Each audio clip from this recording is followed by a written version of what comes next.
awareness about the breast cancer.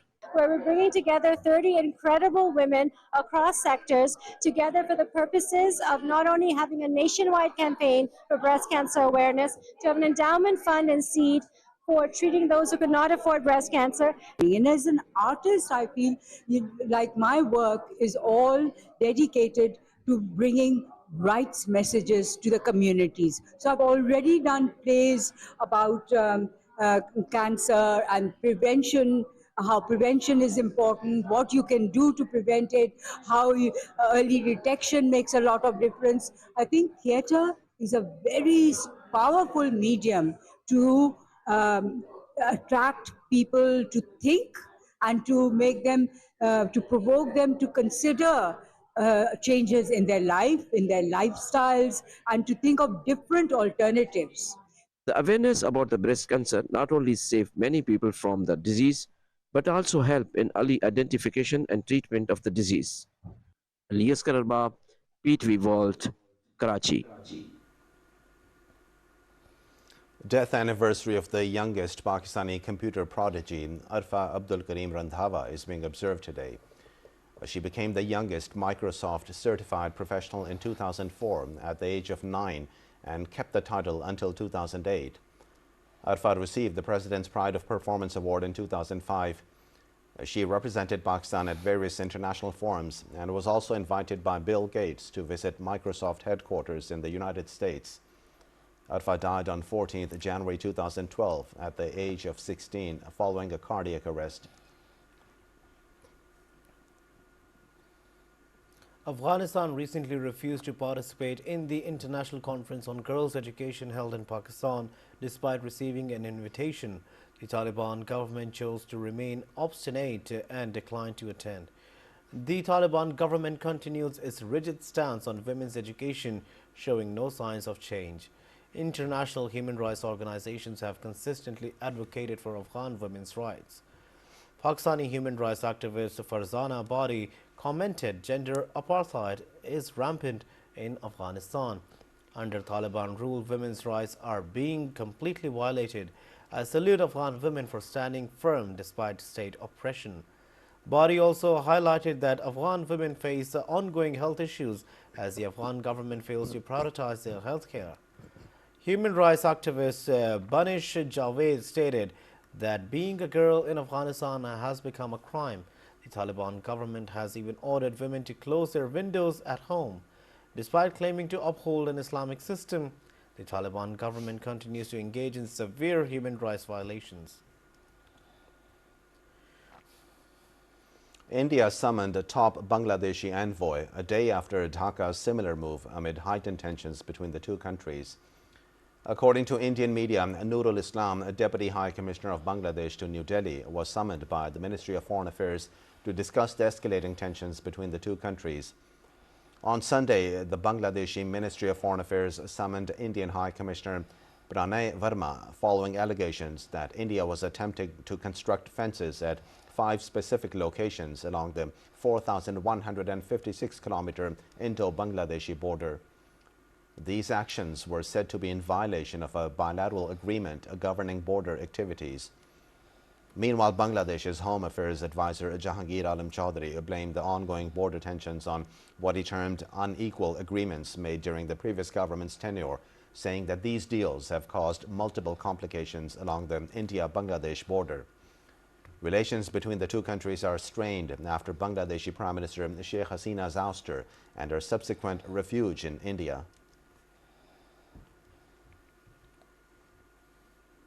Russia announced that its forces control 2 settlements in Kharkiv and Donetsk, respectively, while the Ukrainian side reported conducting high-precision strike on a Russian command post.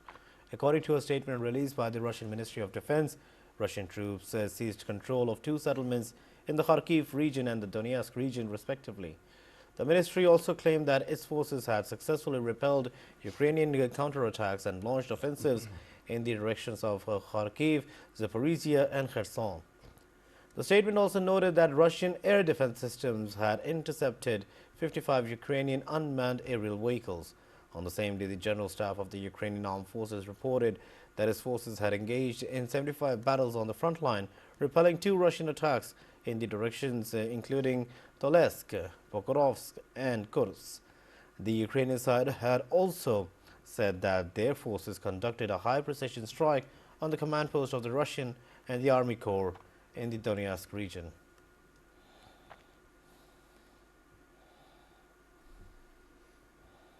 Aerial footage of Los Angeles showed a sprawling tent city emerging as thousands of people seek refuge in makeshift shelters, while suburbs lie in darkness, devoid of power, in the aftermath of devastating wildfires that ravaged California. Meanwhile, firefighters raced to contain the frontiers of two Los Angeles wildfires that burned for the sixth straight day, taking advantage of a brief respite in hazardous conditions before high winds were expected to fan the flames anew. At least 24 people have died in what California Governor Gavin Newsom said could be the most devastating natural disaster in U.S. history, one that has destroyed thousands of homes and forced 100,000 people to evacuate. The flames have reduced whole neighborhoods to smoldering ruins, leveling the homes of the rich and famous and ordinary folk alike, and leaving an apocalyptic landscape. Officials said at least 12,300 structures have been damaged.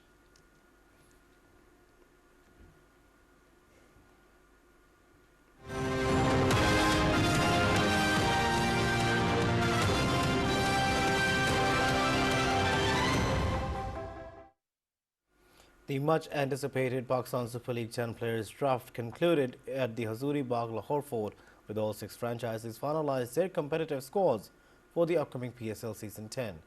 More in this report by Malaika Yunus.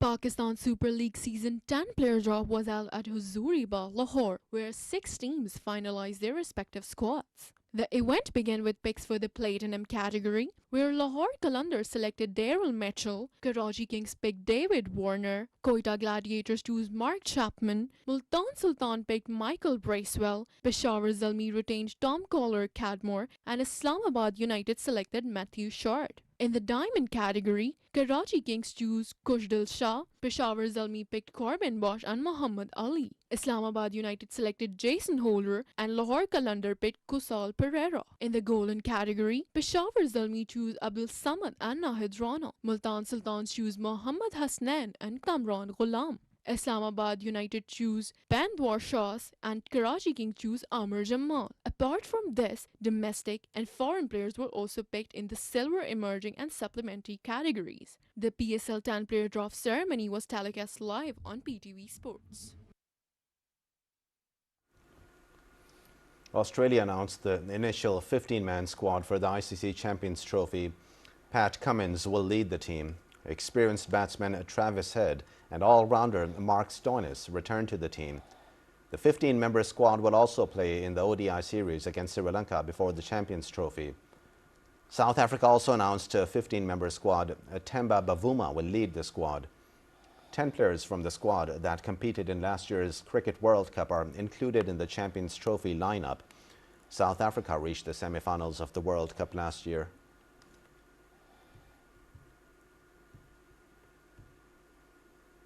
Pakistan defeated Nigeria by 11 runs in their first warm-up match. Batting first, Pakistan posted a total of 105 runs for the loss of 6 wickets in 20 overs.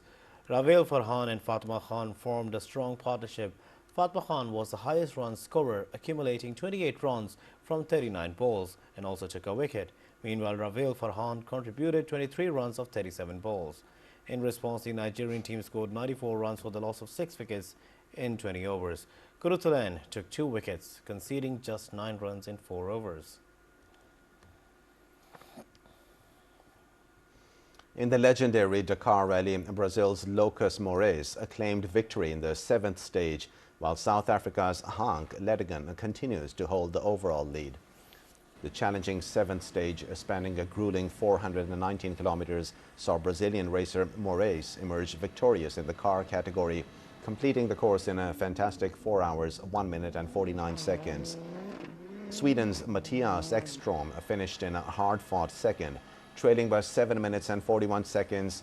while America's Michelle Guthrie secured a courageous third, 9 minutes and 28 seconds behind the leader. After 7 stages, Letigan leads the overall standings by a narrow 21 seconds ahead of local racer Yazid Al-Raji. In the motorcycle category, Australia's Daniel Sanders finished in 5th place for the stage, but took first with a time of 4 hours, 10 minutes and 33 seconds. With this result, Sanders now leads the overall standings at the end of the 7th stage.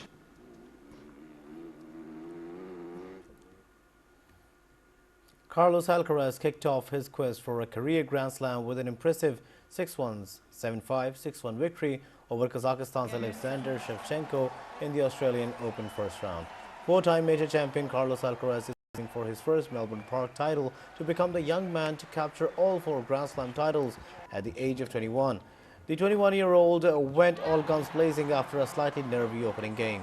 In other results, British 15-seed Jack Draper defeated Mariano Navone 4-6, 6-3, 3-6, 6-3 and 6-2, while 29-seed Felix Auger-Aliassime was too strong for Jan-Lennart Struff 6-3, 6-0, 4-6 and 6-1. Jacob Fairley marked his tournament debut with an impressive 7-6, 6-3 and 7-6 victory over Australian Nick Kyrgios, who was playing his first match at Melbourne Park in 3 years.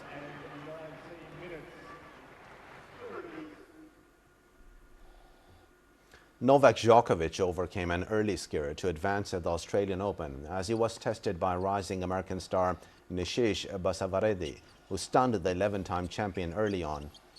Despite a rocky start, Djokovic recovered with determination, securing a 4-6, 6-3, 6-4 and 6-2 victory to keep his dream of an 11th Australian Open title alive. The Serbian legend now sets his sights on a second-round clash against 21-year-old Portuguese talent Jamie Faria as he pushes closer to a 25th Grand Slam crown. On the women's side, American 7th seed Jessica Pegula continued her quest for a long-awaited Grand Slam victory.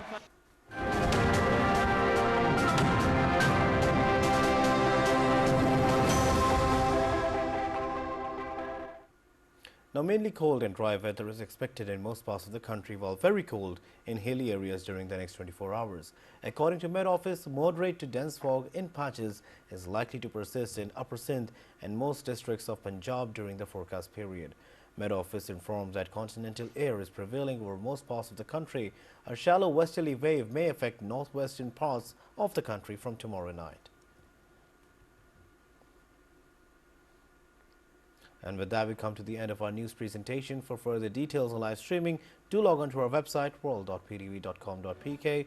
This is Mohammad Abdullah Dar with Farooq Fayaz signing off.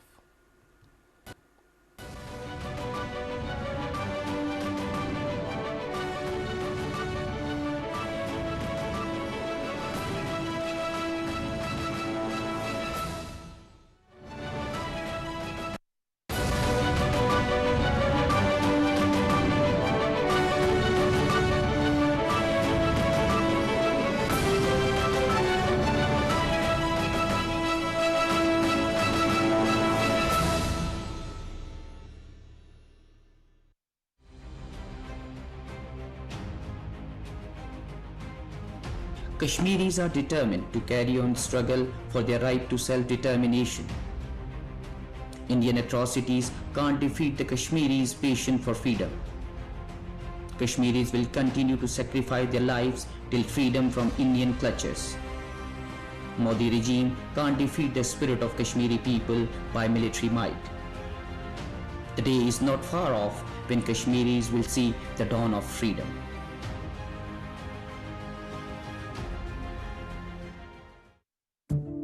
We are proud Pakistanis. We are the healers and bring hope to those in need. We are the builders. We are the engineers who create the infrastructure of our country. We are the artists who bring joy and beauty to your faces. We are the dreamers and the doers.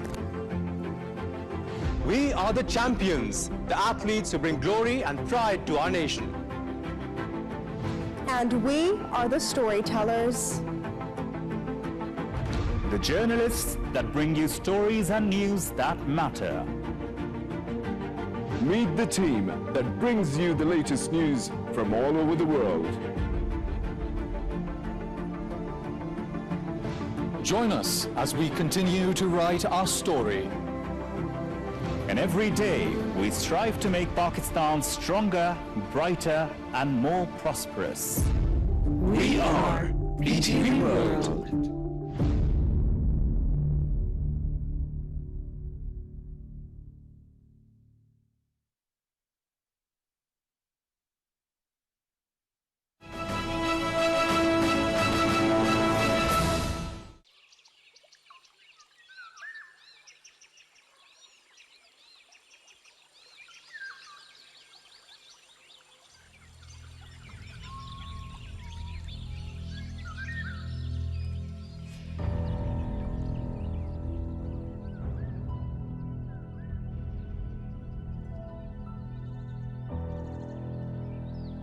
These are the forests of Ayubia National Park. Pakistan's last stretch of moist, temperate forest.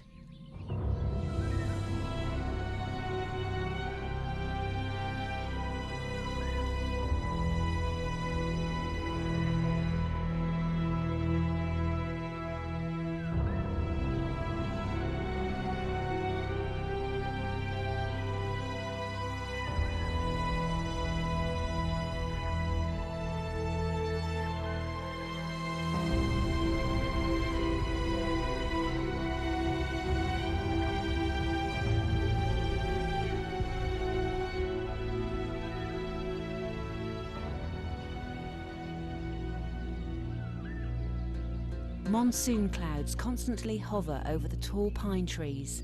They release rain, move on, only to be replaced by new ones.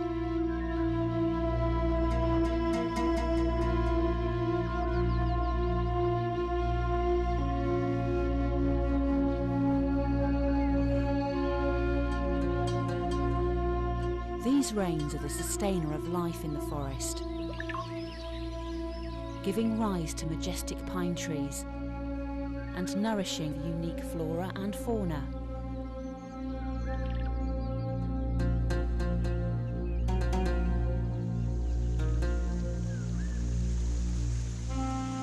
As the rainwater flows over the forest floor, it is absorbed by the earth.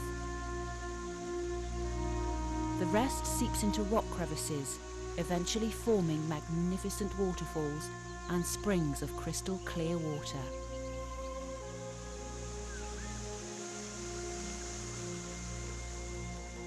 The roots of these massive trees anchor into the earth and spread over the forest floor, holding the soil and rock firmly together. Without these trees that act as barriers, the mountains would crumble.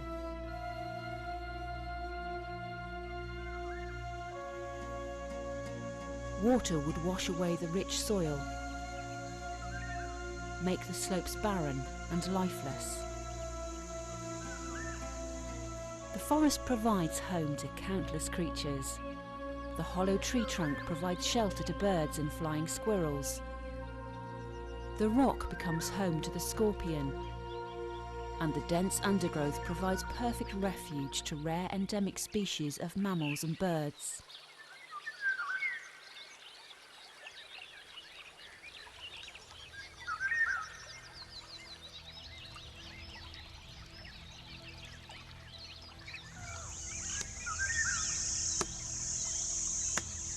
The serenity of the forest is broken as a woodcutter chops away at a pine that once stood tall and proud.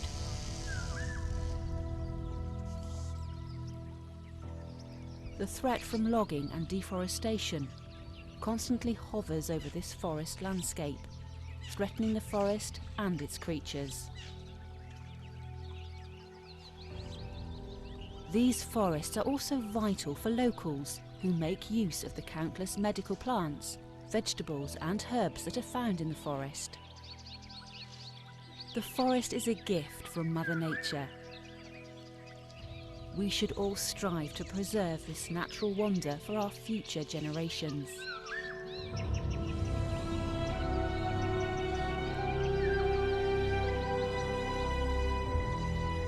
This is not only our responsibility, but our legacy to the children of tomorrow, who may never see the sunrise from between the treetops and hear the birds chirp to greet a new morning, a new day.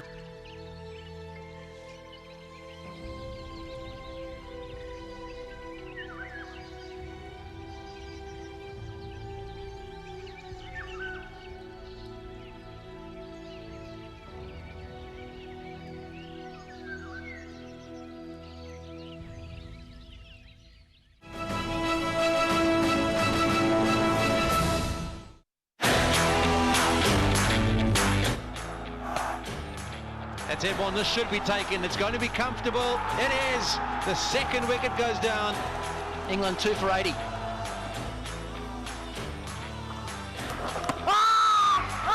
Appeal caught behind. They've got the big wicket. Root has been dismissed. Set himself nicely. 46 off 56, but he's got it to par.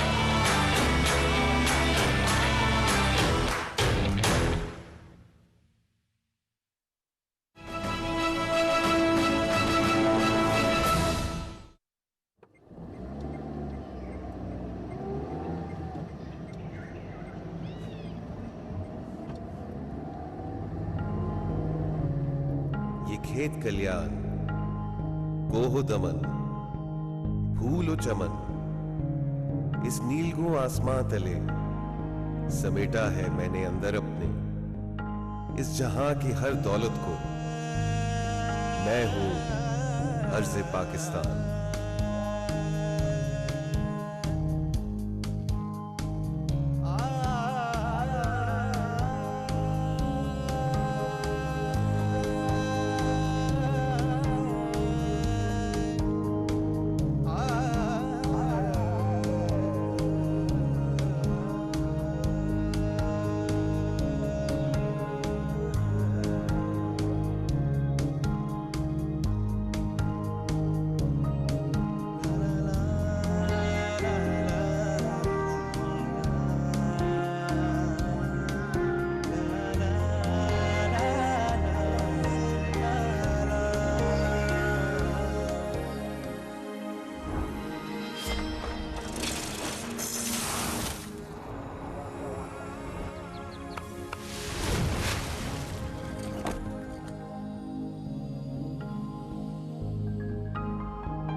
When one door of happiness closes, another opens.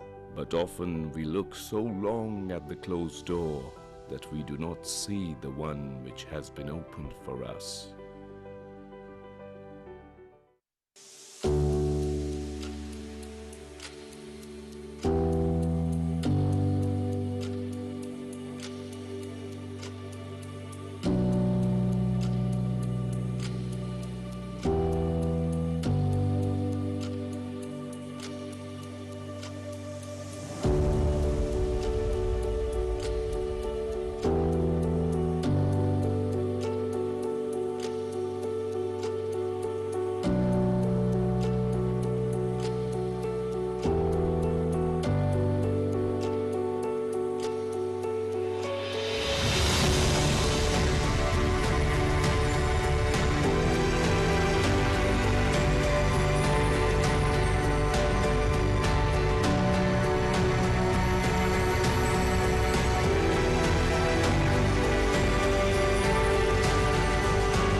Prime Minister Shehbaz Sharif directs federal government to expedite the completion of ongoing low-cost housing projects, ensuring their timely delivery to benefit public sector employees and the working class.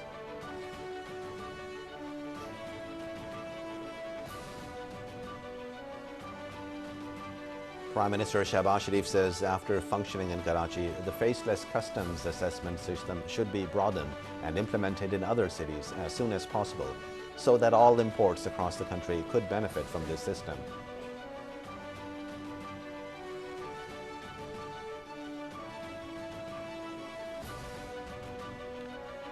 Prime Minister Shehbaz Sharif expresses grief over death of Mir Zafrullah Mengal, offers prayers for his family.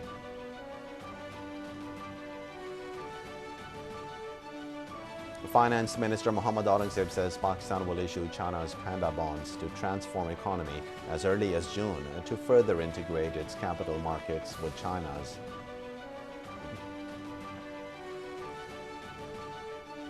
Speaker National Assembly Sardar Ayaz Sadiq summons the meeting of the Government and PTI Dialogue Committees on Wednesday.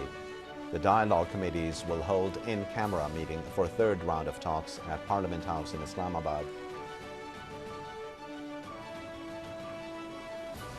Army Chief General Saeed Asim Munir visits Peshawar, where he was provided with a comprehensive briefing on the prevailing security situation and the ongoing counter-terrorism operations targeting Fitna al-Khawarij. He also separately interacted with politicians of Khyber Pakhtunkhwa belonging to different political parties.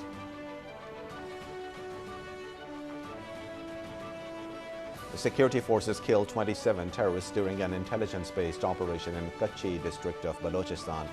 Multiple hideouts, including caches of arms, ammunition and explosives, also destroyed during the operation. President Asif Ali Zardari and Prime Minister Shehbaz Sharif appreciate officers and personnel of security forces for their successful operation against terrorists.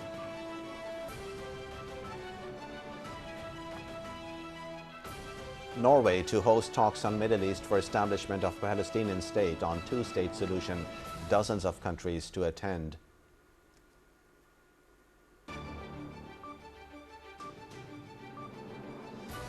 There has been significant progress in the most recent round of indirect talks between Israel and Hamas aimed at securing a ceasefire in Gaza.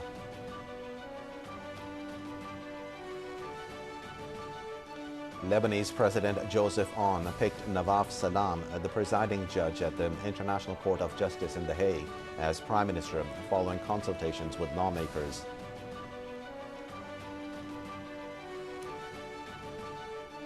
The top U.S. military general for the Middle East meets with the new Lebanese president to discuss the implementation of the Hezbollah-Israel ceasefire, which the Pentagon said it expects to continue after the incoming Trump administration takes office.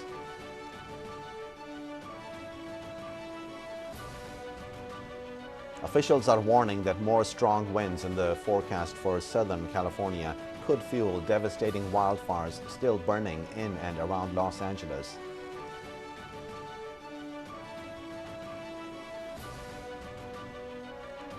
The much-anticipated Pakistan Super League 10 players draft concludes at Hazuri Bagh, Lahore Fort, with all 6 franchises finalizing their competitive squads for the upcoming PSL Season 10.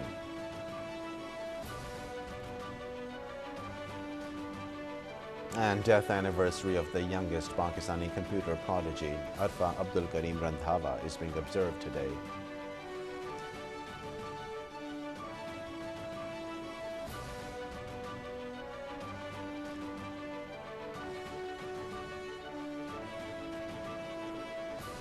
Hello, assalamu alaikum. You're watching PTV World. I was Farooq Fayaz. Those were the headlines for this hour. For further news and updates, keep watching the PTV World. Thanks for being with us.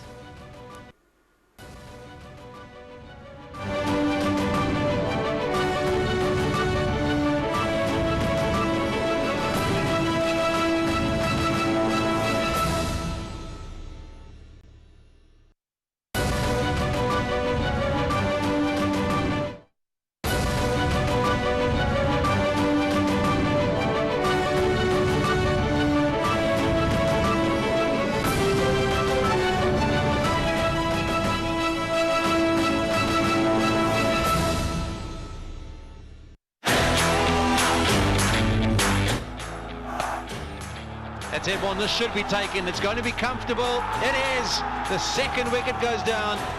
England 2 for 80.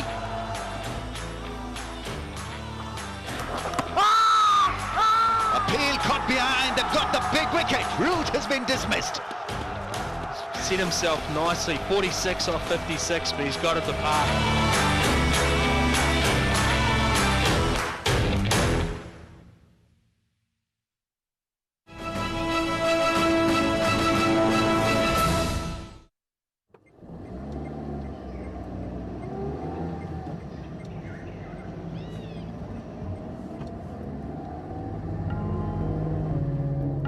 खेत कल्याण गोह दमन फूल चमन इस नीलगो आसमां तले समेटा है मैंने अंदर अपने इस जहां की हर दौलत को मैं हूं अर्ज़ Pakistan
Auzubillahiminashaitanirrajim. Bismillahirrahmanirrahim. Assalamu alaikum. Jiayanu Pakhairagale Ni Hao Chunashume Washmale. Ohaya Gonzaimas, Guten Morgen, Hola, Boyo, Privet, Kaifahal, Halishuma Chatore, Ahlan Masal Marhaba, Buna, mucho gracias, Swabia, Bali Kareaya. Hoş geldin and Ayasaya, Huyamora, Chivato, Chihaljot, Kalimera, Khairutan. And a very warm welcome to everybody who's tuned into PTV World and watching World this morning. Except my very well-learned colleague who happens to be Miss Sadaf Ali Khan. I happen to be Shahzad Hassan Khan. And we hope and pray that everybody out there is doing wonderfully well and that you're ready to kickstart your day with us. But first things first.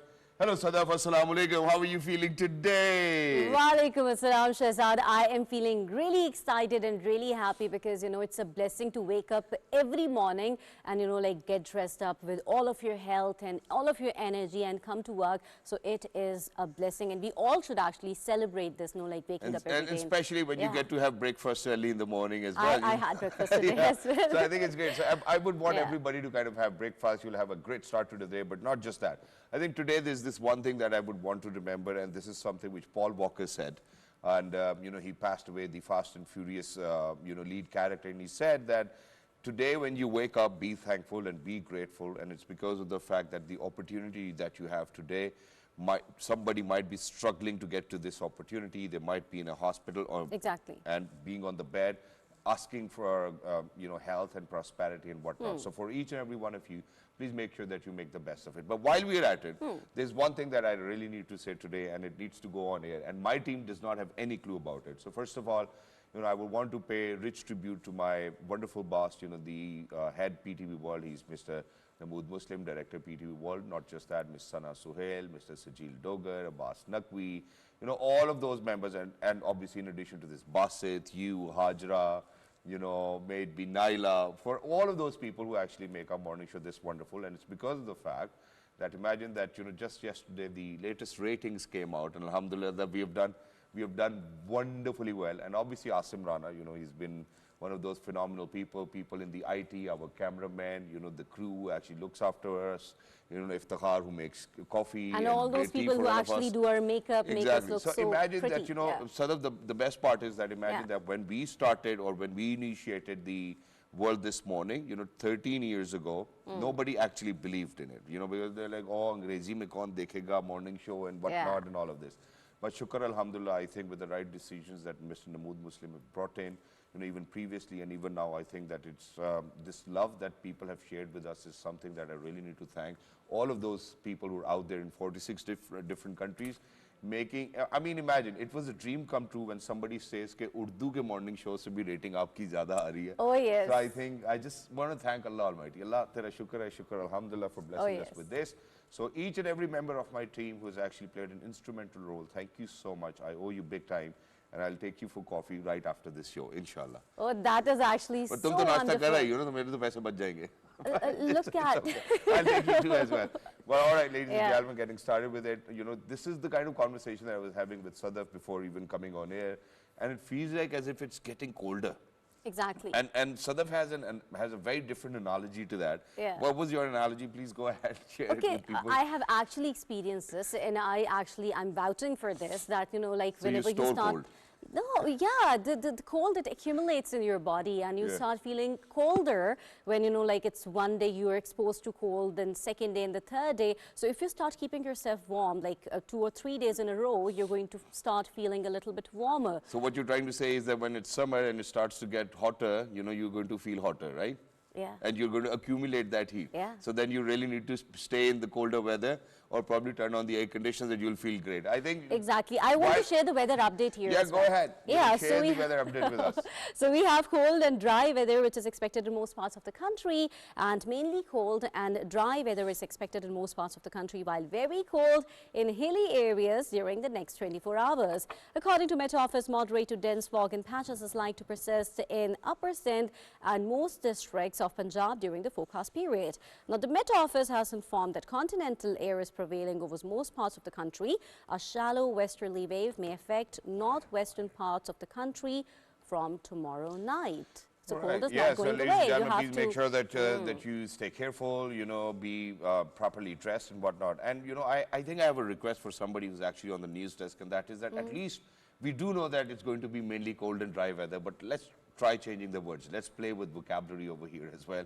Not every day feels like that, okay, you know, it's going to be cold and dry weather. We can change the words. I think tomorrow we're going to do it ourselves as well. But while we're at it, unfortunately, ladies and gentlemen, Los Angeles braces for stronger winds as fires continues to burn.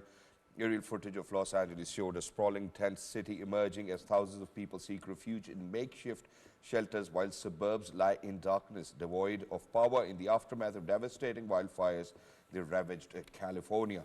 Meanwhile, firefighters raced to contain the frontiers of 2 Los Angeles wildfires that burned for 6 straight days, taking advantage of a brief respite in hazardous conditions before high winds were expected to fan the flames anew. At least 24 people have died in what California Governor Gavin Newsom said could be the most devastating natural disaster in the U.S. history, one that has destroyed thousands of homes and forced 100,000 people to evacuate. The day emphasizes, obviously, I think we really need to kind of speak about it as well, where unfortunately I think even the Hollywood celebrities are being criticized on television, and probably it was Kevin Hart, there was Sylvester Stallone. You know, there are multiple celebrities who, what they have done is that, for example, if you could only use 100 gallons of water in a year, because they were rich and they were able to afford, what they did was that they've consumed beyond their capacity or what they were allowed by the government, and they've been criticized that if they were able to save that water, it could have actually resulted in a very different way, the way how Los Angeles fire has actually done damage. Our prayers certainly go out for them, but I'm still going to say that this is a right time to kind of reflect on what we have been doing wrong. Imagine children, elderly people in Gaza, Palestine have been burning for more than a lot of days now, and I think that we really need to stand in solidarity with them. May it be the people of Indian illegally occupied Jammu and Kashmir, may it be people in Gaza, may it be any conflict hit area, we really need to kind of speak about that. Because every life matters equally. Exactly, this is the message. So we have up next the news where Pakistan has beaten Nigeria in the first under-19 women's T20 warm-up, and Pakistan has defeated Nigeria by 11 runs in their first warm-up match. Batting first, Pakistan posted a total of 105 runs for the loss of 6 wickets in 20 overs. Ravel Farhan and Fatima Khan formed a strong partnership where Fatima Khan was the highest run scorer, accumulating 28 runs from 39 balls and also took a wicket. Meanwhile, Ravel Farhan contributed 23 runs off 37 balls. Wow, I think, you know, for Pakistan to beat Nigeria, I think Pakistan women team, you've done a great job as well. But while we're at it, ladies and gentlemen, we're talking about women. I think that the women over here in Pakistan have done instrumentally well. And I imagine if you speak about Benazir Bhutto Sahiba, she was the first female prime minister of the country. Not just that, if we speak about Miss General Nigar, I think she happens to be one of the finest doctors, and, you know, she became a general as well. But while we're at it, imagine that, you know, there's Arfa Karim that we really need to remember, because today is the 13th death anniversary of Arfa Karim Randhawa, Pakistan's youngest Microsoft certified professional and a tech prodigy. Born in 1995, Arfa Karim became Microsoft certified professional at age 9 in 2004. In view of her accomplishment, Bill Gates invited Arfa to the Microsoft headquarters in Redmond, Washington. She was also invited to various international conferences and summits and received awards, including the Fatima Jinnah Gold Medal in the field of science and technology, Salam Pakistan Youth Award, and the President's Award for Pride of Performance. Sadly, she passed away on this day in 2012, a few weeks short of her 17th birthday. In her honor, the government of Pakistan built a science and technology park and named it Arfa Software Technology Park, which still stands tall in Lahore as well. But while we're talking about information technology, while we're talking about the contribution of women, ladies and gentlemen, it's really interesting how we certainly did speak about artificial intelligence. And when we speak about artificial intelligence, obviously we come back to, you know, where we certainly need to kind of talk about generative AI. And, you know, Mr. Rehan Jalil was here all the way from Silicon Valley, and he spoke about how generative AI is actually going to shape our lives. And there might be, you know, days when people will actually opt for prompt engineering so that they could actually give the right prompt to ChatGPT or generative AI software so that they can give you whatever they want. In my view, you know, this is exactly what I was thinking, that I think that the world is going to learn a lot of things, and kind of there will be 50% population in days to come. This is exactly what I think or I assume, and people will be like, okay, you know, let's just ask ChatGPT, or let's just ask generative AI tools. Our lives are transforming. We can actually see that, like everything is changing, and we're actually, like being, carried away with this AI, and it's actually taking over. So, yeah. It gets, like watching too many movies and, like always relating to them, like the future is here. Imagine, because just yesterday we actually, kind of shared it with our audiences as well, that now you will be able to call, in a month you can call 15 minutes to the AI tools, which will be actually available. You can ask them, do whatever. And imagine that my friend asked his ChatGPT about me, and his ChatGPT knew everything about me, whatever was on the internet. Seriously? Yes. So, imagine, do you think that people will learn or not, or people will get more smarter? I think that's exactly the debate, and how generative AI is actually going to shape our lives. Ladies and gentlemen, we're very lucky that we've been joined by, all the way from US, somebody who happens to be an expert in AI and data, and she is Miss Muzna Jamil Malal. Hello, assalamu alaikum, good morning. How are you feeling today? Walaikum salam, feeling very good, happy to be here. First of all, I really want to appreciate this, the colors that you're wearing on screen. Oh my God, these are so beautiful. And when I saw her in the makeup room getting ready, she looks so pretty to me. I was like, wow, your dress is really beautiful. And I would want to say this to you too as well. Please, thank you so much. That you wear these colors one day, inshallah. Well, now, let's get started with this. Generative AI, first of all, for people, because we got in 46 different countries, not everybody will have idea what we are trying to say to them. Explain to us, what is generative AI? So I think that's a great question. Before that, I'd like to say what AI is, because a lot of people still don't know what AI is. So there's no back-end robot or anything involved in there. Artificial intelligence is, we're using data, we're collecting it and predicting future with that. One of the greatest application of AI now is generative AI, which is very commonly known to a normal person, and in every line of business, people are using that as of now. From a layman perspective term, it's content generation, which is in fact a chat. The chat has always been there. There are different messengers, chats, online systems that people are using to interact. In this case, you're interacting with an AI model at the back end. And why it's so popular? Because it's easy to understand. Everyone understands, everyone knows how to ask questions and write questions. And how can a generative AI help a common man? Now we will move on to generative AI, but let's just complete artificial intelligence first. So what we're trying to say over here is that for whatever tools are available, all of those models or tools can actually help us retrieve information till 2025 now, January 2025, right? Correct. And so those models can actually preempt what's going to happen in near future based on what has actually happened previously. Correct. That's AI for you. Prediction. There are two types of predictions. Usually there's a value-based prediction. There's an on and off or a yes or no answer prediction. So depending on what kind of business problem you're trying to solve, your AI model will change. One part of it is called large language model, which is basically ChatGPT or Gemini or multiple other platforms, which are language-based. And why they're again different is because you're just asking normal questions, 30 days, do simple calculation, 30 days from today, and it will give you that. That is the kind of work that you'd have to open a website before. There was a date calculator kind of a website, and you'd add the current date or add plus 30 days, and then that will give you. So I think that's your prompt, and that's your answer that's changed over time, and how it has helped a common man, because they have common questions. They don't have questions about AI, like what is the future like. Because that's exactly what we spoke about today. Now imagine that we spoke about the Golden Bell Prize actually being given to Dr. Saab, from Lums University as well. And he actually made an emulator based on artificial intelligence, which will actually let us know about, unfortunately, if there's going to be a drought, if there's going to be floods and whatnot. And the accuracy is to the point where they can actually kind of share with us that, okay, within this neighborhood, this is going to happen. So I think, do we refer to it as generative AI when you start to forecast things? That is AI itself. Okay. Generative AI is just a simple chat bot for you. That's how we consider because it's content based. So it's more like it's searching all the information that's publicly available, or if you're doing it at an enterprise level, then what is available at your business level, and getting that information into content and context, which is, it's not just words it's looking at, it's also taking the meaning out of it, trying to make the sense of what that sentence is trying to say, and then give you an answer for you in that regard. Okay, we were talking about the ChatGPT, and a lot of people are using it these days.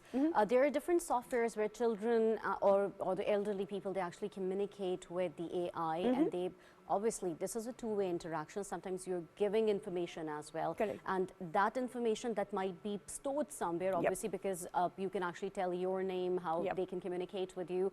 How safe is giving your information away? Because, you know, the younger generation, sometimes they're giving up too much information to. So how do you think they have to take steps to, you know, like stay on that side, the safer side? That's a great question. First of all, I think a lot of information is already on there that people are not aware of, and I usually say just search your name on Google and see the kind of information that will come up that you wouldn't even know. I had to unhide a lot of my photos, old school, university photos, whatnot. So a lot of information is already there. People just don't know it yet, even before they're interacting with the Gen AI or any chat. I think it's a great idea to ask GPT, like Shehzad mentioned in the beginning, about yourself. That's a great exercise we usually do as one of the generative AI exercises. Ask who am I and write your name, and you'll get all the information that's publicly available on all the other platforms, and that gives you an idea what information you have to unhide. So I think that's your first step. If you don't want to share that information online, do that research and unhide whatever is all there already. Second thing is they do claim that the information is not stored anywhere. So best cases, make up a dummy data rather than, you know, putting information about yourself. If you're 18, you can put in 20, give a ballpark figure like the age range 25 to 30. You don't need to, you know, specifically, and we call this as PHI, which is personal information, personal identifier information. So completely avoid that, no SSNs, no CNICs, no personal, even names. Avoid any of that information, because again, just to get to the back end of it, AI doesn't even need that information. They don't know what your name is. All they care is what age range you are, because all the predictions are based on these classifications. Like Shehzad mentioned about the drought prediction, about the areas, it's all zip code based. They don't care if it's a specific, you know, pinpoint or a latitude, longitude that you're looking at. You're looking at a region wise, you're looking at it as a community wise. Those are the predictions. It can never be a person wise prediction that, you know, Shehzad's gonna, you know, go to US in next year or so. So it's not like that, you know, that Shehzad's going to get married in 2025 or probably, you know, Sadaf is going to buy a car in 2025 or we're going to get a promotion or a pay raise, you know. So it's not like a Guru Baba or something. Be sure that people do not start doing all of this with their cell phones in front of ChatGPT. Guru Baba, hame bataiye ki hamara kya hoga. But yeah, but why we're at it, thank you so much for, you know, explaining it to our people as well.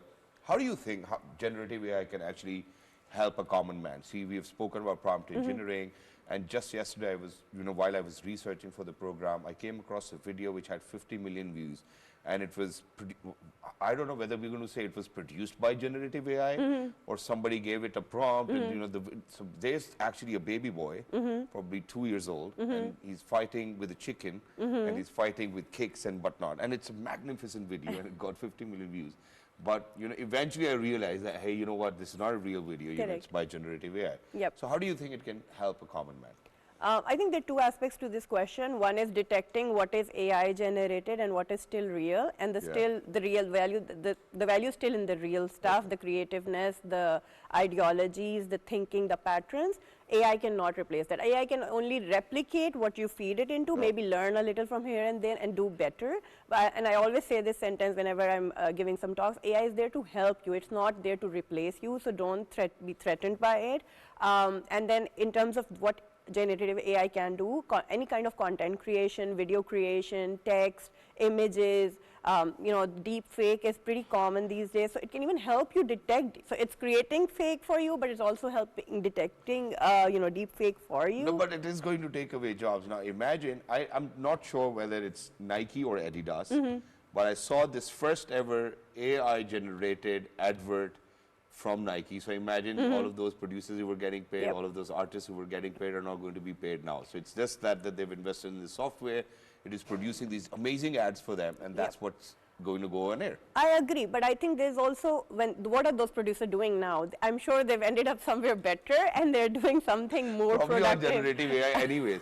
Yeah, you know, let's give it this prompt and it'll make, you know, the kind of advert that I would want to make. I wish it was that easy that you just give one prompt, you know, there's a team, and you know the hard work behind. Thank you so much for saying that, because imagine that the software that I'm already paying for, it tells me that it can create images and videos for me.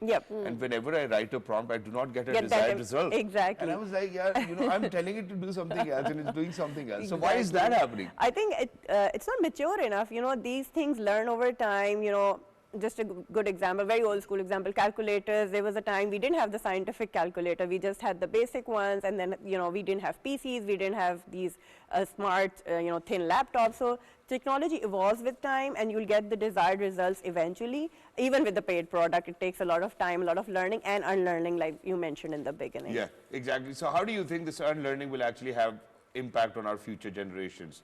Because I think that's exactly something that I'm worried about. Now, we as people can comprehend, we can write, we can reproduce, we have vocabulary, you know, we can probably do a lot of things, you know, we can do editing, we can do scripting, whatnot.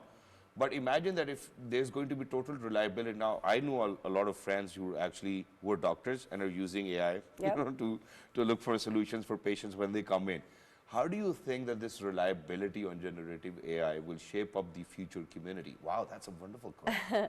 I think that's a great question, and one thing is awareness. I think we can't blindly trust generative AI. There's a concept of hallucination, which is, and again, I usually give this an example, a common prompt is ask how many R's there are in strawberry, and it would say 2, which is incorrect answer. Okay. So you cannot trust Gen AI blindly, and the information that you get, they usually give that disclaimer as well, that don't trust it, you know, use your own judgment. It's almost like driving a car on cruise. I have a similar sort of story, because there was this one time that I was out of city and I actually looked for the directions, and I ended up on a tutti frutti road, like the road wasn't even existing anywhere, and I was supposed to drive from there, and then I was like, never ever I will never say that on air.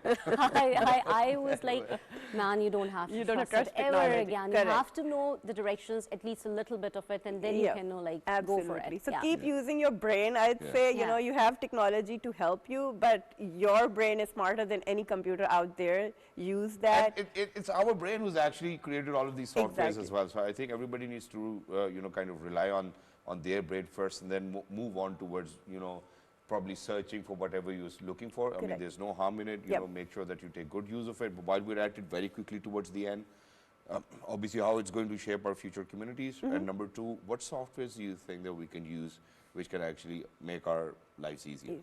I think one thing is, just for future perspective, like I mentioned, keep using it. There's no harm using it, but there's a lot of AI detection. Overall, there's a lot of legislations also going on the usage of Gen AI. You can use it to help you, but you, especially in academic, you cannot just copy off data off there and then use it. I know there are things that can use to humanize it, but a person who's experienced can tell if it's Gen AI generated material or actually an individual person's product. So try being real. I think that authenticity has no substitute to it. And what softwares can we use? I think there's large language models. I would definitely say Gemini, GPT are the 2 Copilot. These 3 are the top 3 contenders that you can definitely use and cross-validate as well, counter-check from each other. Whether how is it going? And for everybody who's actually writing applications through ChatGPT, please make sure that you check, because most of the time the applications come out the same way as well. You know, so you really do not want to have the same applications in the same office with the same boss. All right, well, thank you so much, Musna, for being with us. Lovely to be in conversation with you. And certainly, you know, we as Pakistanis take pride that the women of Pakistan are doing so wonderfully well. You know, have reached out to US. You know, it's an open market, bigger market, it's a competitive market, and that you guys are doing it wonderfully well. Thank you so much for being with us. Lovely to be in conversation with you. And for everybody who's out there, if you have been struggling to do something and you certainly cannot find out a way, there's one thing that I'm going to refer to you today. Please make sure that you go to your ChatGPT and ask them, how do I do it? Now imagine that I wanted to invest in cryptocurrency. You know, obviously it's banned over here, so I just wanted to learn how people are doing it. It gave me 20 different ways of doing it, broke down all of those bigger ways into smaller ways and solutions. And that's how it's actually going to help us as well. But because it's banned over here, so I just wanted to go through the learning process of how people are actually kind of coping up with it, because for me to learn and be on this program is something which is pivotal and important.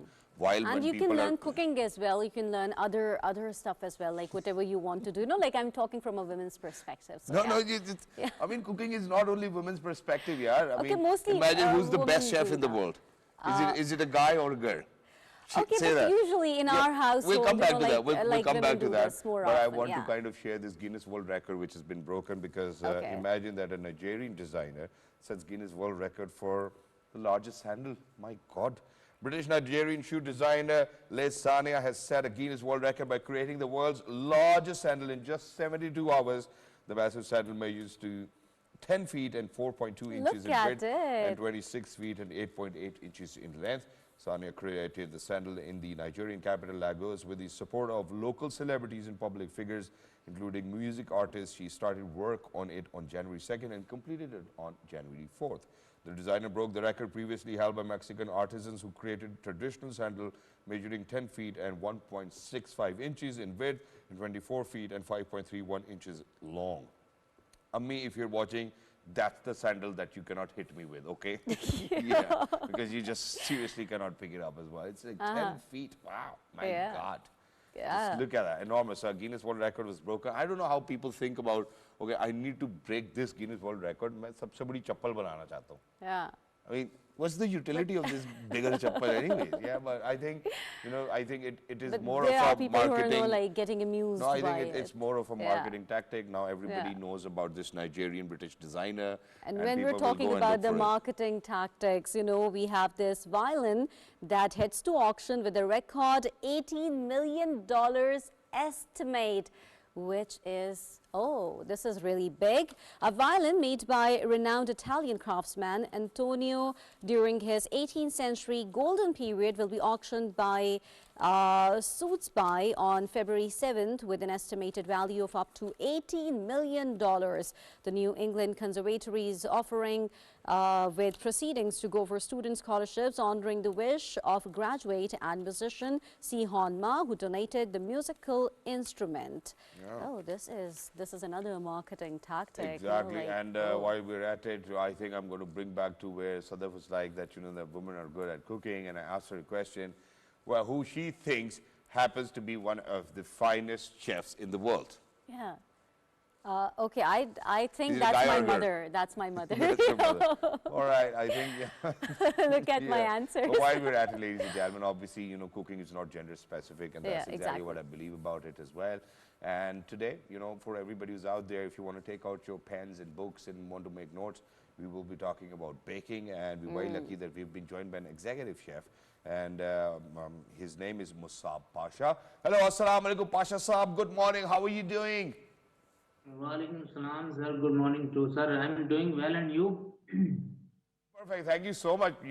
There's only one thing that I missed out on, and that is that I thought that you're going to be here with us in the studios, and you will bring some fabulous cakes and cupcakes and walnut tarts and whatnot. But while you're there, I think that we're going to start the conversation. Let's get started with baking, sir. Why baking in the first place? Why do you love baking? Sir, if you allow me, I will speak in Urdu. It is a demand of the peoples. If you allow me, because my message reached everyone. I'm really sorry, but since we are an English channel and the only English channel in the country, so the medium that we use is English. But if there's a bit of difficulty for you to speak in English, you can certainly go to Urdu and then come back to English as well. So I think we can do a bit of Minglish then. Hello. जी, मुसाब भाई आवाज आ रही है आपको मेरी? जी आ रही है sir. आपको आ रही है? चले हम कोशिश करेंगे for our English speaking audiences that we translate. Musab भाई, baking के क्या basic तरीके हैं? Please बताइए. Just I'm asking him, what are the basics of baking? जी मुसाब भाई बताइए. सर, मेरा नाम मोहसिब बादशाह है. My name is मोहसिब बादशाह. और सर ये पाकिस्तान में जो है जो बेकिंग साइंस है इसका सर कोई वजूद नहीं है तकरीबन. और ये अल्हम्दुलिल्लाह जो है हमने शुरू किया था 2 साल पहले सोशल मीडिया पे. इसी स्लोगन को हमने प्रमोट किया और अल्हम्दुलिल्लाह बड़ी तादाद में लोगों ने इसको अप्रिशिएट किया. और जैसा कि आप लोग जानते हैं, आप लोगों ने देखा भी होगा कि अल्हम्दुलिल्लाह लोग इसको फॉलो कर रहे हैं. और मैं समझता हूँ कि सर इसमें बहुत सारी चीज़ें हैं. लोग जो न्यू जनरेशन है, यंग जनरेशन है जो, वो बड़ी तादाद में इस तरफ आ रही है और इस तरफ जो है वो पढ़े लिखे लोग आ रहे हैं. सर मेरा जो मैसेज है कि लोगों में अवेयरनेस नहीं इतनी, जैसा कि हम जाते हैं कि वेस्टर्न टाइप अगर हम बेकिंग देखें और पाकिस्तान में जो लोकल बेकिंग है वो देखें सर, उसमें ज़मीन आसमान का फ़र्क है। और मैं समझता हूँ कि सर पाकिस्तान में फ़िलहाल कोई इस तरह का इदारा नहीं है कि जो कि इस टाइप की बेकिंग या जैसा कि आप लोग मौसम भाई, आपका बहुत शुक्रिया जो आपने अपनी जो राय है उसका इजहार किया। और मैं ज़रा ना अपनी हमारी जो इंग्लिश ऑडियंसेस हैं उनको भी बताना चाहता हूँ कि आपने भी क्या बात की है। So ladies and gentlemen, Musab Pasha over here obviously initiated with, you know, how baking needs to be understood as a science. And that's exactly what he's talking about, that, you know, when we look at the Western baking, or when we look at baking over here in our country, it's just two different things, you know. And while we are speaking of it, I think I'm going to pose him a question, because that's not how I think it is. So Muasab bhai, मुझे ये लगता है कि अगर हम पाकिस्तान में जितने भी 5 स्टार होटल्स में जाते हैं, 7 स्टार होटल्स में जाते हैं, या हम किसी बेकरी से केक लेते हैं, क्योंकि पाकिस्तान में केक्स का कल्चर बहुत ज़्यादा है, ईद हो या कोई भी ऐसा त्यौहार हो, अब तो बल्कि बहुत अच्छे और लोकल ब्रांड्स निकल आए जहाँ पहले कंपटीशन नहीं था। आपकी बात ठीक है, 5-5, 6-6 हज़ार रुपए के केक मिल रहे थे, अब एक ही फ्रेंचाइज आई है और उसने तबाही मचा दी है। यू नो, वो 2000 में 2500 में एक एक्सक्विजिट टेस्ट वाला केक देते हैं। तो आपको ऐसा क्यों लगता है कि लोगों को अवेयरनेस नहीं है? हालांकि पाकिस्तानी तो मीठे के बड़े शौकीन है। नहीं सर, मैं आप लोगों को एक बात बताऊं, मैं काफ़ी जगहों पे भी, मैं किसी का नाम नहीं लूँगा, लेकिन पाकिस्तान में बहुत से ऐसे होटल्स हैं, बड़े बड़े होटल्स हैं, जहां मैंने देखा है कि वहाँ जस्ट लोकल बेकिंग होती है। क्यों? मैं समझता हूँ कि हाँ, अब जाके अगर आप कहें कि में जो लोग बाहर आते मतलब जाते यानी कि हैं, 2 टाइप्स की बेकिंग बता रहे हैं, इसमें डिफरेंस क्या है दोनों बेकिंग्स के अंदर? एक ओरिजिनल है, एक लोकल है। अब आप खुद देख लें कि इन इसमें दोनों में फर्क क्या क्या है? इंग्रेडिएंट्स का है ना, वो फर्क होता है। और मैं समझता हूँ पाकिस्तान में होंगे इस तरह के शेफ्स भी होंगे, तो लेकिन जहाँ तक मैंने देखा है कि जिस तरह के एक वेस्टर्न टाइप बेकिंग है, जिस तरह के बाहर के मुल्कों में होती है, अगर आप लोग आते जाते हैं वहाँ देखते हैं, तो पाकिस्तान में जो है इस तरह की बेकिंग का कोई वजूद नहीं है। जैसा कि हम बाहर मतलब करते आप रहे, जो मैं बता रहे हैं कि 2 अलग-अलग तरह की बेकिंग है, आप बता रहे हैं कि वेस्टर्न का वजूद नहीं, तो वेस्टर्न में डिफरेंट क्या है? क्योंकि यहाँ पर और तो ये भी तो हो केक्स सकता है तो कि बहुत टाइप्स के हमें वेस्टर्न अवेलेबल हैं। पसंद ही ना हो, हमें अपनी हाँ। वाली पसंद हो, ये भी तो हो सकता है। क्योंकि मैं तो बाहर मीठा खाता हूँ, मुझे वो मीठा पसंद नहीं है, मुझे तो पाकिस्तान का मीठा ज़्यादा पसंद है। जी जी, जो चीज़ यहाँ पाकिस्तान में बन रही है, लेकिन लोगों में देखें सर, मैं आपको एक चीज़ बताऊं, मेरे पास बहुत सारे स्टूडेंट्स आते हैं, हज़ारों की तादाद में, काफ़ी अल्हम्दुलिल्लाह स्टूडेंट फॉर, और मेरे पास स्टूडेंट्स आते हैं सर, वो इदारों में स्टडी करते हैं, और अक्सर जो है उनका सवाल होता है कि सर हमें जो है इसकी बेसिक बताएं। सर देखें, जब तक एक चीज़ को हम खुद प्रमोट नहीं करेंगे, वो चीज़ कभी भी ना फैलेगी ना फूलेगी। सबसे पहले हमें इस चीज़ को देखना चाहिए, और मैं मेरी तकरीबन मैं कहता हूँ, मैं पहले भी एक दफ़ा मैं एक ईमेल कर चुका हूँ, और इस शो के तवज्जो से मैं ये कहना चाहता हूँ कि हुकूमत को भी चाहिए इस तरफ थोड़ी सी तवज्जो दे। सर इसमें बड़ा स्कोप है, ये जो न्यू जनरेशन है इसके लिए, लेकिन Thank you so much, Masab bhai, for being with us. Lovely to be in conversation with you. मेरे ख्याल में हुकूमत के पास अभी बेकिंग से बहुत ज़रूरी मामलात होंगे जो वो अभी हल करना चाहते होंगे. But for everybody who's out there, I think I do not want to. I mean, certainly, you know, being the host of this show, I do not want anybody to come to my show and talk about कि जी जो waste में baking होती है वो पाकिस्तान में होती है. See, if you want to draw a comparison, draw it with the very scale of कि जी टेस्ट अच्छा है कि नहीं है. You know, for people who were following our conversation, कि हमारी बेकिंग में ये चीजें अच्छी हो सकती हैं, उनकी बेकिंग से हमें ये चीज पिक करनी चाहिए. We can talk about the techniques as well. I think we can talk about that. We can talk about modern techniques. We can talk about how studying baking is something that will create more awareness amongst people who actually want to kind of venture into this field. But for if anybody want to come to my show and be like, sir, Pakistan में ये नहीं होता और बाहर ये होता है, I do not want you to be a part of my show. I'm very sorry to say that. But at this point of time, we need to head out towards a short break. We'll be right back. Good morning.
खेत कल्याण गोह दमन फूल चमन इस नीलगो आसमां तले समेटा है मैंने अंदर अपने इस जहां की हर दौलत को मैं हूं अर्ज़ Pakistan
For staying tuned, certainly for everybody who just got tuned into PTV World. You're watching World this morning. We're really lucky to have been joined by my wonderful co-host, who is Ms. Sadaf Ali Khan.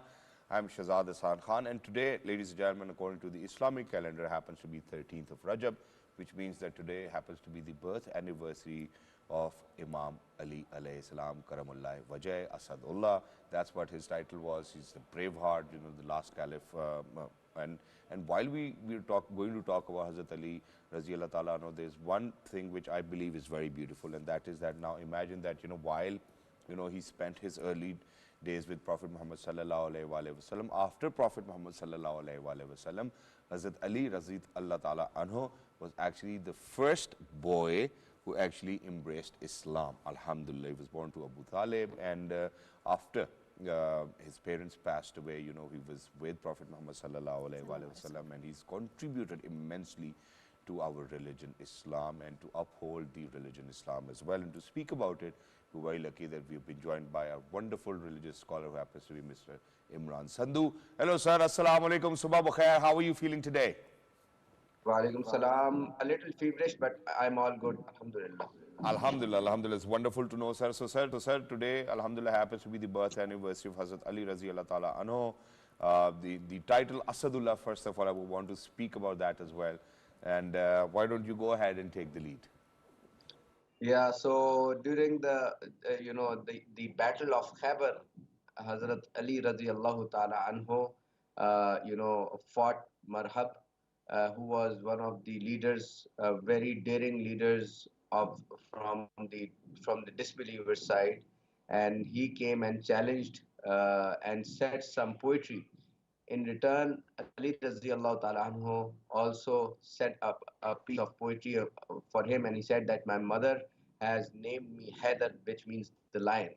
So in that battle, he just put him to hellfire just with one hit of the sword, uh, where Marhab could not even move. So his story of courage standing by the Prophet sallallahu alaihi wasallam in all the battles is known to everyone. In the battle of in the battle of the first ever battle of Badr, he was sent by Prophet to fight the kuffar. So and he won that battle for them. In Uhud, when Muslims got some kind trapped into a trap, uh, Ali radiallahu ta'ala anhu got some wounds, and but he did not let the kuffar reach Prophet, peace be upon him. He stood besides him in all those battles.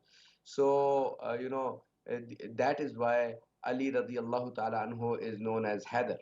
Um, uh, in one of the battles, when he had Ashobe Chasham, an eye illness, he was not able to join the initially was not able to join the contingent, but later on he just joined when Prophet Sallallahu Alaihi Wasallam said that um, uh, a person is going to win a war for us who loves Allah and His Messenger more than anyone, and Allah and His Messenger loves him more than anyone. And the next day, Allah's Messenger gave the flag to Ali radiallahu ta'ala anhu, and he actually won the battle for the Muslims. So Okay, when we're talking. yeah.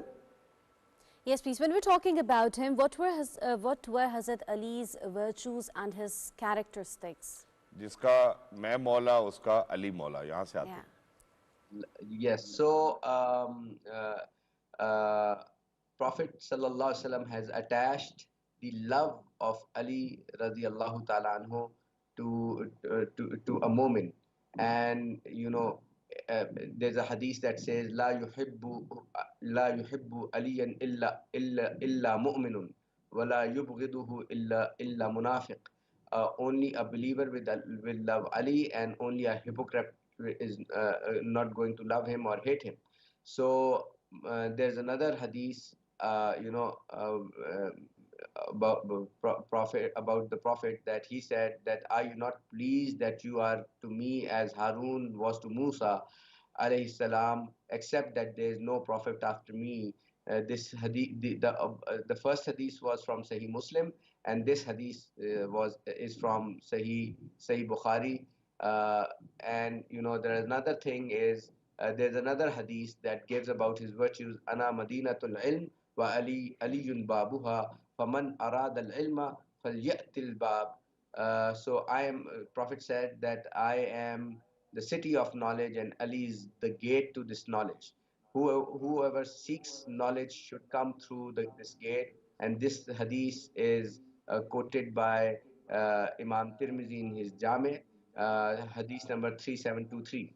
So there are so many, incidences of bravery, ilm, and and fazl for Ali Sandhu Sahab, radiallahu which is why in today's context, there's one thing that I would want to ask you. Now imagine, I think you can correct me if you think that I'm wrong. Now imagine that if I am to speak about Khalifatul Waqt, the Premier of the Islamic Republic of Pakistan, Mian Muhammad Shahbaz Sharif Sahab, happens to be the Khalifatul Waqt. Now, I would want you to kind of highlight the role that Hazrat Ali played in his early Islamic caliphate, because he was the fourth caliph of our religion, Islam. Hazrat Ali actually played a very, very pivotal role in reuniting the differences of opinion amongst the Ummah at that time.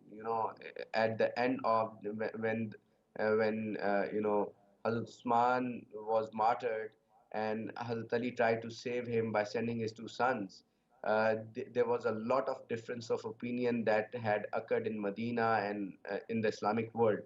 Ali radiallahu ta'ala anhu got the flag again, and he reunited the ummah to the best possible extent. He actually was the source of inspiration, And in his era, that was not very long, but he fought with the people who disunite, were trying to disunite the Ummah, the Khawarij, the Kharjiites. And he also tried to unite Ahle Sham with Ahle Kufa. So Hazrat Ali is the source of unity, brotherhood, ilm, knowledge, fazl for the ummah.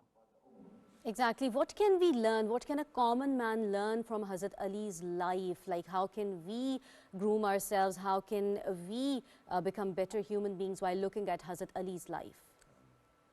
So you can learn humility from Hazrat Ali's life. Once he was in a battle where he got hold of a kafir uh, at that time, and that kafir did a very disgraceful act.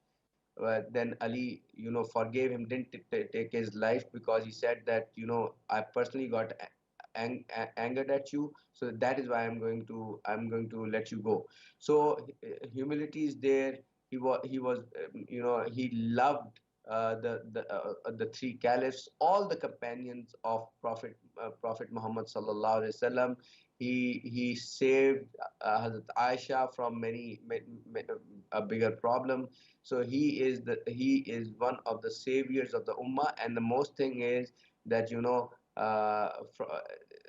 Imam Mahdi radiallahu ta'ala anhu, who has to come, will be from the lineage of the most beloved daughter of Prophet Muhammad sallallahu alaihi wasallam, and Ali radiallahu ta'ala anhu, the Imam Mahdi.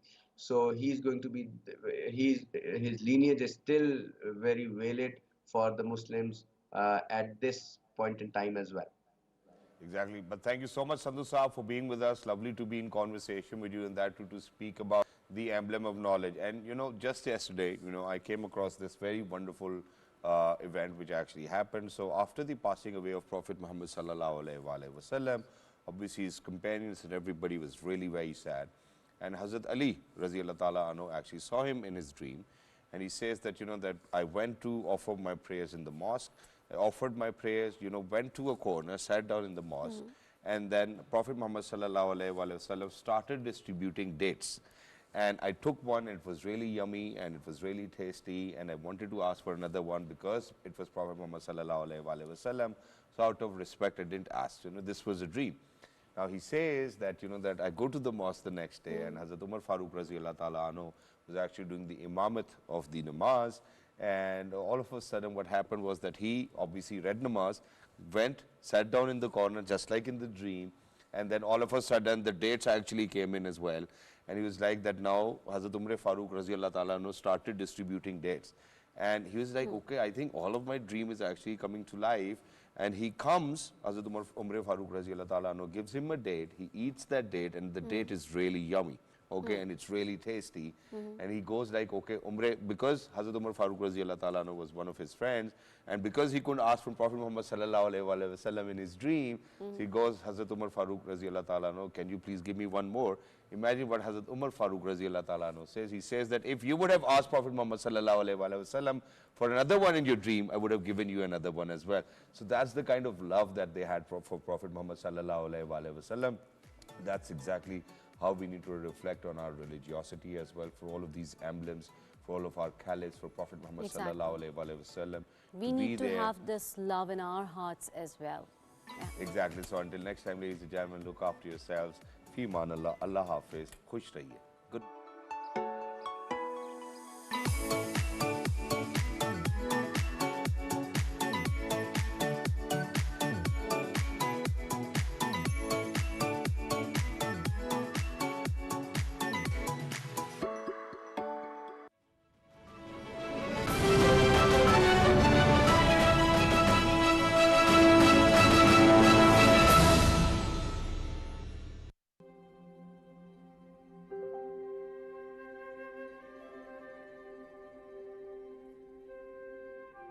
This is the magnificent story of the land which is marked by miraculous brilliance from start to end and from end to infinity. The land that gave birth to heroes who battled the long, tiring journey of faith and hope while shedding blood and sweat in the name of a noble cause of laying a foundation stone of an independent state where their children could live in peace and harmony.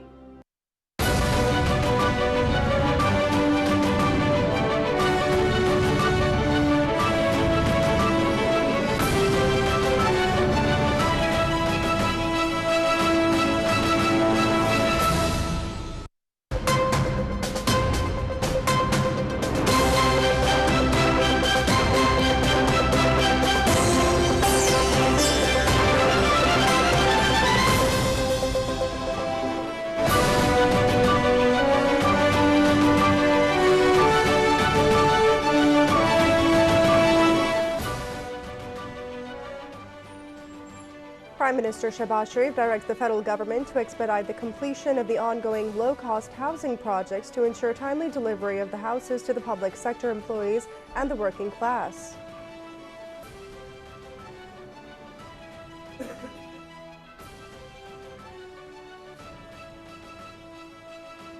Prime Minister Shehbaz Sharif says after Karachi, the faceless customs assessment system should be broadened and implemented in other cities as soon as possible so that all imports across the country could benefit from this system.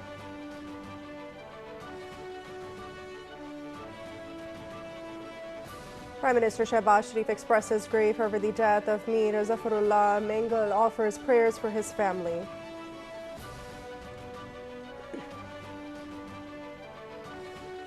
Finance Minister Mohammad Aurangzeb says that Pakistan will issue China's panda bonds to transform the economy as early as June to further integrate its capital markets with China.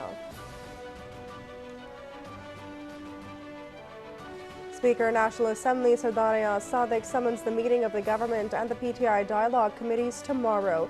The dialogue committees will be holding an in-camera meeting during the third round of talks at the Parliament House.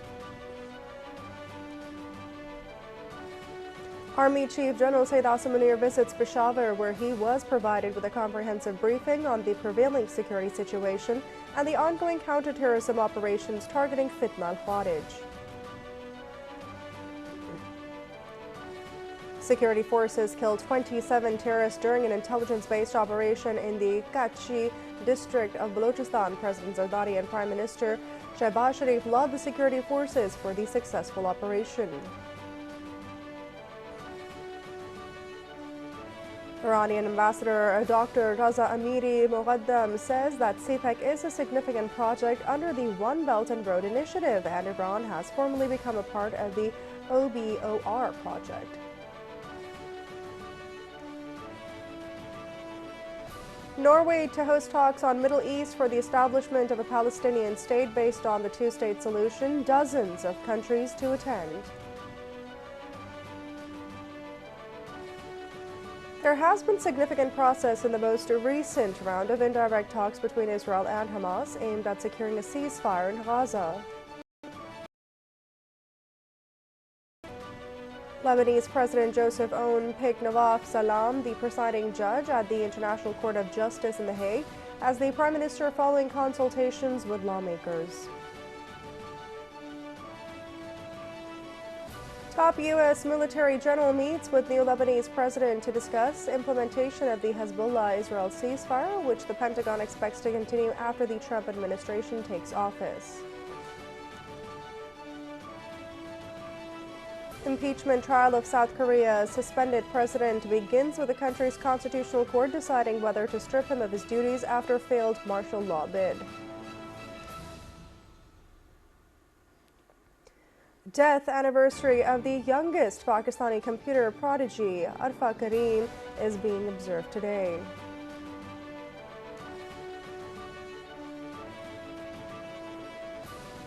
The much-anticipated Pakistan Super League 10 players draft concludes at Hazuribagh, Lahore Fort, with all 6 franchises finalizing their competitive squads for the upcoming PSL Season 10.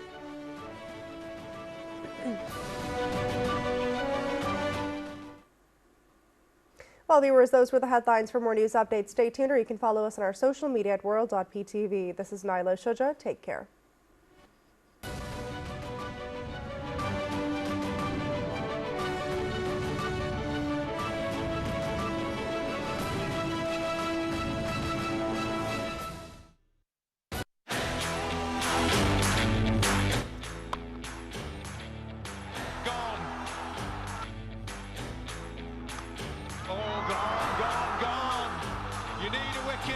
You go to Hassan Ali, we've seen the celebration.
Bismillahirrahmanirrahim. Assalamu alaikum and welcome to Newsroom. I'm your host Khalid. But today is the 13th of January 2025.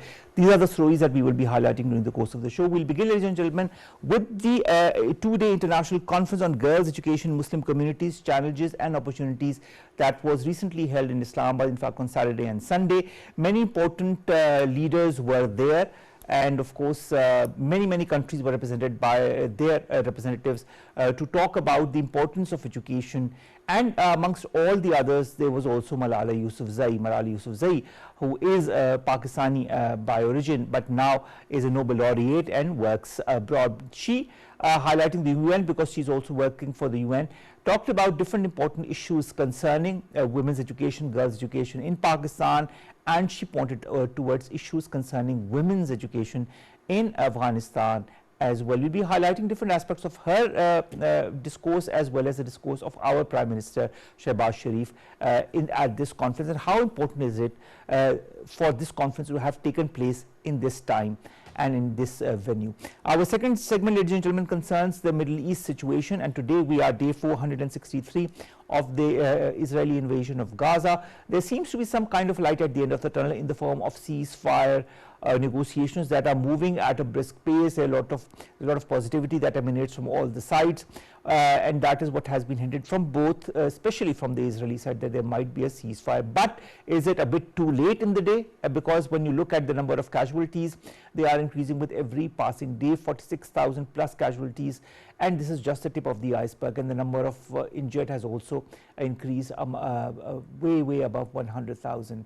The fact also remains that Palestine is not the only area that is now bearing the brunt of the Israeli brutalities. There is also Yemen, there is also Lebanon, and there is also to some extent Syria. We'll be highlighting that in our second segment. Then we are going to talk about the death toll from the US fires that are happening in Los Angeles has increased, and the number is now 24. Around 10,000 buildings have completely been decimated, destroyed, and the expenditure as far as rehabilitation or the destruction is concerned, some say it's 8 to 10 billion, others even point to much more than that.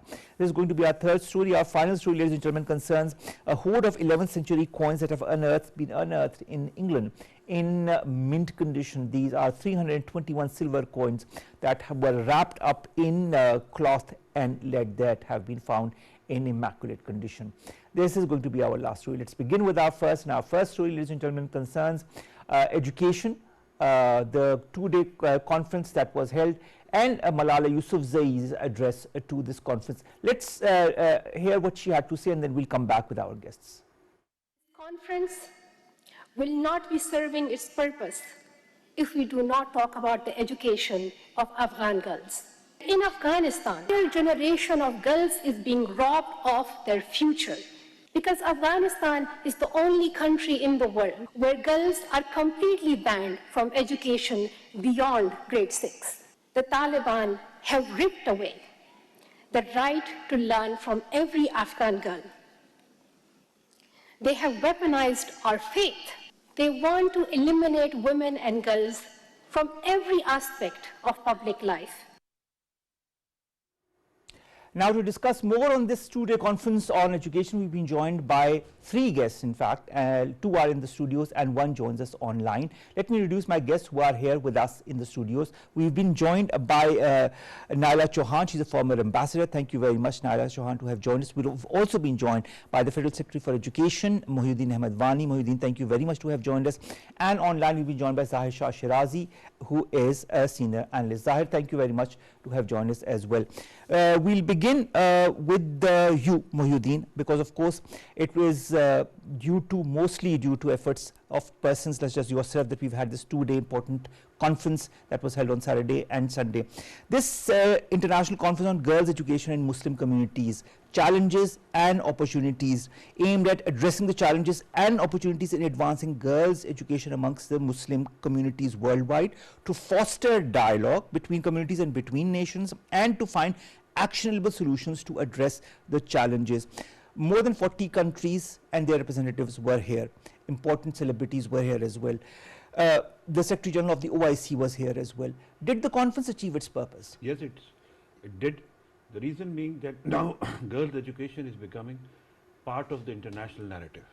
It has become part of the national narrative. It has been now debated and endorsed by the religious establishment of Pakistan. It was not 2 days conference. There was a 3rd day also, Friday evening, when all the top religious scholars, they attended a moot there in the convention center, including Maulana Taqi Usmani, Maulana Fazlur Rahman, Maulana Raghib Naimi, and many other top scholars of Pakistan. And they started with endorsement of this convention's narrative that girls' education and Islam are reconcilable, and it endorses girls' education, the religion, and any custom and tradition which is impeding the girls' education in our Islamic world has nothing to do with Islam.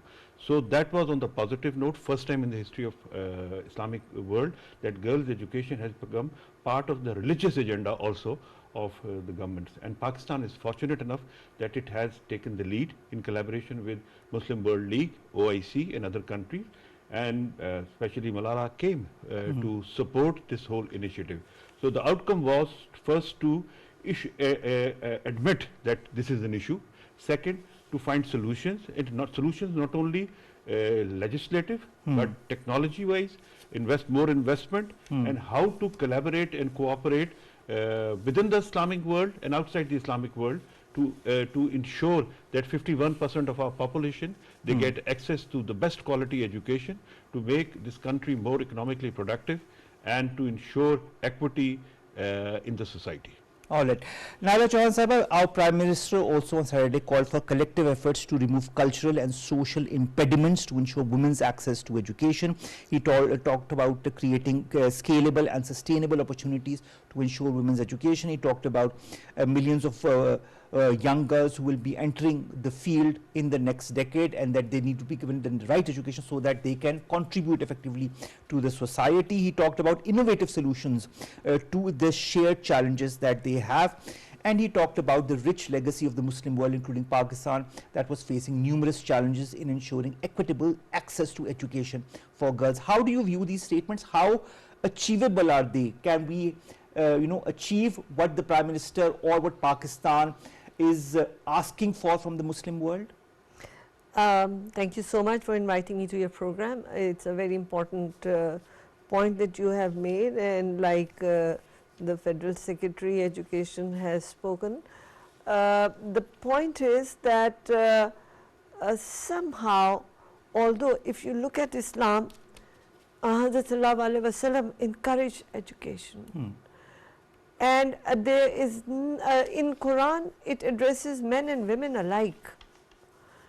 But somehow, over the period of time, cultural, traditional factors played in, and misinterpretations started emerging. These are more cultural and traditional practices rather than religion. But now that narrative needed to be brought forth, because for the rest of the world, Islam,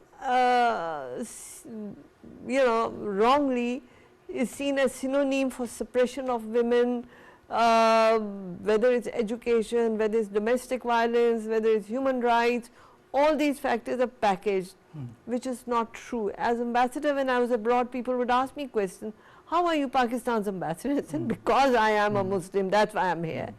So this narrative was very important, and I think I would like to congratulate the government for taking this initiative, because there are many Muslim countries and a lot of work is being done, but in silos.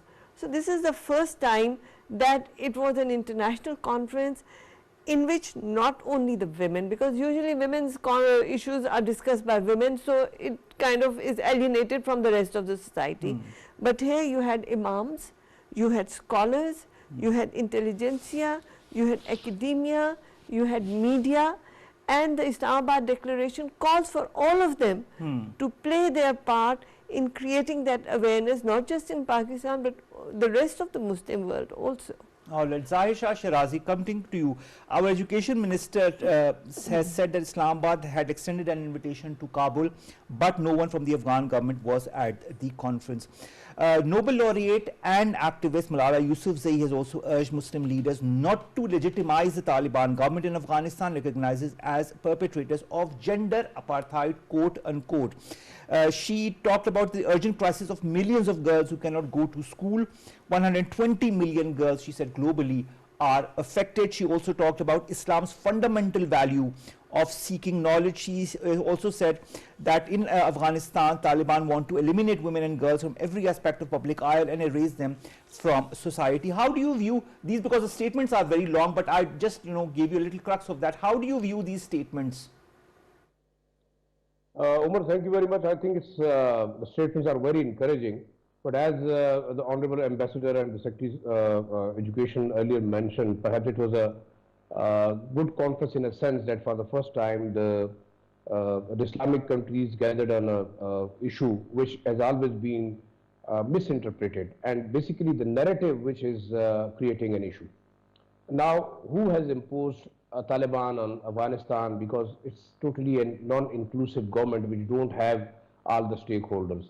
Now, if you are saying that they are not allowing girls to go to schools, they have put a ban on the working women, and all this has been done under the patronage of the international coalition led by the United States. Okay, Malala is saying good.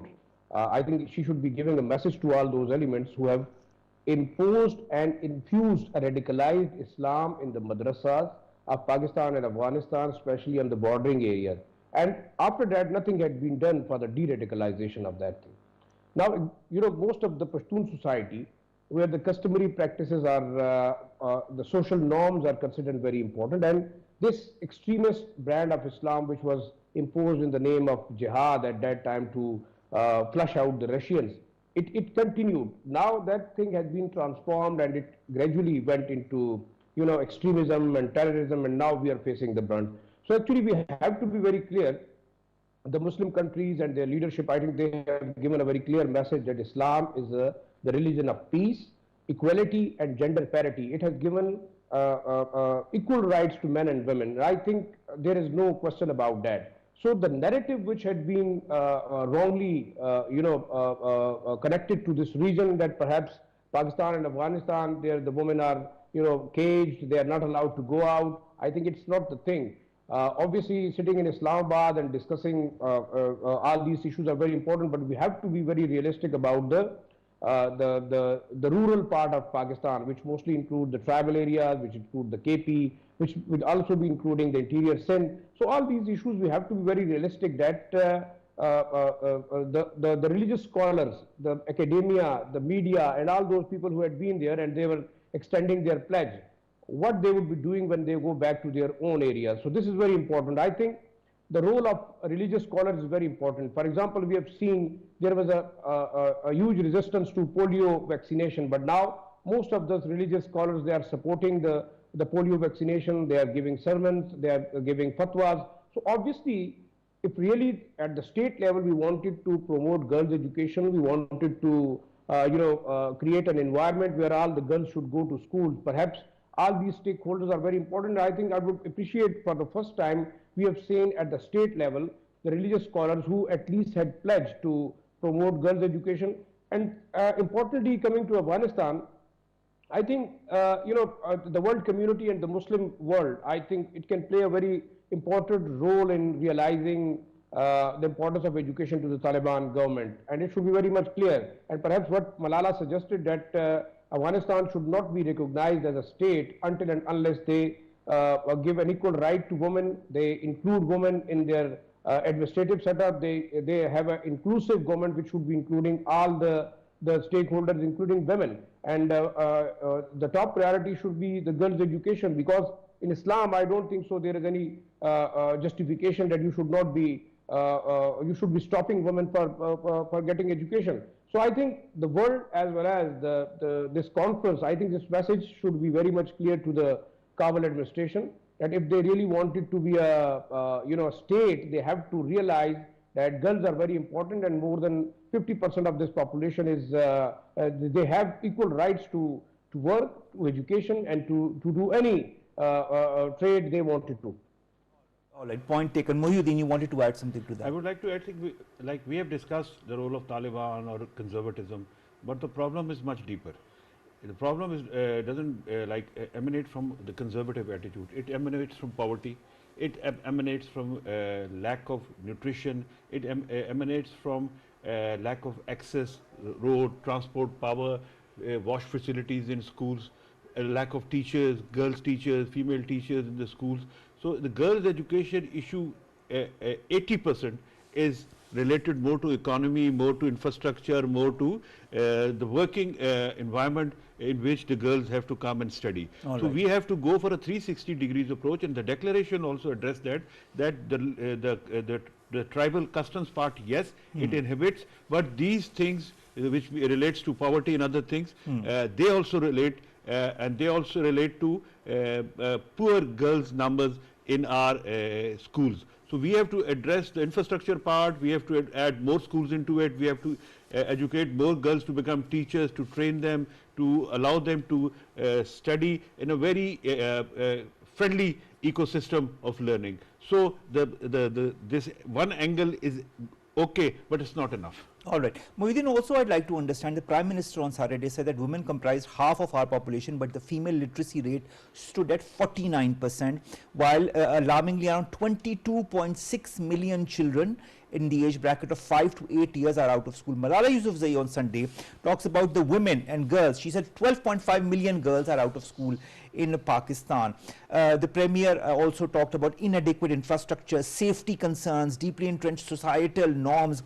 Malala Yousafzai also said that the conference is the beginning of the new journey where we commit to the future of every girl to have access to quality education, to make this vision a reality in our lifetime. And of course, she, and I'm sure you also agree with her, she's talked about all of us being champions of our faith by being champions for girls and their right to learn. How can we move forward around these lines? The two-day conference has ended, but now is the whole implementation phase. How will all the representatives from the countries who were here will take this to their respective countries, and how will Pakistan move forward from now Basically, Girls' Education Conference is not the first step. We already in last May, we announced establishment of National Education Emergency Task Force, and it was specifically designed to address the out-of-school children issue in Pakistan, which is a great challenge for us, and which the weakest link is the girls factor, which are being addressed. So we are planning to establish an out-of-school challenge fund. We are working together with the provinces to address the issue of this out of school children through a targeted activity. We can't thin out our efforts. We have now data with us from the Pakistan Institute of Education, where we know the concentration of out of school children in the lagging districts and tehsils of Pakistan, especially in Balochistan, a couple of Sindh, Punjab, Fata and AJK, and we have to now allocate more resources to address the issue of out of school children in these particular districts where the number is 70 to 80%. So general 49% figure doesn't say at all. It is very deep, and it is very specific in certain different districts for different reasons. So the approach has to be targeted. The approach has to be in a very collaborative and cooperative manner between the federal government and the provincial government and the non-profit organizations and the private sector and the national NGOs, bilateral sector, private. So, and the World Bank and ADB and FCDO, they all are coming up with their own additional financing for specifically addressing this issue of out of school children in lagging districts of Pakistan. What about the 17-point Islamabad declaration? You've alluded to that, Nala Chauhan Sahib has alluded to that.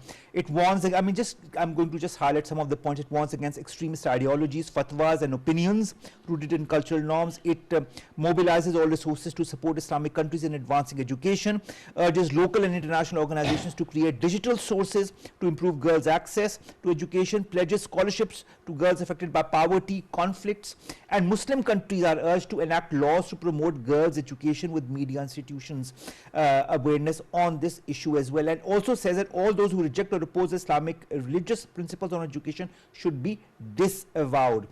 I want to understand what commitments exactly have been made, because you were there and you have been on the forefront as far as this conference and more concerning education is concerned.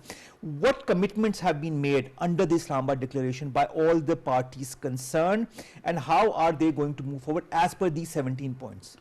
Basically, these 17 points, these are the statement of intent of the legislature of the executive of Pakistan and the executive of all 56 Islamic countries.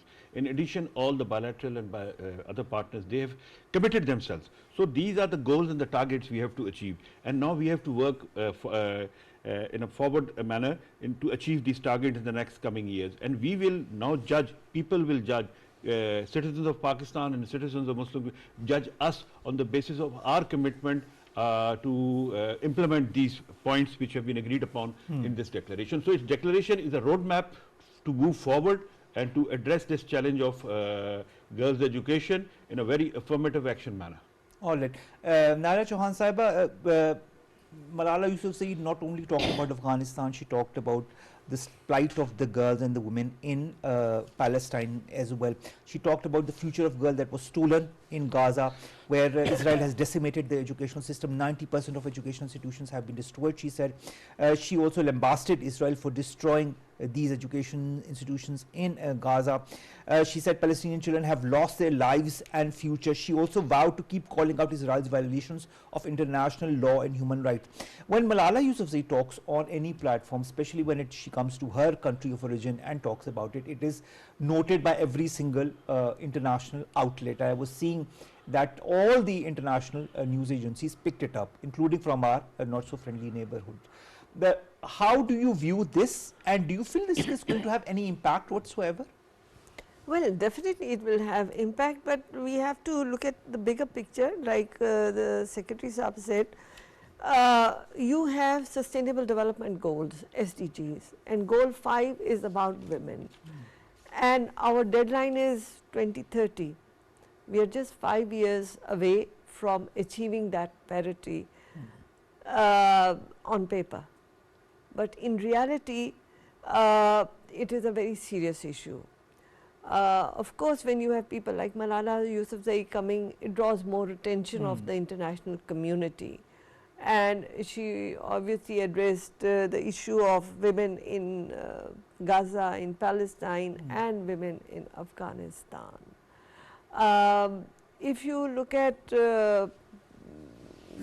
Afghanistan, you would recall that when the new so-called new Taliban regime had taken over after the Doha talks, they had made their commitment that they are not like the old Talibans and they will not be as repressive, and they will give women the right to education, and they'll have more participatory government and more inclusive, and which women will have as much role in decision making.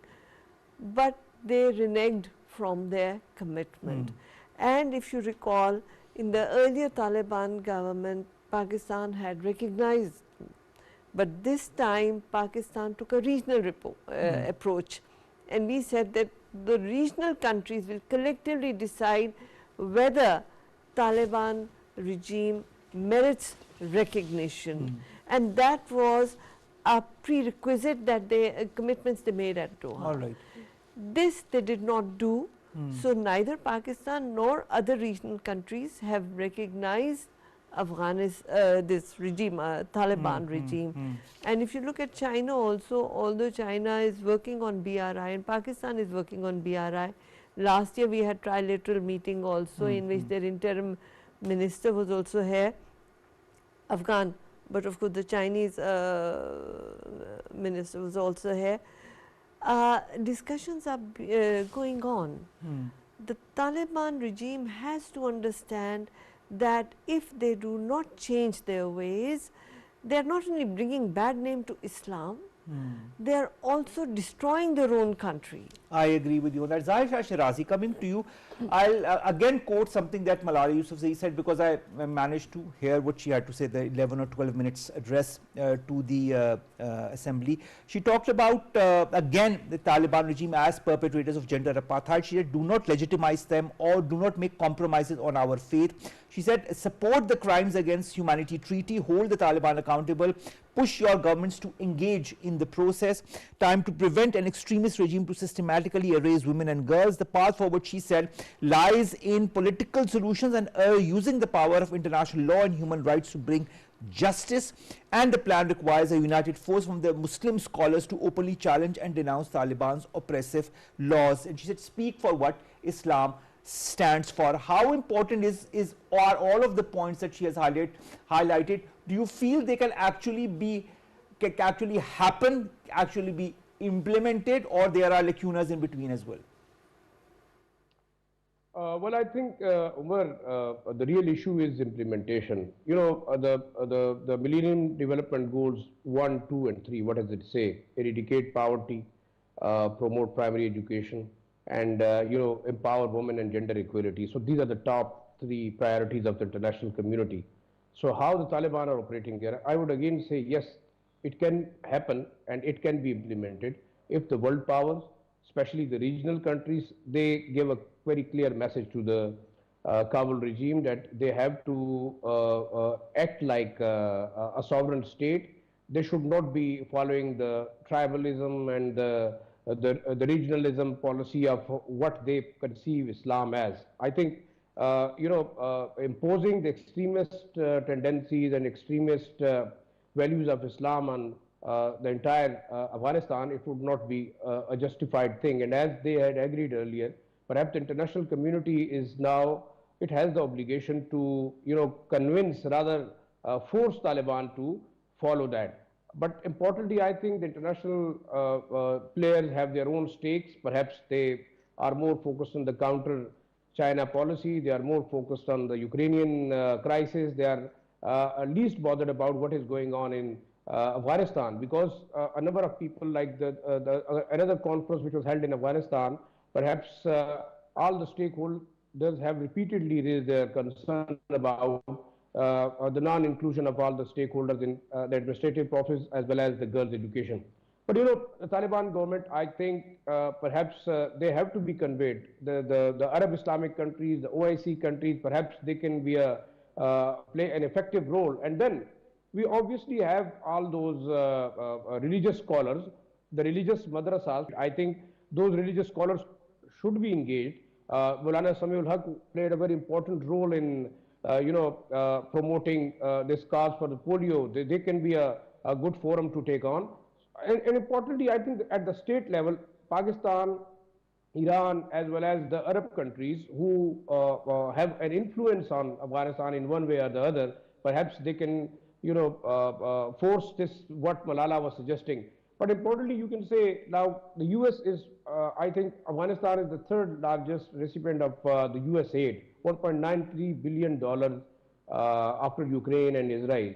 So I think the international community must also be looking towards those powers who have imposed Talibanization again on Kabul. This is very important. I think you cannot do it without the assistance of those power stakeholders who have their own interests, who are still using Afghanistan as a proxy. As earlier the Secretary Saab was saying that perhaps poverty, rehabilitation, non-development, these are also the issues where the girls are not being provided education. But we have an example of Chitral district. This is a remote area.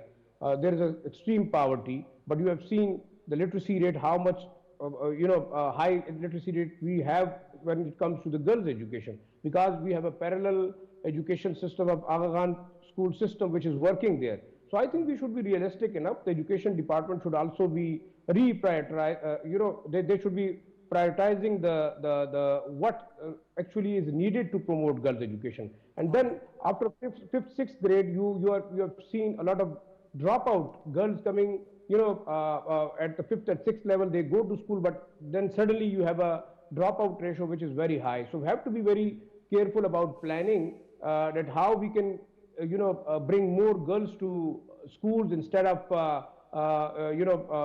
facilitating them to get dropped out. So the parents as well as the local community, I think it should be engaged. And we have an example here very much in one of the remotest districts of Khyber Pakhtunkhwa, where girls are going to school. Now most of those girls are now in the Middle East, in the UAE and other countries, and they're serving very effectively. All right. Point taken. Mohyuddin, last question as far as this important segment is concerned. We know the efforts that you've put in as far as education, in not only in the federal area is concerned, but also in Gilgit-Baltistan and other places. And of course, the vision that you've brought is something that a lot of people should look forward or are looking forward to. When you look at a very important mood such as this, let's concentrate on this two-day mood. And of course, all the people from different communities, from different countries, from different regions of the world who were here, who have talked, who have discussed, and then to add to that were the ulemas, who also had a very unanimous point of view as far as education for girls is concerned. What is the way forward from here? I'm not just being Pakistan specific, but Muslim world specific. How can the Muslim world move forward in order to remove all the negative perceptions about girls, about women and about education?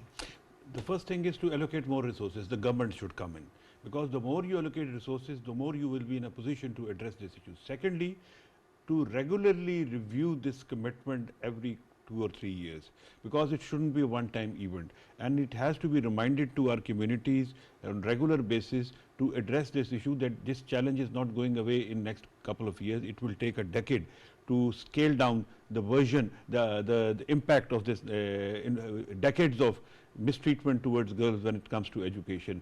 So we have to move forward, and we have to build partnerships in the coalitions with the private sector, non-profit sector, international organizations to address it.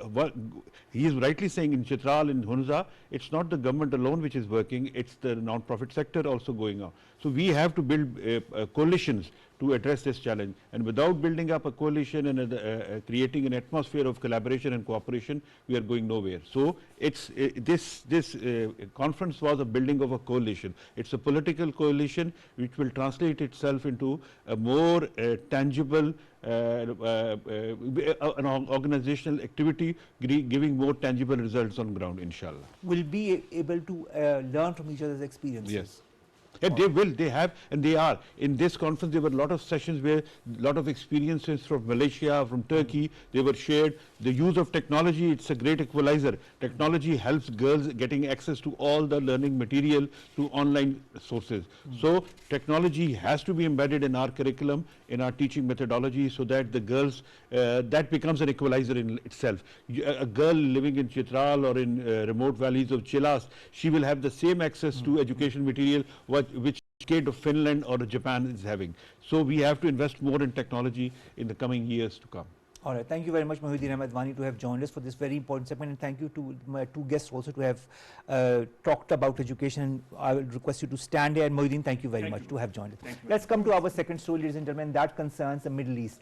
Now, as far as the Middle East is concerned, Israeli forces have killed at least 5 Palestinians in an attack on Salahuddin School in Gaza City that sheltered forcibly displaced people.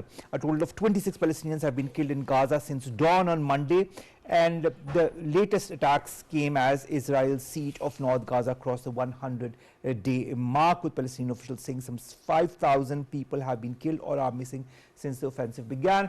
Ambassador Naila Chauhan as well as Zahisha Shirazi continue to join us for this segment as well. Naila Chauhan, I'll continue with the, I'll start with something that we've talked about many a times, and that is the brutalities of the Israeli government. And I've just said in the introduction that about 5,000 people have been killed in these last few weeks alone. And then the schools that are being targeted, the buildings that are being targeted, 46,584 people that have been butchered, 109,731 who've been injured since the whole thing began on the 7th of October 2023. Do you see any end to these atrocities? As a diplomat, our job is to be optimistic. But can you be optimistic under these conditions? There's always hope. You can never give up hope, and you can see the ceasefire is there. I mean, they're talking about talks of ceasefire, yes. Which is, a ray of hope, I would say. All right. We can't give up. Okay. We just can't give up. We have to keep working at it. And even look at South Africa when apartheid was there. Did anybody hope that this would fall? But it did. And that's why South Africa is the country that really filed a case against Israel in context of genocide. And now the audacity that Israeli leadership is demonstrating is unbelievable. To say the least, unbelievable to say the least, and despicable to say the least as well. Zahisha Shirazi Saab, Ambassador Naila Chauhan was pointing towards ceasefire. Now, Israeli Foreign Minister Gideon Saar says progress has been made in the ongoing negotiations that are taking place in Qatar as far as the ceasefire is concerned. He says that he hopes that within a short time he will see things happening, but it is still to be proven. What should we make of this statement? Because on the one hand, we've got statements like these. On the other hand, we've got statements that want to completely destroy Palestine, that want to completely destroy Hamas. How can we have a ceasefire under these conditions? Well, I think, yes, we should be optimistic that war should stop. But the Israeli finance minister was, I had a statement of him, that he was saying that it would be a compromise and a defeat if we go for a ceasefire. So now these conflicting statements, perhaps Israeli forces are working on a pre-planned expansionist design, and the Zionist lobby, I think it should not be stopping until and unless they have achieved the targets. Now you can see not only Gaza and Hamas, but they have gone beyond that. Lebanon, Syria, and even now they are threatening all those countries who they believe perhaps are a hurdle in the way of an extended Israel or expansionist design of the Zionist lobbies. We have to keep in mind this also. And then the redundant UN system. I think I would say yes, we should be optimistic about everything. But now, if the entire Palestinian territory has been flattened, you have put hundreds of thousands of those people again into poverty and hunger. Hundreds of thousands of girls and boys and youngsters, they have died. They would be deprived. They would be living in a sheer poverty in the next almost 2-3 decades. How you are expecting to have a ceasefire? And then they should start rebuilding the destroyed houses and the entire livelihood which had been shattered. I think this organized genocide under the UN Charter and with the support of the international powers, I think it's the worst in the human history. We haven't seen such atrocities in the most barbaric times of Genghis Khan and all those things, who we often used to quote. But now, in the next 3-4 decades, we will be quoting the Israeli atrocities against the Palestinians. I think the world should now realize that if such atrocities are continuing, it will generate more anger. It would create more hardliner, extremist tendencies, and I think it would be dangerous for the world. As we would be looking ahead. I would be sorry to say, but I think in the days to come, we would be feeling to have more violences if such like atrocities continue against the poor nations. So I think the UN and the world powers should realize that supporting a powerful perpetrator of crimes against humanity, I think it should be stopped. And we should be hopeful that if the ceasefire happens, at least the Palestinians should have a sigh of relief. Ambassador Naila Chauhan, on the one hand, the current US President Joe Biden stresses the need for an immediate ceasefire when he calls the Israeli Prime Minister Benjamin Netanyahu as negotiations continue in Doha. On the other hand, he provides Israel with $8 billion worth of armaments. Not the first time that has happened. In the last year, there have been two more important supplies of armaments given to the Israeli government. How can you have a ceasefire under the conditions in which, on the one hand, you talk of ceasefire, on the other hand, you provide the government with the same tools that they can use to further destroy Palestine? I'd like to add to these two comments Israeli Finance Minister, as Aisha talked about, who denounces a deal, and he says that this is a surrender deal. Then you've got the Defense Minister Katz, who says he has told the army to present a plan for the complete defeat or Hamas in Gaza in case this deal is not agreed upon by the time Donald Trump comes into power. And then you also know what Donald Trump has said as far as this deal is concerned. What's going to happen? Basically, to be very honest, Israel had projected itself, that dome of defense they had, their army was invincible, they had created a propaganda against them. But now that with this concept of Greater Israel, they started spreading out. So they started war in Lebanon, started war in Syria. They are involved because little by little they are planning to expand. The problem is that their soldiers are incompetent, and their failures are now coming to the fore. And now the world is watching that they are not as invincible as they had pretended to be. They want ceasefire in one area to be able to usurp the other so that they can focus their forces on Gaza. And they are not going to relent on this. Whatever international community, but you would also have to keep in mind that the American economy runs on their arms industry, and they are facing economic issues. So they have to produce arms. Where are they going to sell? To Ukraine? To Israel?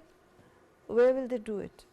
So for them it is important that you have wars. All right. And that's why. So that they can sell their arms and ammunition. I think so, yes. Aisha Shirazi, last question to you, that concerns Lebanon. The Lebanese news agency reports that Israeli forces have carried out a large bombing operation in the southern town of Kfar Qila, and also are doing a combing operation with heavy and medium machine guns in the southern town of Khiam.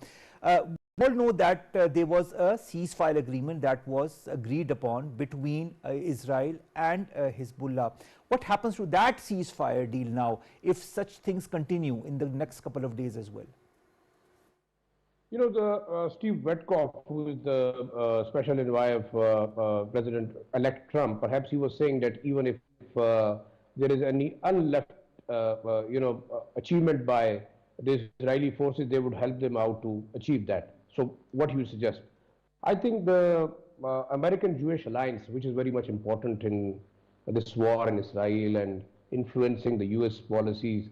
So as they are getting the support from this alliance, and perhaps weapons apart, that weapon trade is very important for the United States economy to run.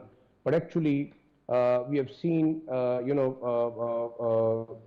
unprecedented support to the Israeli aggression by the United States as a policy, whether it's the Biden administration or whether the Trump is coming in power, it would not have any effect. But again, the expansionist design, I think, until and unless the Israelis have those goals achieved, I think they should not be stopping. And they would even not stopping to target Iran and even beyond that. So obviously there must be a full stop to their atrocities. And what Honorable Ambassador was saying, perhaps I think now the weaknesses of the Israeli forces have also is very much clear to all those who might have been considering them as a supernatural kind of an army which could not be defeated. But we have seen Hezbollah, Hamas, and even the Houthis, they are targeting them and killing them. And an important thing is that we don't have any first-hand information coming from the war zone, because the entire Western media is controlled. The entire Western media is towing one line. I think we are getting a kind of a filtered whatever the Israelis wanted to convey to the world. So we don't have any objective source of information coming from the war zone until and unless we get claims from Hezbollah, Hamas, or the rival Israeli forces who are fighting them. So we have to see actually that things are not so good as far as the Israeli planners were planning, and even the United States should realize that even if this thing is getting expanded, the Middle Eastern countries, the Arab countries, they are also under threat, and perhaps if it start happening, then we are heading towards a major crisis. And if Iran gets involved, perhaps we would be seeing a kind of a another world war, and God forbid. That I is think what Israel has always wanted, to get Iran involved directly or indirectly, more directly than indirectly, to engage it, and then of course engage US as well in this war. And this is what we are seeing. We are seeing an extension of what happened in Palestine and now is going in Lebanon, is going.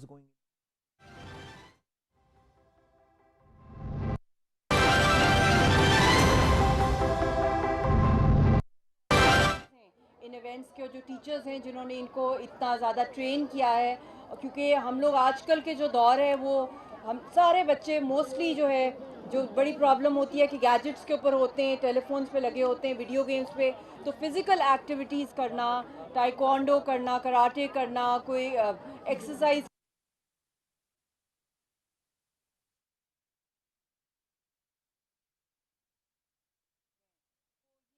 बहुत ज़रूरी है कि एक healthy activity है, और ये wellness के लिए भी बहुत ज़रूरी है, आपकी मेंटल हेल्थ के लिए भी, फिज़िकल हेल्थ के लिए भी। और आई थिंक इस तरह की एक्टिविटीज़ रेगुलर बूट कैंप्स लगने चाहिए स्पोर्ट्स के एक्टिविटीज़ के हवाले से, और मैं यही कहूँगी कि इस तरह एडल्ट्स के लिए भी होने चाहिए।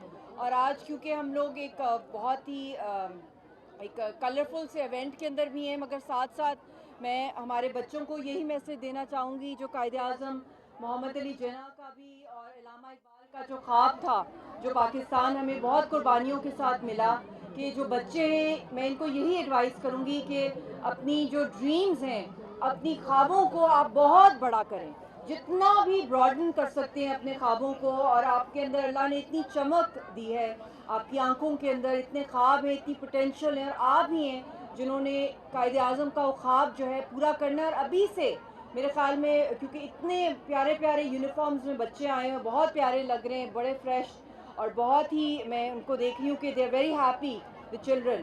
तो आपको इस वक्त फिज़िकल मेंटल हेल्थ के साथ जो आपकी स्पिरिचुअल गाइडेंस भी है नेशनहुड की, कि आप सब लोग अपने मुल्क का नाम रोशन करें, एक अच्छा इंसान बने, बड़ों का अदब करें, और उसके साथ साथ जो हमारे फंडामेंटल, जो कश्मीर में आप देख लें, इस वक्त पैलेस्टाइन के अंदर देख लें, जो जुल्म हो रहा है कश्मीरी बच्चों पे, पैलेस्टीनियन बच्चों के ऊपर, स्कूल नहीं जा सकते, उनके लिए ख्वाब है इस तरह के प्ले ग्राउंड के अंदर सेफ्टी के साथ वो जाएं और वो खेलें और वो फिर घर आए। ये एक मौजज़ा ही होता है कि कोई बच्चा घर से निकले तो वापस वो आए, ज़िंदा आए, वरना तो हॉस्पिटल्स में उनकी डेड बॉडीज़ इससे बॉम्ब ब्लास्ट हो रहे हैं, क्या कुछ नहीं हो रहा, जेनोसाइड हो रहा है।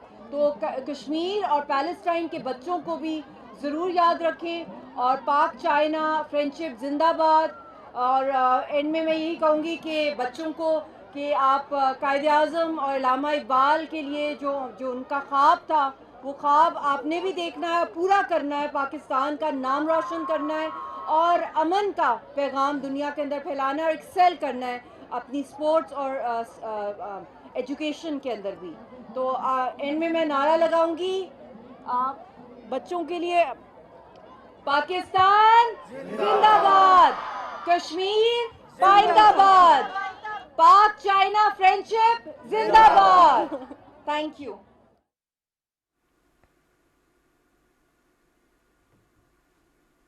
Viewers, as we just saw, this was Mashal Hussain Malik. She was speaking in Islamabad and stated that Pakistan and China's ties are deepening every single day, and Pakistan is on its way to progress and prosperity, further stating that the students must focus on their education and their sports.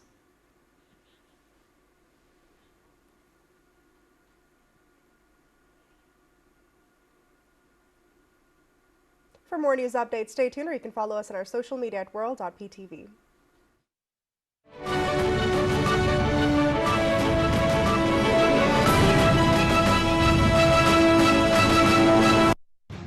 The world is changing. Every minute, every hour, every day. We bring you the news that matters the most. In-depth analysis and expert opinions. Illuminating minds, touching hearts, and shaping the future. Our team of experienced journalists keep you updated. PTV World, your trusted source of information. We are PTV World.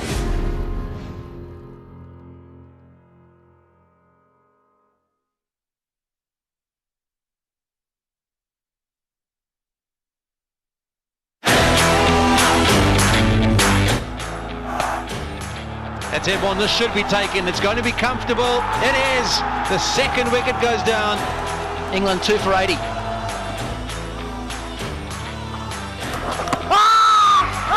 Appeal caught behind. They've got the big wicket. Root has been dismissed.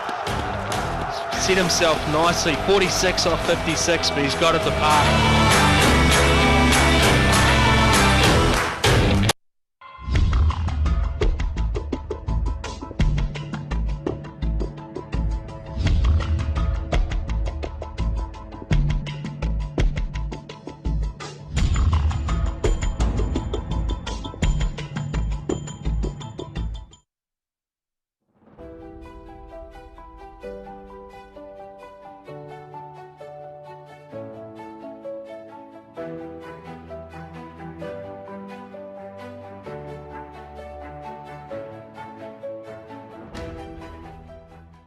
Islamabad Capital Territory, a modern planned city that is well maintained and well organized. Islamabad is Pakistan's clean, calm, and green capital. Founded in the 1960s, it attracts people from all over Pakistan. Located on the Potohar Plateau in the northeastern part of the country, between Rawalpindi district and the Margla Hills National Park to the north. Faisal Mosque, the largest mosque in South Asia, Margla Hills National Park, Dominico, Pakistan Monument, Rawal Lake, Simli Lake, and Fatima Jinnah Park are among the tourist attractions in the territory. It is ranked as the second most beautiful capital city in the world.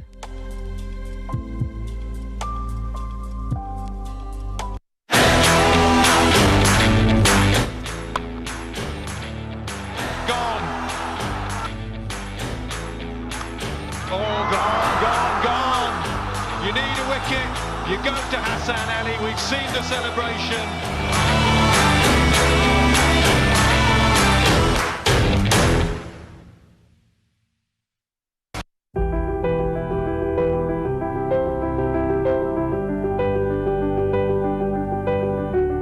When one door of happiness closes, another opens. But often we look so long at the closed door that we do not see the one which has been opened for us.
Stokes should be gone. More brilliant bowling from Hassan Ali. High in the air, has it gone all the way? Yes it has, you betcha. Another poor delivery, another fine shot.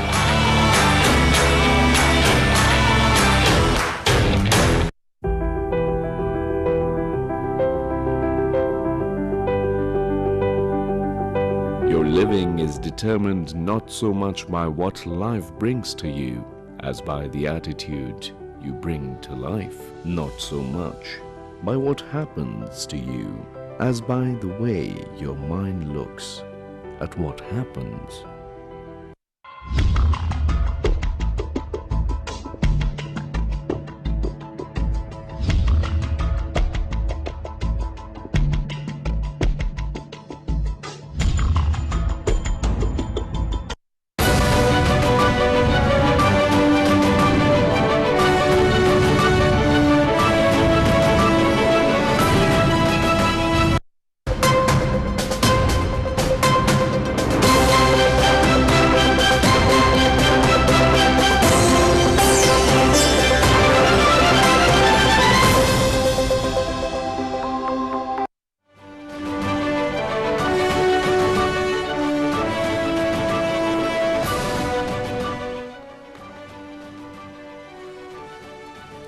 Security forces eliminate 8 Khawarij in 2 separate engagements in Khyber Pakhtunkhwa province.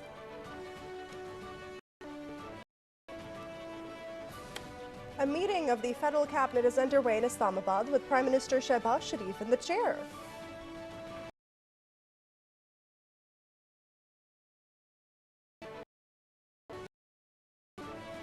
Prime Minister Shehbaz Sharif federal government of the ongoing low-cost housing project delivery of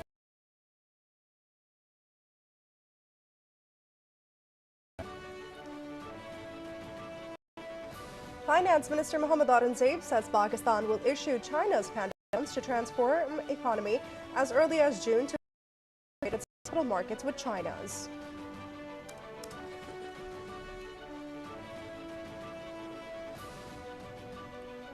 Speaker National Assembly Sardar Ayaz Sadiq summons the meeting of the government and PTI dialogue committees tomorrow. The dialogue committees will hold in-camera meeting during the 3rd round of talks at the Parliament House.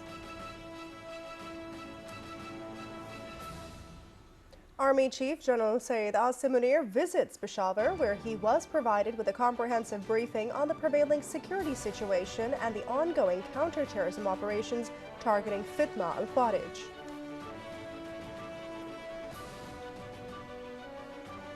Iranian Ambassador Dr. Raza Miri Muqaddam says CPEC is a significant project under the One Belt, One Road initiative, and Iran has formally become part of the OBOR project.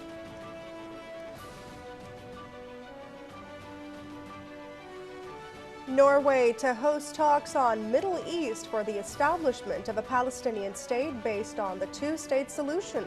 Dozens of countries to attend. There has been significant progress in the most recent round of indirect talks between Israel and Hamas aimed at securing a ceasefire in Gaza. Iran, European powers hold a frank and constructive talks about Tehran's nuclear program just a week before U.S. President-elect Donald Trump takes the office.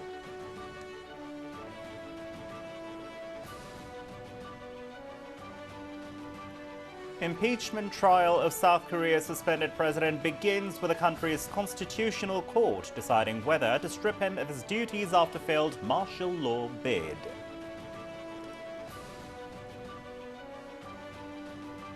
The death anniversary of the youngest Pakistani computer prodigy Arfa Karim Randhawa is being observed today.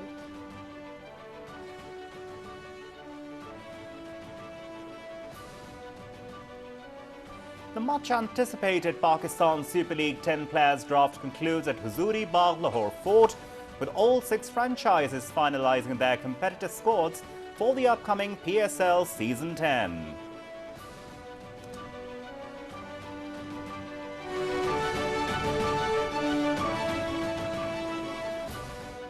You're watching PTV World. These were the headlines for this hour. I'm Fahim Bangush. I'm Naila Shuja. And I'm Rabia Khalid. We'll be back after a short break for the news in detail.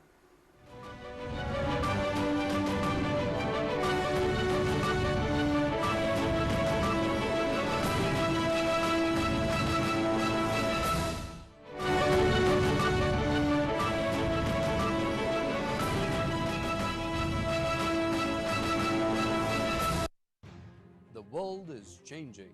Every minute, every hour, every day. We bring you the news that matters the most. In-depth analysis and expert opinions. Illuminating minds, touching hearts, and shaping the future. Our team of experienced journalists keep you updated.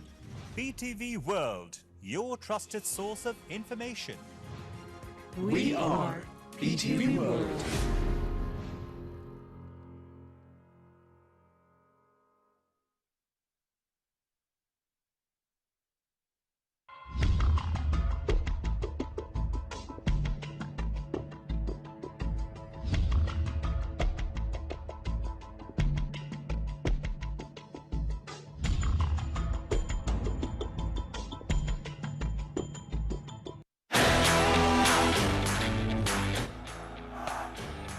That's everyone. This should be taken. It's going to be comfortable. It is. The second wicket goes down. England 2 for 80.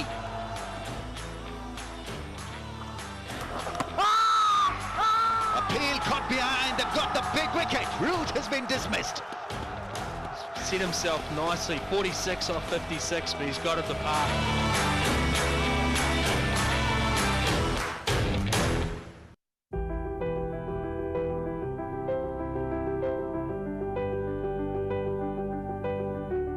When one door of happiness closes, another opens. But often we look so long at the closed door that we do not see the one which has been opened for us.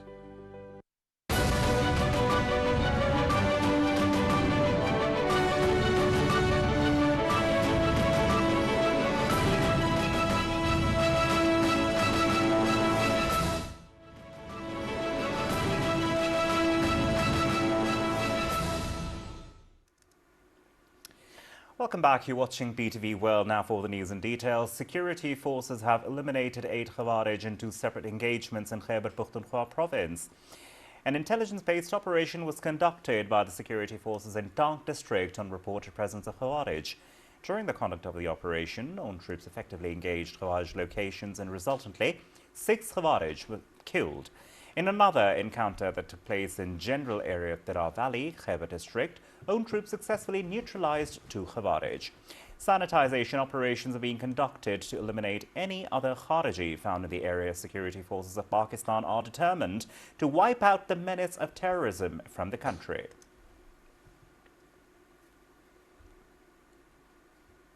President Asif Ali Zardari and Prime Minister Shehbaz Sharif have appreciated the security forces for the successful operation of eliminating terrorists. In their separate statements, they paid tribute to the security forces for their successful operation against the terrorists in Tank and Khyber districts. They said that the nation and the entire nation stands with the brave security forces for their complete eradication of fitna al-Khawarij. They expressed national resolve to root out the scourge of terrorism and bring peace and stability in the country. A meeting of the Federal Cabinet is underway in Islamabad with Prime Minister Shehbaz Sharif in the chair. Prime Minister Mohammad Shehbaz Sharif has directed the federal government to expedite the completion of the ongoing low-cost housing projects, ensuring their timely delivery to benefit the public sector employees and the working class. More in the following report by our correspondent Fahad Ahmed Missin. Let's take a look. In a high-level meeting held to review the progress of housing initiatives, Prime Minister emphasized the importance of private sector partnerships to boost investment in housing projects. He directed the Ministry of Housing to ensure third-party validation of construction processes and prioritize transparency and merit in the selection of renowned international construction companies for these projects. Prime Minister expressed satisfaction over the dissolution of inactive entities like PWD, highlighting its role in reducing corruption. He welcomed the digitization of the housing allotment system for government employees, which ensures transparency and efficiency. Ongoing housing projects include the rapid construction of 630 low-cost residential units in Kuchla, Quetta, and 4,112 units in Islamabad. Upcoming initiatives include 5,728 units in Peshawar and 5,600 units in Rawalpindi and Islamabad. Prime Minister directed swift action to ensure their completion within stipulated timelines. The meeting also reviewed the digitization and reforms within the federal government employees housing authority. Measures such as online payment systems, complaint resolution mechanisms, real-time monitoring, and geotagging have been implemented to improve transparency and efficiency. Prime Minister Shehbaz Sharif further instructed the Ministry of Housing to present a comprehensive plan for establishing world-class facilities including 5-star hotels, hospitals, IT parks, apartment complexes, and international standard schools in Islamabad. Prime Minister called for the finalization of the national housing policy by March 2025, following consultation with all stakeholders. He also announced the formation of a committee to oversee reforms in the Ministry of Housing and other federal departments. Prime Minister affirmed that government is committed to providing affordable housing for every citizen and ensuring transparency and quality in all construction projects. Federal Minister Riaz Hussain Pirzada, Ataullah Tarar, and senior officials attended the meeting. Reporting for PTV World, Fahad Ahmed Missan. Prime Minister Mohammad Shehbaz Sharif has said that after functioning the Karachi, the faceless customs assessment system should be broadened and implemented in other cities as soon as possible so that all imports across the country could benefit from this system. Chairing a review meeting on the matters related to the Federal Board of Revenue in Islamabad, the Prime Minister observed that the significant process and progress had been achieved in the digitization and reforms within the FBR in the previous months. He said that for the first time in history, a system with faceless digitization system had been introduced in the customs process, marking a significant milestone in the digitization of the FBR. The Prime Minister directed the Ministry of Information Technology and Telecommunications and the FBR to work together to further improve the faceless customs assessment system. He desired that the system should be shifted to artificial intelligence by minimizing the human intervention. He also directed for the development of a comprehensive strategy for the implementation of the track and trace system in various industrial sectors. Prime Minister Shehbaz Sharif expresses grief over the death of Mir Zafarullah Mengal, son of Sardar Ataullah Mengal and brother of Sardar Akhtar Mengal. Prime Minister prays for the deceased and the patience for his family. Finance Minister Mohammad Aurangzeb has said that Pakistan will issue China's panda bonds as early as June to further integrate its capital markets with China's. In an exclusive interview with South China Morning Post, the finance minister stated Pakistan had followed Egypt's lead to issue the yuan bonds on the back of the credit improvement from the Beijing-led Asian Infrastructure Investment Bank. Mohammad Aurangzeb, who is in Hong Kong to attend the Asian Financial Forum, pledged more cooperation with Beijing on the next phase of China-Pakistan Economic Corridor. He also called for more participation from China's private sector and export-led industries to transform Pakistan's debt-laden economy. The finance minister stated Pakistan aimed to raise $200 million to $250 million from Chinese investors, adding that it was absolutely critical for the nation to diversify its funding base. He also pledged to set up security to protect the Chinese companies.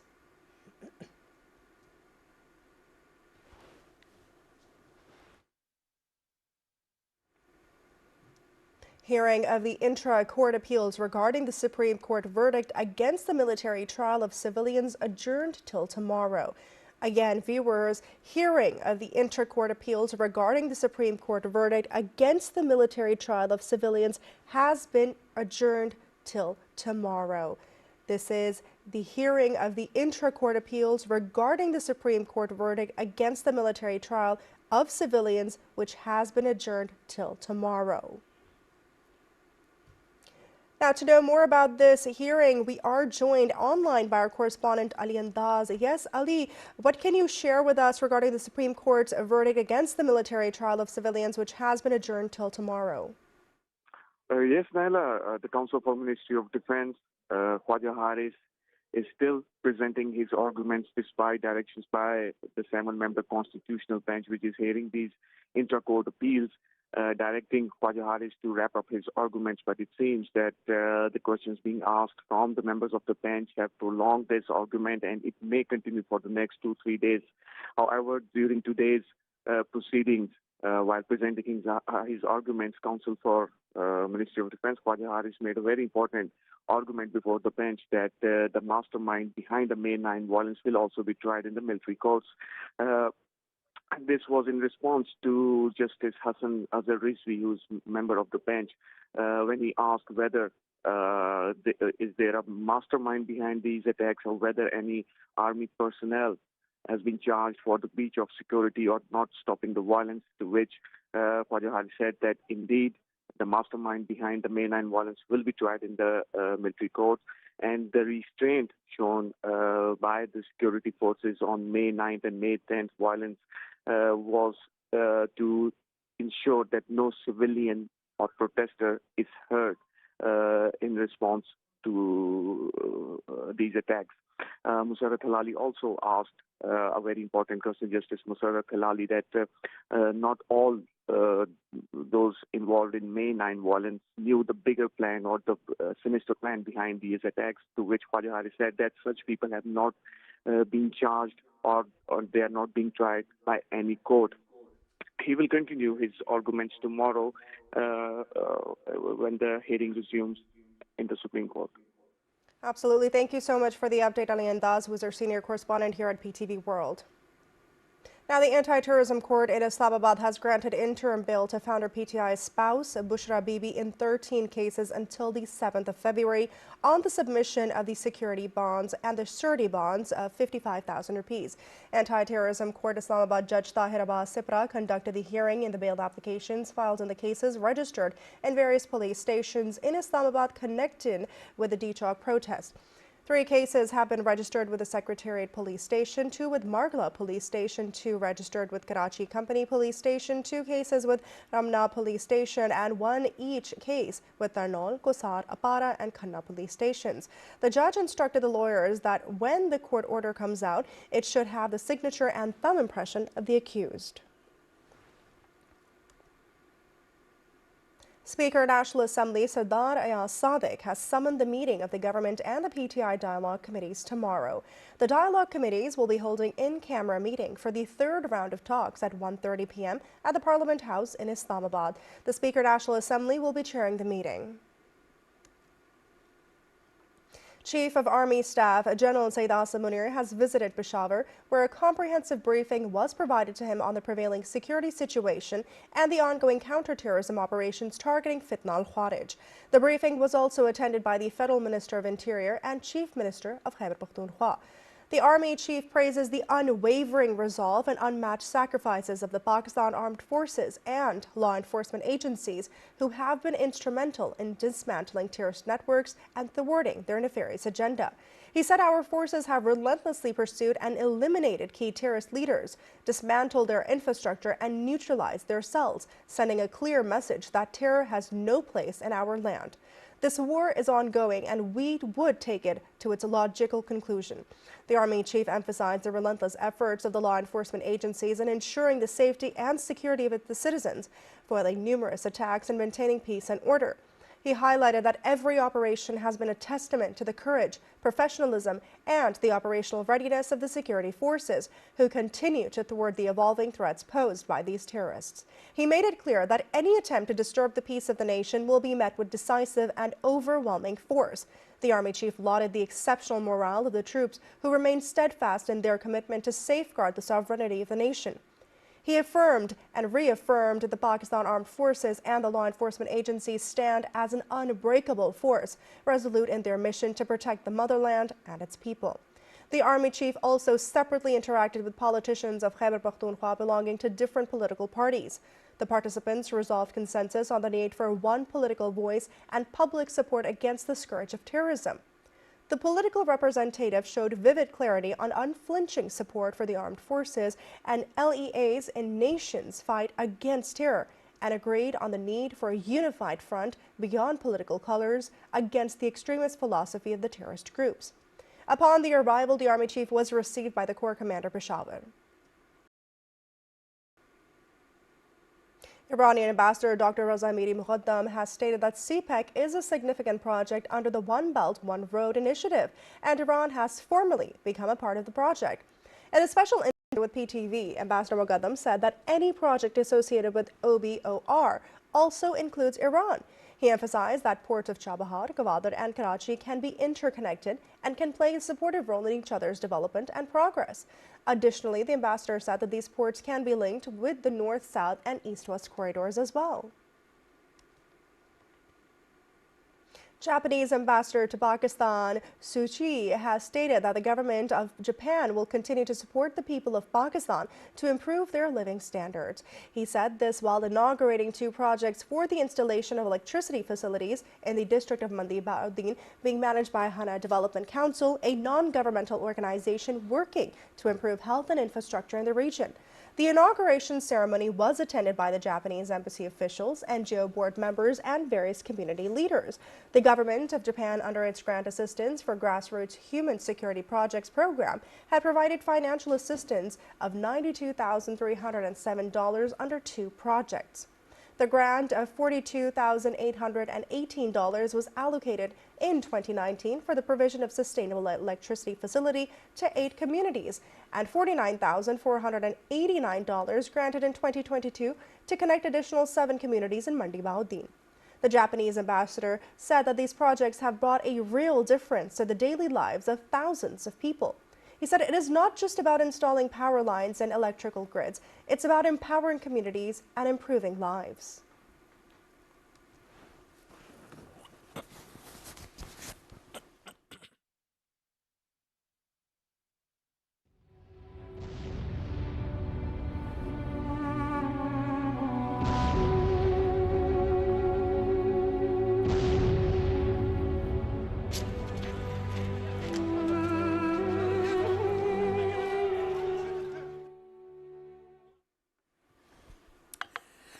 Norway is to host talks on the Middle East for the establishment of a Palestinian state on two-state solution. Dozens of countries will send delegates to Norway on Wednesday as part of a global alliance aiming to find a solution to the Middle East crisis, Norway's foreign ministry said on Monday.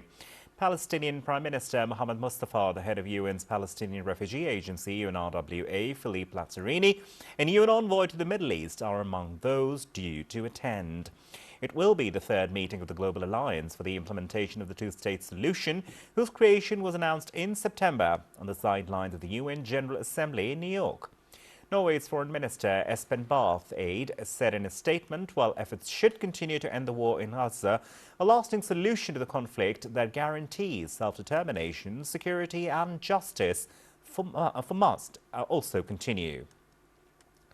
So there is a broad support for a two-state solution, but the international community must do more to make it a reality.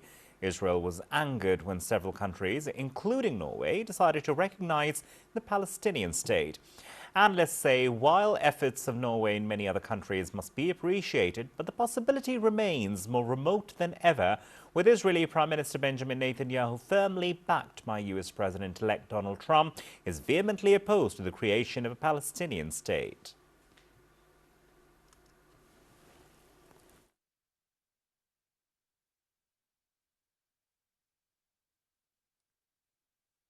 Now, there has been significant progress in the most recent round of indirect talks between Israel and Hamas aimed at securing a ceasefire in Gaza. Media reports quoting sources said there has been significant progress on the remaining sticking points in the latest negotiations in Qatar, leading to a new concrete proposal being presented to the parties. Israel's Channel 12 revealed details about the potential ceasefire and prisoner exchange deal between Israel and the Palestinian group Hamas. The agreement reportedly consists of 3 phases, with the first lasting 42 days, including the release of 33 Israeli captives. The channel reported that an Israeli delegation, Qatar's Prime Minister Mohammed bin Abdulrahman Al Thani, and mediators from Egypt, Qatar and the US are awaiting a final decision from Hamas on the deal's draft text. US President Joe Biden said that a Gaza ceasefire and hostage release deal between Hamas and Israel was on the brink of being finalized. Lebanese President Joseph Aoun picked Nawaf Salam, the presiding judge at the International Court of Justice in The Hague, as the Prime Minister following consultations with the lawmakers. The presidency said the President of the Republic called on Judge Nawaf Salam to task him with forming a government, knowing that he is currently abroad. Salam won enough support to become Lebanon's next Prime Minister after a majority of lawmakers backed him for the post, a big blow to the Hezbollah, which accused opponents of working to exclude it. The support for Salam underlined the major shift in the power balance among Lebanon's sectarian factions since the Shia group Hezbollah was pummeled in a war with Israel last year and its Syrian ally Bashar al-Assad was toppled. Senior Hezbollah lawmaker Mohammad Raad said Hezbollah's opponents were working for fragmentation and exclusion. He said the group had extended its hand by electing Aoun as president last week only to find the hand cut. Last week's election of Army Commander General Aoun, who enjoys the support of the US and the Gulf states, was another sign of shifts in political landscape in which Hezbollah had long held decisive sway. The top U.S. military general for the Middle East was in Beirut to meet with the new Lebanese president to discuss the implementation of the Hezbollah-Israel ceasefire, which the Pentagon said it expects to continue after the incoming Trump administration takes office. CENTCOM Chief General Eric Kurilla met with President Joseph Aoun alongside several high-ranking U.S. military officials. An initial 60-day ceasefire was agreed last November, which stipulates that Israeli forces would withdraw from Lebanon in return for Hezbollah pulling back its fighters and weapons no less than 30 miles away from the border.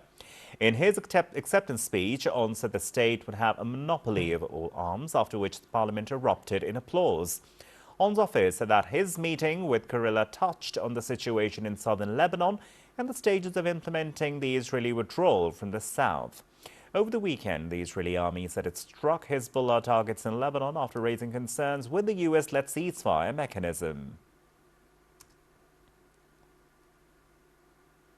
Now, Iran and European powers hold frank and constructive talks about Tehran's nuclear program just a week before US President-elect Donald Trump takes office.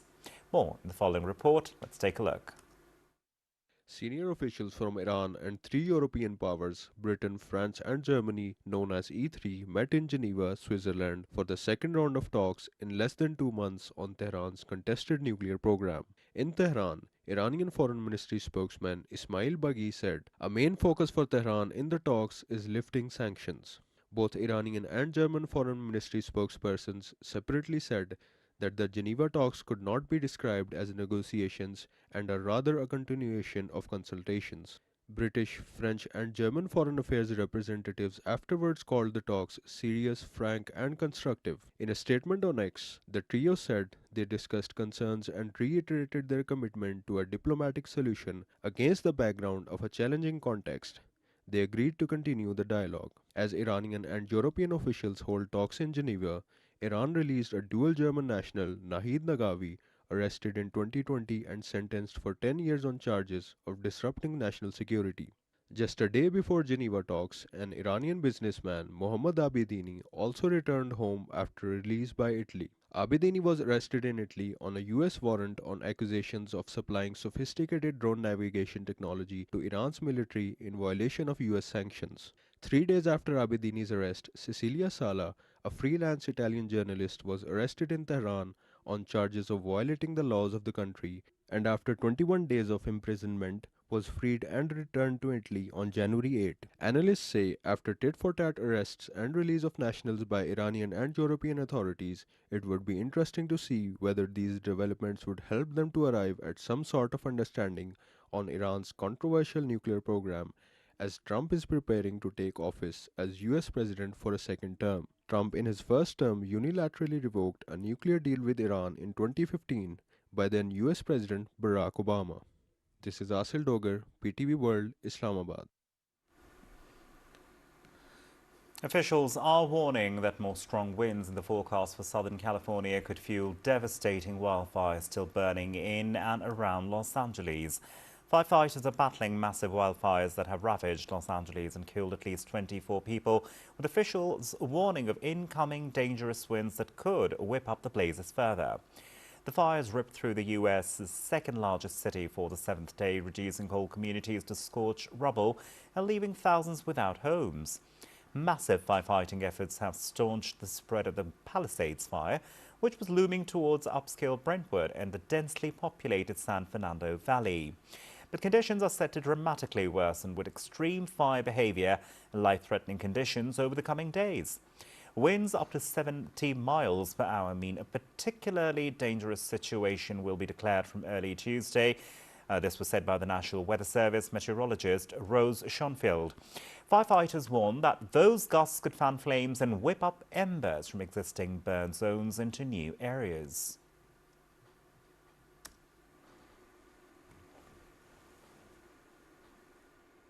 The government has introduced a new ICT training portal to enhance IT skills amongst the youth, aiming to prepare them for opportunities in the rapidly evolving technology sector. An agreement between Huawei and the Ministry of IT has been signed to enable graduates to collaborate with the IT companies. This initiative will provide practical experience in advanced technologies such as artificial intelligence and cybersecurity. A training program has been introduced offering graduates 3-year internships. Huawei has also expressed its commitment to assisting with modern technologies and training programs. Huawei further solidified its support by signing an MOU with Comsat's University Islamabad to enhance technical training. Plans include setting up training centers in Karachi and expanding the program nationwide. The Special Investment Facilitation Council supported initiatives are key to revitalizing Pakistan's economy and fostering growth in the IT sector. Pakistan has expressed its concern over the recent spat of xenophobic remarks directed towards the Pakistani community in the United Kingdom. Responding to the media queries regarding the recent spat of xenophobic remarks directed towards the Pakistani community in the UK, Foreign Office spokesperson Pakistan-UK friendship is characterized by warmth, cordiality, robust cooperation, and trust. He said that nurtured over decades, this relationship remains an important priority of Pakistan's foreign policy. He said that the deep and multifaceted relations cover important areas including trade and investment, education, security, counterterrorism, parliamentary cooperation, and people-to-people contacts. The spokesperson said that the presence of 1.7 million strong British Pakistani diaspora provides the strongest link between the two friendly countries. The spokesperson said, as such, we note with deep concern the increasingly racist and Islamophobic political and media commentary in the UK that is aimed at conflating the reprehensible actions of a few individuals with the entire 1.7 million British Pakistani diaspora.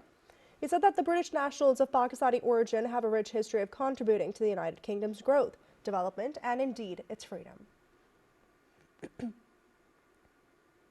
Federal Minister for Commerce Jam Kamal is in Baghdad to lead the Pakistani delegation at the 9th Joint Ministerial Commission session, marking a significant step in strengthening bilateral relations between Pakistan and Iraq. The session is the first to take place since the previous JMC meeting held in Islamabad in 2001. Upon his arrival at Baghdad International Airport, Jam Kamal was warmly received by Iraq's Minister for Housing and Construction, Baghneen Rekani. In a brief meeting held at the airport, both the ministers discussed a range of topics of mutual interest, including enhancing of bilateral ties, boosting economic cooperation, and fostering closer collaboration in key sectors. Both the sides expressed optimism about revitalizing bilateral engagements and addressing shared challenges. Indian Prime Minister Modi's visit to Indian illegally occupied Jammu and Kashmir has been widely condemned as a propaganda exercise aimed at misleading the international community about the dire ground realities of the territory. According to the Kashmir Media Service, the visit is seen as an attempt to project a facade of normalcy and development while concealing India's grave human rights violations and oppressive policies in the disputed territory. With heightened restrictions, increased frisking, searches, arrests, and a heavy security clampdown, the tour has reinforced the perception that India is more focused on consolidating its occupation than ensuring real peace and development through the guidelines set by the United Nations in its number of resolutions on Kashmir. Member countries of the ECO, including Pakistan, have taken another leap towards expanding their cultural partnerships by holding a collective exhibition of their culture and artwork here in Islamabad. More in the following report by our correspondent Hassan Gilani. Let's take a look.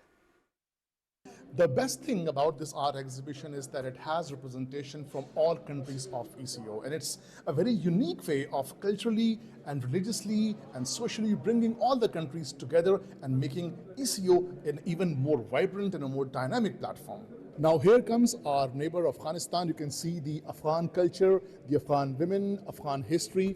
Now this that you're seeing behind me is the Turkmenistan corner. It has the paintings and photographs of Turkmenistan reflecting its rich culture, its history, its enchanting sights, landscapes, and all the beautiful sights of Turkmenistan are well displayed over here.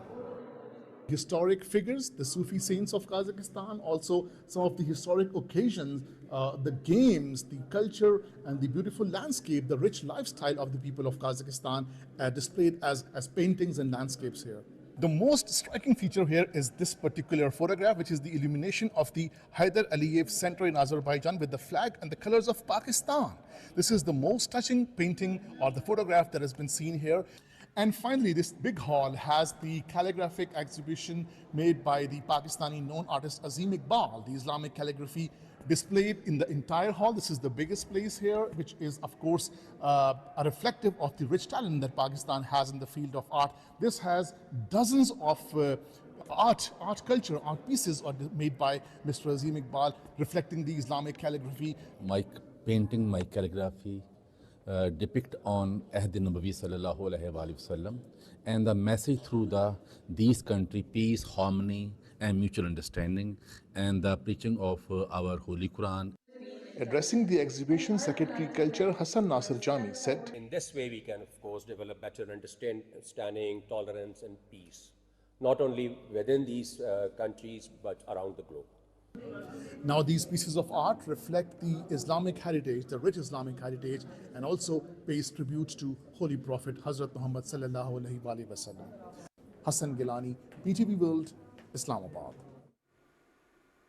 The District Administration of Lucky Marwat, in collaboration with the Education Department and the Boy Scouts Association, organized the 40th National Naat Recitation and Hifz-e-Quran competition. The event held at the Government Shaheed Muhammad Ghazan Khan Model High School in Lucky Marwat, and a large number of participants from students from schools and colleges and religious seminaries participated in the event.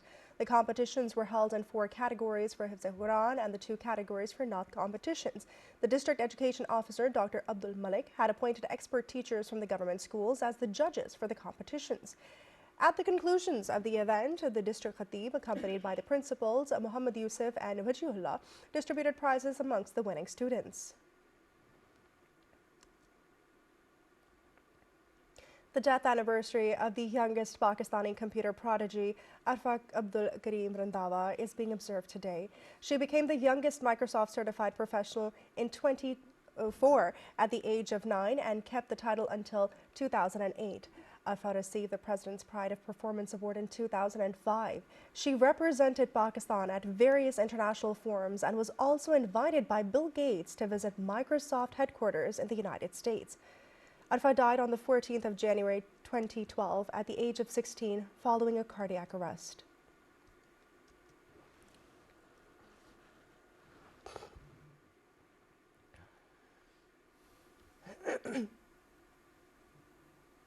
The impeachment trial of suspended South Korean President Yoon Suk-yeol begins with the country's constitutional court deciding whether to strip him of his duties over a failed martial law bid. Spokesman for the Constitutional Court said first hearing out of a confirmed 5 ended minutes later with Yoon not in attendance.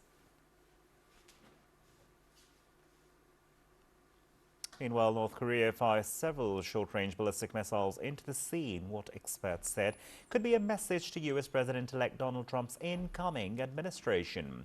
The launch comes as Japanese Foreign Minister Takeshi Iwaya visits South Korea for a series of meetings with top officials, with the Asian neighbors seeking to boost bilateral ties before Trump returns to office next week.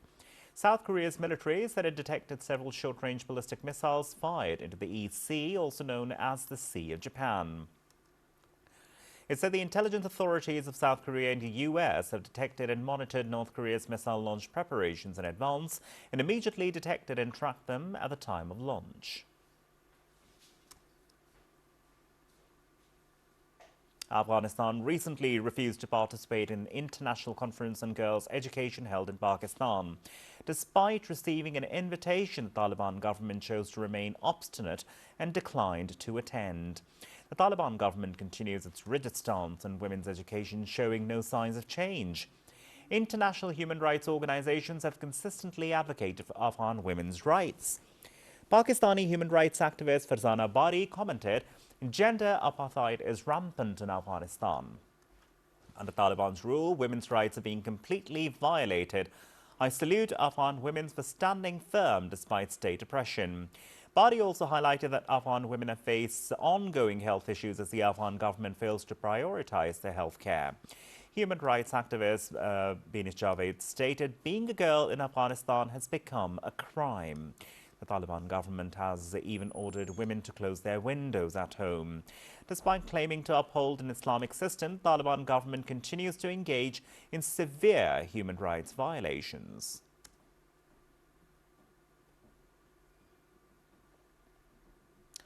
Russia, on the other hand, announced that it forces control to settlements in Kharkiv and Donetsk, respectively, while the Ukrainian side reported conducting high-precision strike on a Russian command post. According to a statement released by the Russian Ministry of Defense, Russian troops seized control of 2 settlements in the Kharkiv region and the Donetsk region, respectively. The ministry also claimed that its forces had successfully repelled Ukrainian counterattacks and launched offensives in the directions of Kharkiv, Zaporizhia and Kherson.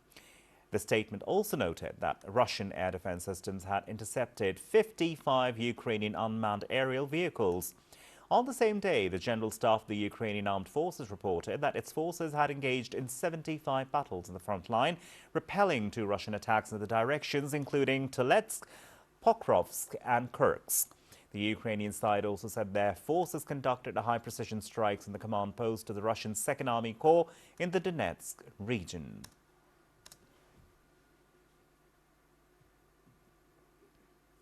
Next now is sports news with Rabia Khalid. Stay tuned.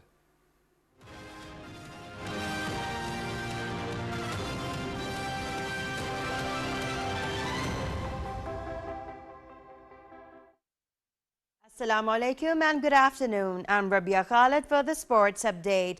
The much anticipated Pakistan Super League 10 players draft concluded at Hazuri Bagh Lahore Fort, with all 6 franchises finalized their competitive squads for the upcoming PSL season 10. More in this report by Malaika Yunus. Let's have a look.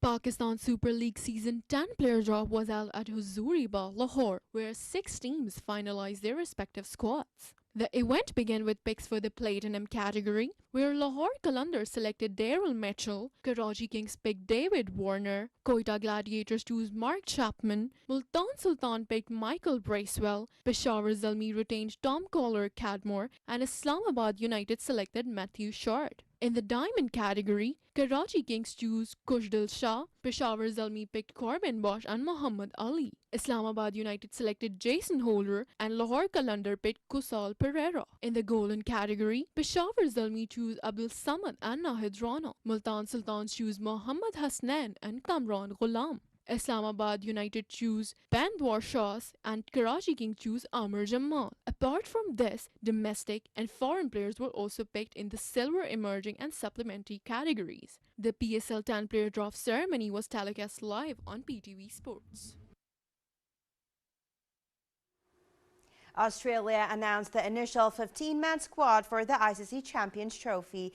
Pete Cummins will lead the team. Experienced batsman Travis Head and all-rounder Mark Stoynes return to the team. The 15-member squad will also play in the ODI series against Sri Lanka before the Champions Trophy.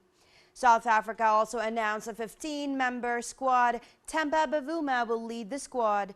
10 players from the squad that competed in last year's Cricket World Cup are included in the Champions Trophy lineup. South Africa reached the semi-finals of the World Cup last year.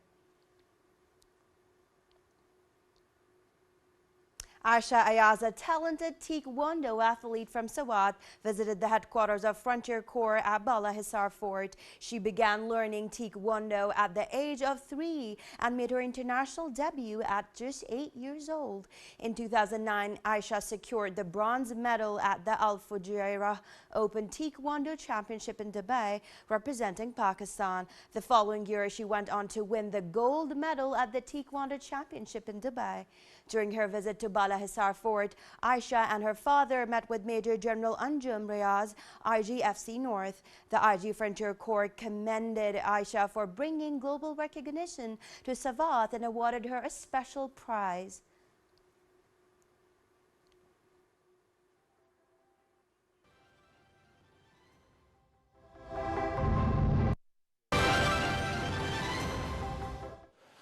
Focus कर रहा है।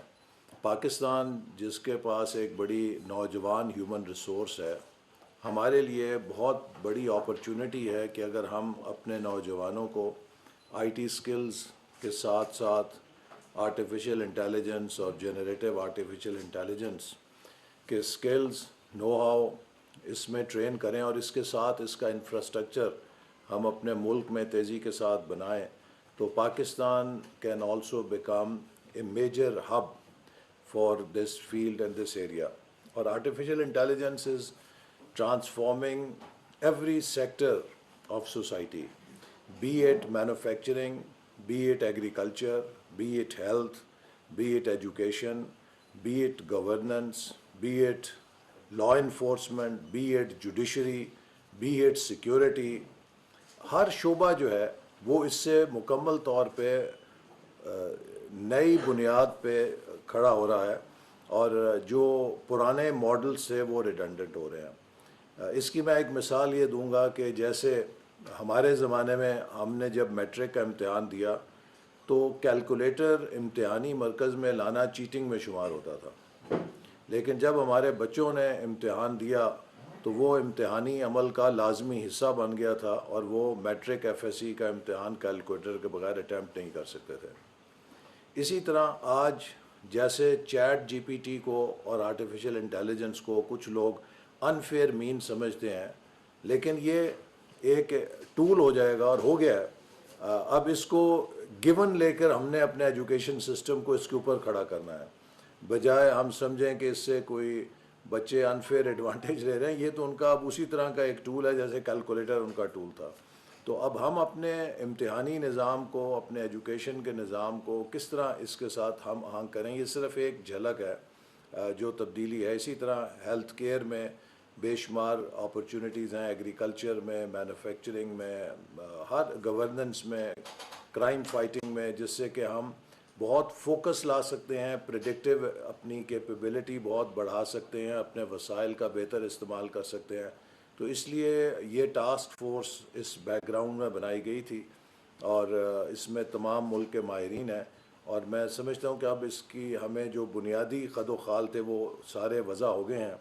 अगली जो meeting है वो अब हमें implementers के साथ करनी है ताकि हर शोबे के सेक्रेटरी साहिबान को बुलाया जाए और उनके साथ बैठ के उस शोबे के अंदर इसकी एप्लीकेशन पे एक रोड मैप बनाया जाए कि एजुकेशन डिपार्टमेंट बताए कि उसका क्या रोड मैप है इसकी एडॉप्शन का, एग्रीकल्चर डिपार्टमेंट बताए कि वो इसको कैसे अडॉप्ट कर रहा है, हेल्थ सेक्टर में इसको हम कैसे लेकर आ रहे हैं, गवर्नेंस में हम इसको कैसे लेकर आ रहे हैं, प्राइवेट सेक्टर के साथ मिलके इंडस्ट्री इसको कैसे एम्ब्रेस कर रही है।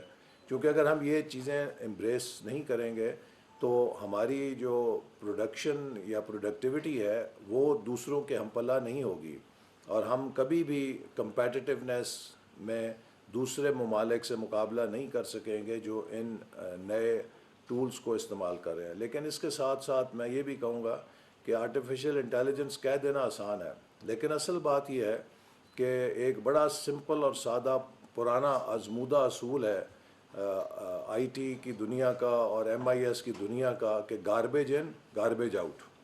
सो आर्टिफिशियल इंटेलिजेंस भी उसी हद तक मदद करेगी कि जिस हद तक उसकी पुश्त के ऊपर ایکوریٹ کریڈیبل ڈیٹا سیٹس ہوں.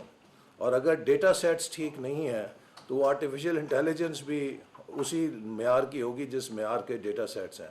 کیونکہ اس کی جو بھی الگوریدمز بنے گی یا جو بھی اس کی پریڈکٹیو صلاحیت ہوگی اس کی بنیاد تو وہ ڈیٹا سیٹ ہے جس کے اوپر اس نے کام کرنا ہے. اور اگر ہمارے ملک کے اندر ہم اوپن ڈیٹا کی طرف نہیں جائیں گے اور ڈیٹا کو بر وقت مہیا نہیں کریں گے تو یقیناً پھر اس ٹول کے ساتھ ہم کام نہیں کر سکتے یا اس سے وہ کام نہیں لے سکتے جو کہ اس کی صلاحیت ہے. اس کی وہی مثال ہے کہ اگر آپ کے پاس ایک اچھی گن ہے لیکن اس گن میں آپ کو فائر کرنے کے لیے جو اس کے ایمونیشن ہے وہ ٹھیک نہیں ہے تو وہ گن کیا کر سکتی ہے؟ گن تو کچھ نہیں کر سکتی. تو اس کا بھی اے آئی کا ammunition is the data. And I think we also have to see کہ how we can ensure and how we can make data availability and reliability also part of the application of this area. تو یہ میرے چند خیالات تھے جس کی روشنی میں سمجھتا ہوں کہ اب ہمیں تیزی کے ساتھ بڑھنا چاہیے. اور اڑان پاکستان جو کہ پرائم منسٹر نے لانچ کیا ہے اس کا مقصد یہ ہے کہ ہم پاکستان کو اب ایک فاسٹ گروتھ ٹریجیکٹری پہ ڈالیں اور وہ ایک ایسی فاسٹ گروتھ ٹریجیکٹری ہو جو سسٹینڈ ہو. آج تک ہم اوپر جاتے ہیں پھر کریش کرتے ہیں اور اس کی بڑی وجہ یہ ہوتی ہے کہ ہماری growth is not anchored in exports growth. So اس اڑان پاکستان کا ایک مرکزی جو نقطہ ہے اور فوکس ہے وہ یہ ہے کہ ہم اپنے مستقبل کی ترقی کو ایکسپورٹس کے ساتھ اینکر کریں. ہم اتنا ہی گرو کر سکتے ہیں جس تیزی کے ساتھ ہم ایکسپورٹس بڑھا سکتے ہیں.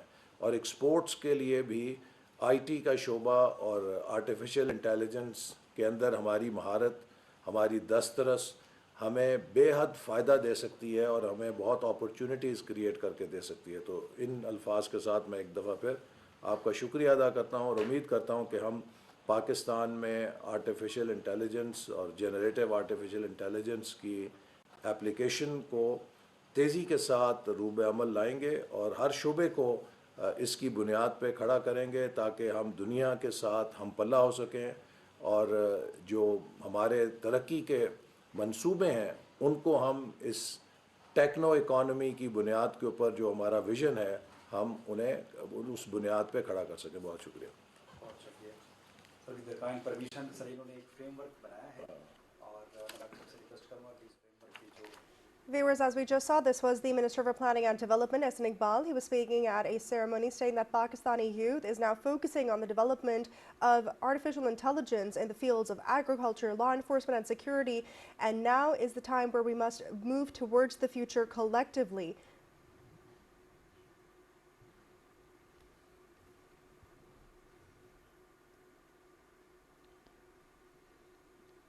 Now coming up, weather.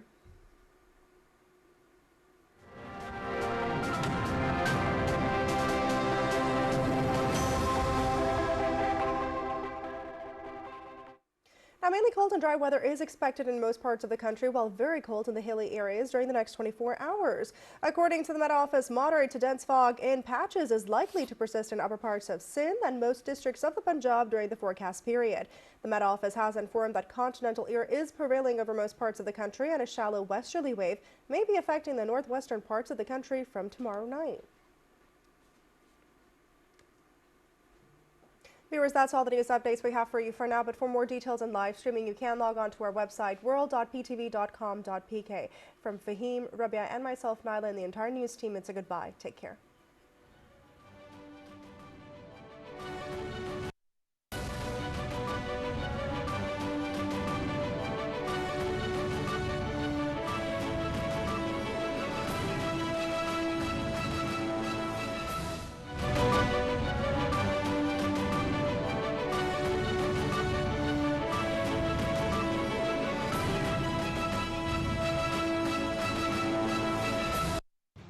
The world is changing.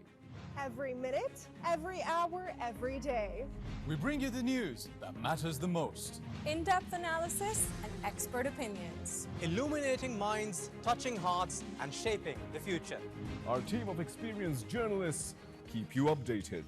PTV World, your trusted source of information. We are PTV World.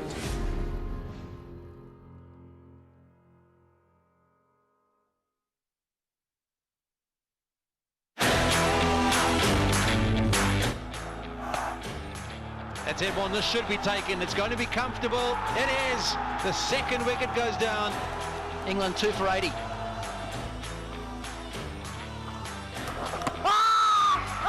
Appeal caught behind. They've got the big wicket. Root has been dismissed.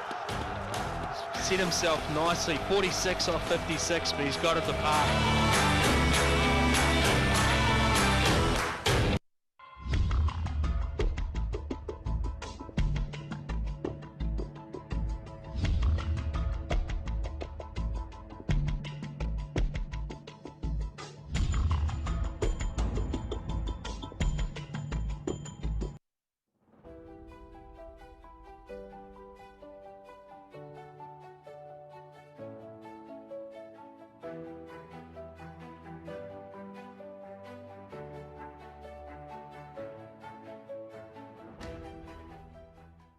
Islamabad Capital Territory, a modern planned city that is well maintained and well organized. Islamabad is Pakistan's clean, calm, and green capital. Founded in the 1960s, it attracts people from all over Pakistan. Located on the Potohar Plateau in the northeastern part of the country, between Rawalpindi district and the Margla Hills National Park to the north. Faisal Mosque, the largest mosque in South Asia, Margla Hills National Park, Dominico, Pakistan Monument, Rawal Lake, Simli Lake, and Fatima Jinnah Park are among the tourist attractions in the territory. It is ranked as the second most beautiful capital city in the world.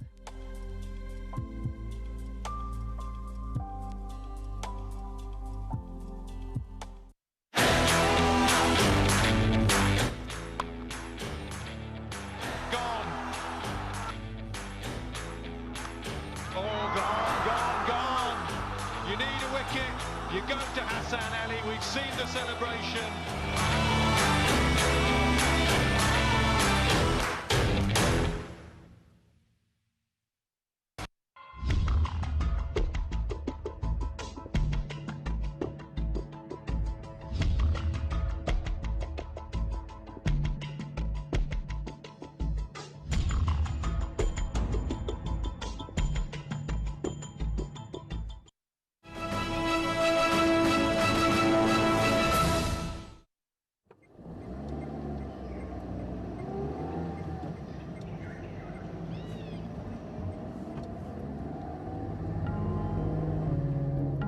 खेत कल्याण गोह दमन फूल चमन इस नीलगो आसमां तले समेटा है मैंने अंदर अपने इस जहां की हर दौलत को मैं हूं अर्ज़ Pakistan.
be gone.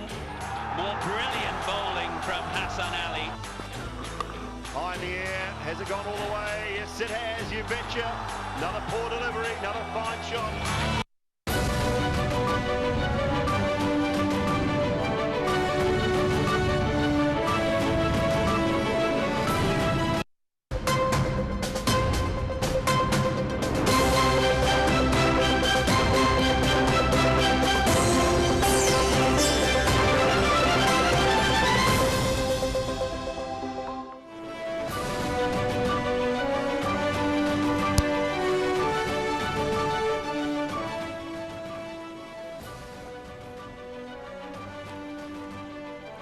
Security forces eliminate 8 quadage in 2 separate engagements in Khyber Pakhtunkhwa province. President Asif Ali Zardani and Prime Minister Shehbaz Sharif laud the security forces for the successful operation.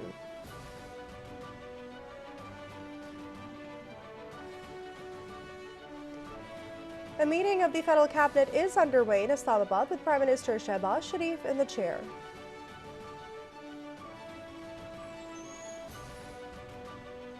Finance Minister Mohammad Aurangzeb says that Pakistan will use China's panda bonds to transform economy as early as June to further integrate its capital markets with China's.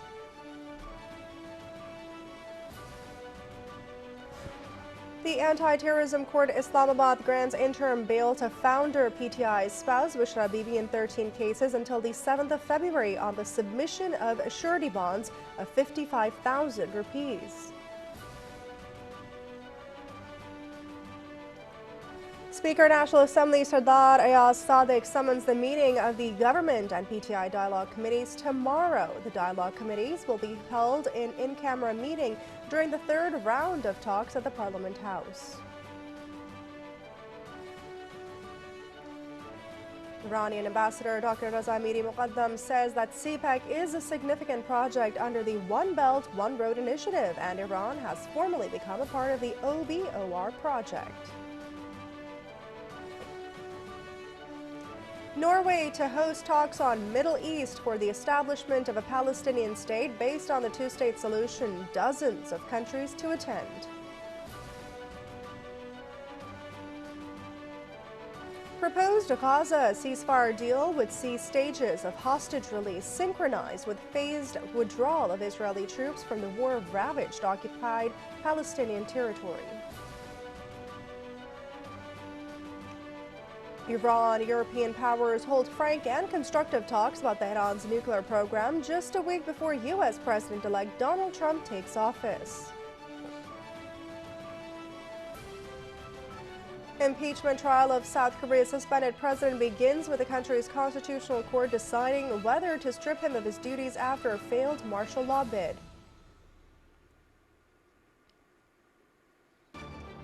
North Korea fires several short-range missiles that could be message for incoming Donald Trump administration.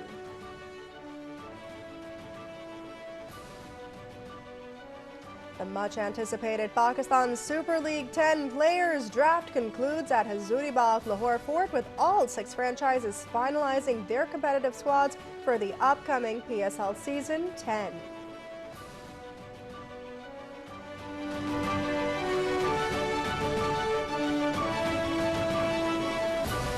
Here's those headlines. For more news updates, stay tuned, or you can follow us on our social media at world.ptv. This is Naila Shuja. Take care.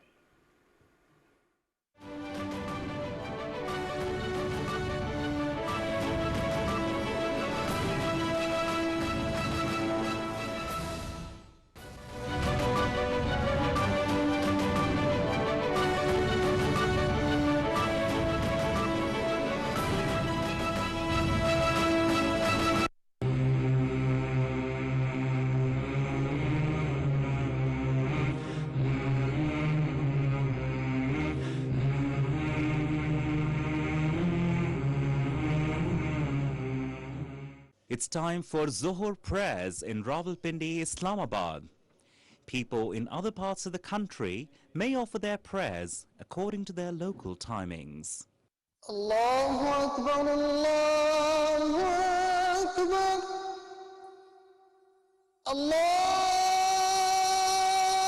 Akbar, Allahu Akbar.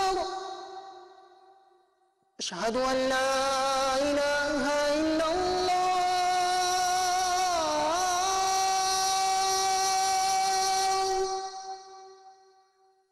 أشهد أن لا إله إلا الله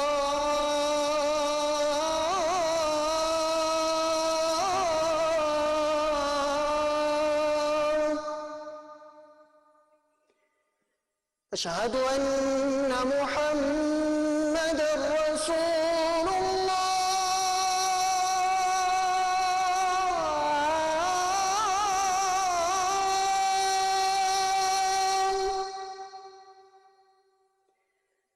أشهد أن محمدًا رسول الله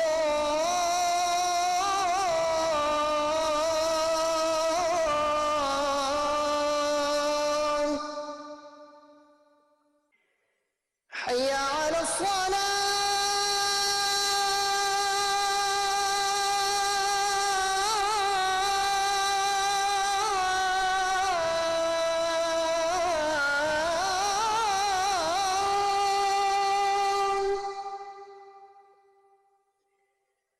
حي على الصلاة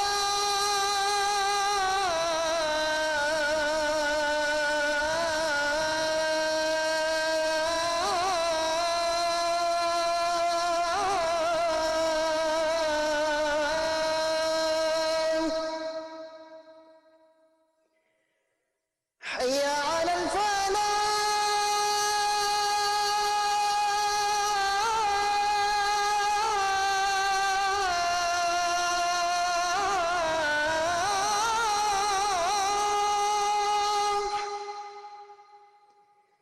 حي على الفلاح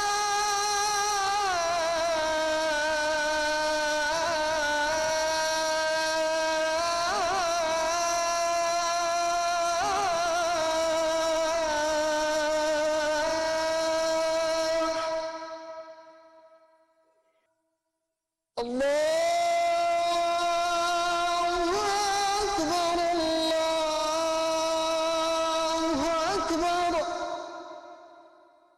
لا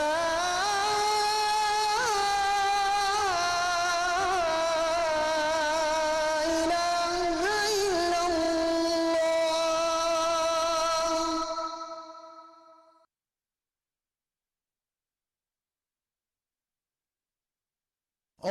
اللهم صل على محمد وعلى آل محمد كما صليت على إبراهيم وعلى آل إبراهيم إنك حميد مجيد اللهم بارك على محمد وعلى آل محمد كما باركت على إبراهيم وعلى آل إبراهيم إنك حميد مجيد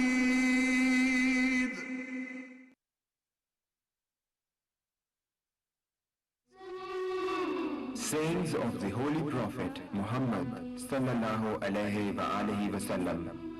He who does not respect elders, does not have mercy on children, does not commend what is good, and does not forbid what is evil, is not one of us.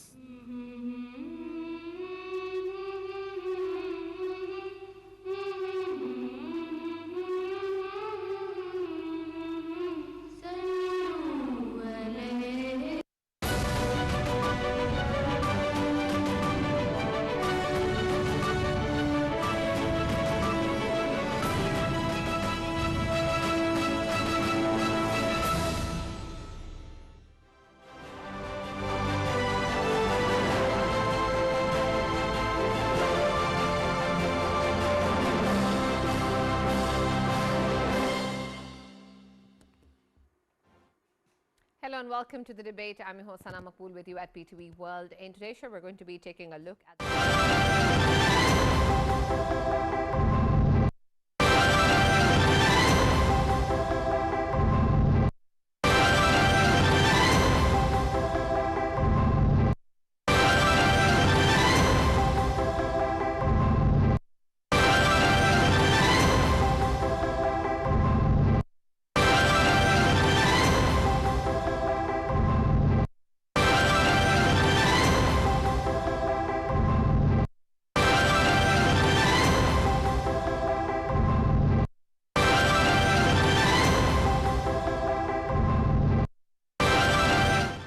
आप सबकी तशरीफ़ आवरी का। अभी चंद दिन पहले जैसा आप जानते हैं इस्लामाबाद में इस्लामी दुनिया में इस्लामी माशरे में ख़वातीन की तालीम के हवाले से एक शानदार कॉन्फ्रेंस हुई थी और उसके लिए वज़ीर तालीम हमारे डॉक्टर साहब और साथ सेक्रेटरी तालीम मिनिस्टर ऑफ इंफॉर्मेशन DPM की सरबराही में बड़ी अच्छी उसकी तैयारी की गई। तो उसमें बच्चियों की ख़वातीन की तालीम के हवाले से बहुत अच्छे वहाँ पर मकाले पढ़े गए, बड़ी अच्छी तकारीर थीं और उस हवाले से पाकिस्तान के अंदर भी ख़वातीन की जो तालीम के हवाले से बड़े चैलेंजेस हैं। जिस तरह कि आप जानते हैं कि तकरीबन 22.8 मिलियन जो बच्चे जो हैं वो they are out of schools और उसमें मेजॉरिटी बच्चियों की है।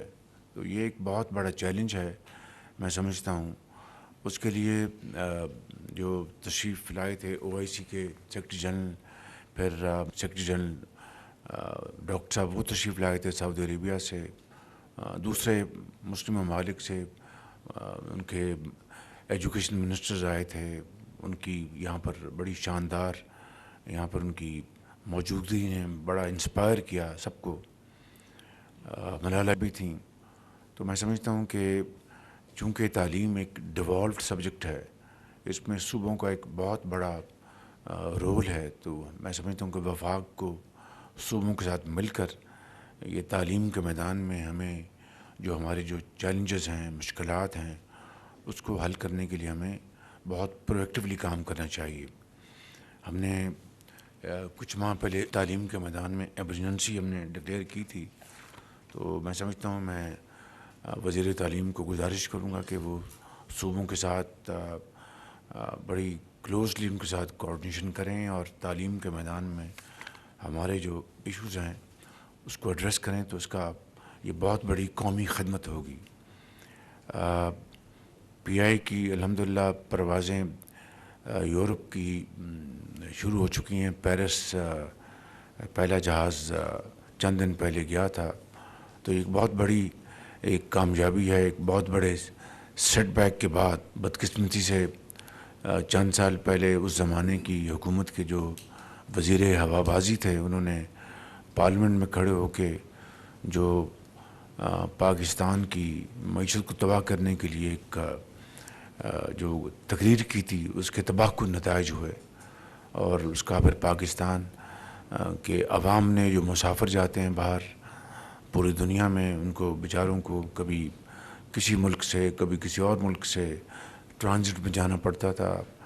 और अब कई साल बाद इस माशी तबाही जो इस हवाले से हुई और PI के हवाले से जो बंदिशें लगीं, तो अल्लाह का शुक्र है कि वो अब बंदिशें आहिस्ता आहिस्ता ख़त्म हो रही हैं। अब उम्मीद की जाती है कि इंग्लिस्तान भी हमारी फ़्लाइट जाएंगी। तो मैं इसके लिए मैं वज़ीर दिफ़ा ख्वाजा आसिफ साहब को, उनकी पूरी टीम को, उनके सेक्रेटरी को, DPM को और दर्जा बदर्जा हमारे जो अलीम ख़ान साहब हैं, आप सबको और पूरी काबीना को मैं मुबारकबाद पेश करना चाहता हूँ कि इस हवाले से आपकी जो काविशें हैं दिन रात वो रंग लाई हैं और अल्लाह ताला के फज़ल करम से हमारी जो फ़्लाइट्स शुरू हो गई हैं और ये उम्मीद की जाती है कि जल्द इंशाअल्लाह लंदन भी हमारी फ़्लाइट्स जाएंगी। तो पाकिस्तानी जो ट्रैवलर्स हैं उनके लिए बेपनाह आसानियाँ पैदा हो जाएंगी। तो मैं समझता हूँ कि इसके लिए हम सब अल्लाह ताला के हुज़ूर शुक्र बजा लाते हैं और میں تمام کابینہ کے ممبرز کو فرداً اور اجتماعاً میں مبارکباد پیش کرتا ہوں. اسی طریقے سے پنجگور کے مقام پر پاک ایران سرحد پر نئی کراسنگ کا آغاز ہو گیا ہے, تو اس سے میں سمجھتا ہوں کہ قانونی تجارت کو انشاءاللہ فروغ ملے گا, اور جو سمگلنگ ہے اس کی روک تھام میں مزید اس میں کامیابی حاصل ہوگی. تو میں اس حوالے سے میں اپنے برادر ملک ایران کا بھی شکریہ ادا کرتا ہوں کہ جنہوں نے اس میں انہوں نے تعاون کیا, اور یہ ایک نئی کراسنگ ہماری اس کا آغاز ہو گیا ہے. کرم میں الحمدللہ حالات نارمل ہو رہے ہیں. امن معاہدے کے بعد ایک بہت بڑا دھچکا لگا تھا, لیکن اب الحمدللہ اس میں اور جو وہاں پر مورچے جو قائم کیے گئے تھے وہ مسمار کیے جا رہے ہیں, اور وہاں پر اب خوراک اور ادویات کی وہاں پر اپنا سپلائیز پہنچائی جا رہی ہیں. اور میں سمجھتا ہوں کہ یہ ایک بہت ایک خوشائند بات ہے, اور امید ہے کہ انشاءاللہ تمام سٹیک ہولڈرز مل کر وہاں پر اب امن کو وہاں پر قائم رکھیں گے, اور جو متحارب جو گروپس ہیں ان میں جو اس وقت جو ٹینشن تھی اس کے خاتمے کے لیے وہ مل بیٹھ کر اپنا اس کو سپروائز کریں گے, اور انشاءاللہ آئندہ یہ واقعہ دوبارہ نہ ہونے کی پوری انشاءاللہ کوشش کریں گے. اور فتنہ الخوارج کے خلاف جو افواج پاکستان نے آرمی چیف کی سربراہی میں جو ایک آپریشن شروع کر رکھا ہے, اس میں دن رات کارروائیاں ہو رہی ہیں. ابھی ایک انٹیلیجنس بیسڈ آپریشن ہوا ہے بلوچستان میں, جس میں 27 جو یہ تھے ٹیررسٹ وہ جہنم رسید کیے گئے ہیں, اور اس طرح دوسرے جگہوں پر بھی اس کا پوری طرح آپریشن کیے جا رہے ہیں. یقیناً اس میں بڑی بیش بہا قربانیاں دی جا رہی ہیں. میں سمجھتا ہوں کہ یہ ہم سب کو اس کا پورا احساس ہونا چاہیے کہ انہی قربانیوں کے نتیجے میں انشاءاللہ یہ فتنہ الخوارج ہمیشہ کے لیے دم توڑ جائے گا, اور انشاءاللہ یہ پاکستان دوبارہ یہاں پر وہی امن قائم ہوگا جو 2018 میں میاں محمد نواز شریف کی لیڈرشپ میں مکمل طور پر پاکستان امن آ چکا تھا. یہ دوبارہ انشاءاللہ امن آئے گا, اور یہ قربانیاں تاریخ انشاءاللہ ہمیشہ اس کو یاد رکھے گی. ہم نے پیچھے ایک ہماری ایک میٹنگ ہوئی تھی جس میں منسٹری آف پاور نے اپنی پریزنٹیشن دی تھی. اس میں جو ٹاسک فورس ہے وہ بڑی تیزی کے ساتھ وہ کام کر رہی ہیں. تقریباً 3000 میگا واٹ کی انہوں نے بہت بڑی محنت سے اور ریزی سے اچیو کیے ہیں. یہ انہوں نے اپنے ٹارگٹس اب مزید انشاءاللہ اس میں وہ آگے میجر اب جو کمپنیز ہیں ان کے ساتھ یہ نیگوشیٹ کر رہے ہیں. آپ کو آج بتائیں گے ٹاسک فورس اس حوالے سے. تو میں سمجھتا ہوں کہ اس بارے میں ہمیں مکمل طور پر یکسو ہونا چاہیے. اب دیکھیں کہ جو سرکاری جو جنکوز ہیں ان کا کیا کام ہے کہ وہ جناب کیپیسٹی پیمنٹس لیں, وہ سرکار کے پروجیکٹس ہیں. اور میں سمجھتا ہوں کہ پھر جو ڈالرائز جو لے رہے ہیں, میں سمجھتا ہوں کہ وہ بھی ایک بہت بڑا ایک چیلنج ہے. تو اس حوالے سے task force minister of power اور محمد علی صاحب مل کر بہت اچھا کام کر رہے ہیں. آج بھی اس بارے میں وہ بتائیں گے. Thank you very much. Prime Minister Shehbaz Sharif was addressing the cabinet. He said that the parliament has to play a proactive role, and we have declared an emergency in the education sector. The PIA operations to Europe have been restored, and soon the PIA is going to start flying directly to London as well. The Kurum situation, which was very, very bad in the previous few weeks, is now improving. And at the Pakistan border, a new border crossing has been introduced. And also he mentioned that the education sector, Pakistan faces a lot of challenges in that regard, and Pakistan is working towards it. The government of Pakistan is working towards it. Very recently, in the past few days, an international conference was held on girls' education, and the government is definitely working on getting more and more girls into schools so as to create a more educated environment, so as to create a more educated Pakistan. We'll keep you updated as more news pours in. Stay tuned to PTV World.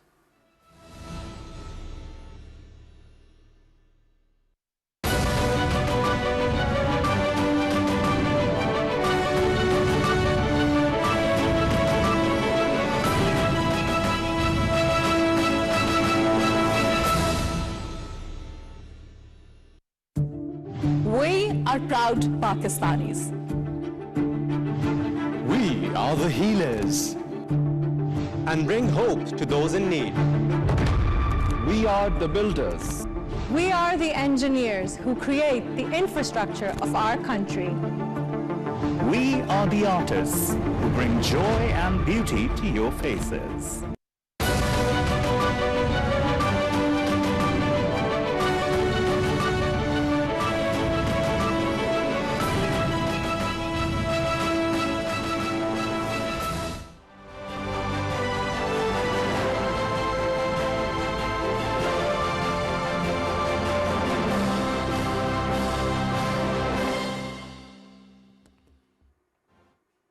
Hello and welcome to the debate. I'm Hosana Makbool with you at PTV World. In today's show, we're going to be taking a look at the current political situation of the country, particularly in terms of the talks that have been underway between the government and the PTI. And we've had 2 rounds of talks previously as well, with the 3rd round of talks also scheduled for Thursday this week. And it's important, of course, to take that with the ways that we have seen other elements also play in. And that, of course, includes what's happening in the courts. And we know that there has been another deferral with reference to, of course, the case that has been going on against the founder of the PTI and Al-Qadr Trust. And this is important, particularly in terms of how that actually factors in with these negotiations and the kind of linkages that have been drawn with the two. And of course, we've seen that the PTI leaders have come forward and denied all such claims or allegations and reports, saying that there is no such linkage. This is something that has happened in the courts and it's got nothing to do with the government, and there will be no deal, as is being referred to in some reports with reference to what is really going on. And that may be a possibility. But of course, that has been put down by the PTI leadership. And we're going to see what that means, particularly in terms of the way that negotiations continue. And of course, the cases continue as well. And what really is the reason of a no-show by the defense, and what exactly is going to be the way forward in terms of not just the court cases, but also in terms of the dealings and negotiations that are underway with the government. And then, of course, how that also contextualizes with what is going on with military institutions and cases related to May 9th. That is going to be our focus of the discussion today. For this and more, as always, in the studios, I've been joined by senior analyst Farooq Patafi and Raja Faisal. We've also been joined online by Dr. Niaz Murtaza, who's a senior political analyst. Thank you very much, Dr. Niaz, for joining us and being a part of the discussion. And I'll start with you with what you have in mind with reference to what your perspective is regarding the kind of linkages that are being drawn. Of course, there has been a lot of questions, a lot of comments that have been raised with regards to how these negotiations have been taking place and how they're going. But we do see that there is a 3rd round of talks still happening. But what of the linkages that are being drawn with what happened in the courts and what is happening at the negotiating table? Thank you very much. So, you see 2 things. First of all, there's the 3rd round of negotiations that are supposed to be held pretty soon. And then, you also have the 3rd delay in the announcement of the verdict in the Al-Qadr Trust case. So now, obviously, it's going to be a bit speculative to try and see whether, there is a very close link between, each delay and each round of talks. But certainly, a lot of, analysts, observers, journalists are drawing the parallels on how, each round of talk and each round of delay in the verdict seem to be going together. Now, obviously, the surprising thing is that, both sides are denying it. The government, obviously, but then also PTI, because in case there is a link, then both sides will get implicated that, they are linking legal issues with political issues. So, there is death silence from the government, and the PTI is vociferously denying that the delay was because of any links with the political talks. But compared to the last two delays were because of holidays, and then the absence of the judge. This time the delay is because the accused failed to appear in the court, and the delay is much smaller. So it seems now that since the delay is so small, that 17th January, it would be very odd if the verdict is still not announced. Because next time I think the judge will have the option, even if the accused don't turn up, of announcing the verdict based on the fact that he's already given one delay because of that. So it's all interesting, but then on the side of the talks, at least things are moving very, very slowly, very, very incrementally. But now we have a situation where PTI is willing to give its demands in writing. The demands are quite whittled down. They are down to one or two. Now it's not clear whether these will be the complete list of demands, or whether this is the initial list of demand. It relates to a judicial commission for what happened on November 26th and May 9th, the year before that, and then the release of its prisoners. So on the face of it, these are not huge demands, but whether they are the precursor to larger demands, that needs to be seen. So in some sense, at least we are moving incrementally. The PTI has given up on its threats of further street protests and so on. There is still the threat of some sort of a civil disobedience. But then that hasn't really taken a strong form in case of repeated calls or any practical action. So I would say things are at least much better than where they were a month ago. Right, and Dr. Niaz, there's also the fact that as you mentioned, that there's 17th of Jan, where we're hoping, of course, to hear the announcement of the verdict. But there's also, of course, the third round that is scheduled on the 16th. And again, this linkage is reportedly being drawn that there is this third round happening before what we're going to hear from the courts. Do you think there's any truth in that? Well, this is straight into the realms of speculation. I clearly do not have, the kind of inside information to, give anything definitive on that. Some of our, journalist friends here on the panel might have, more juicy news, but I hope there is no linkages for the sake of, the integrity of our legal system. I hope it's not being made, hostage in such a way to, the unfolding politics. That would be really bad for the country. Absolutely. And Faisal, I'd love your take on that as well, because you also seem to have a response to that. But add to that also what Dr. Niaz mentioned regarding the demands. And while, of course, it narrows down to 2, which is a small number, but what of the demands in itself, whether or not that is something that the government will be able to actually provide, will be able to execute with reference to the legal system and the judiciary, and whether or not that is something that is also acceptable when we talk about how these talks have been continuing in the past with reference to what has happened both recently in November and then, of course, May 9th previously. Yes, and obviously when we talk about the demands, and one ultimate demand obviously was related to the PTI former chairman's meetings with his lawyers and with whoever wanted to meet him in the jail. I think that has been carried out by the government in accordance to the practices of the jails that are already in place. And in accordance to that, of course, they are already meeting, and that's why we are seeing that whatever the pressers they have been holding and the media talks they have been holding outside of the jail or somewhere else, they have been doing it on the basis of that, whichever the talk they had with the former chairman Imran Khan, and I think that is already been accepted. So there is positivity from the government side as well.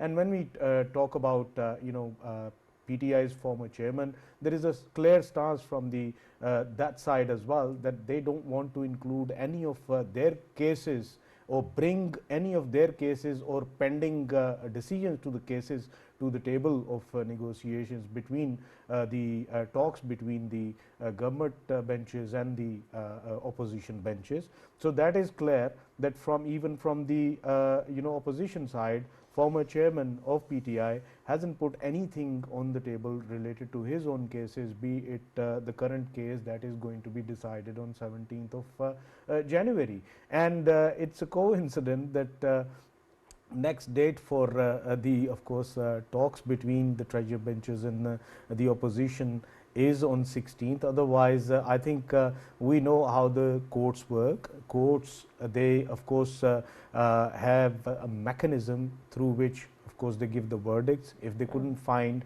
the accused to be there, of course Begum Bushra Bibi, she was obviously expected to be there, but she couldn't be there in time, so that's why the judge he announced the next date for it. And this is the normal practice, that they do give the date, the next date, in accordance to their own practice and own availability as well. If they are available on 17th, they have given the date for 17th.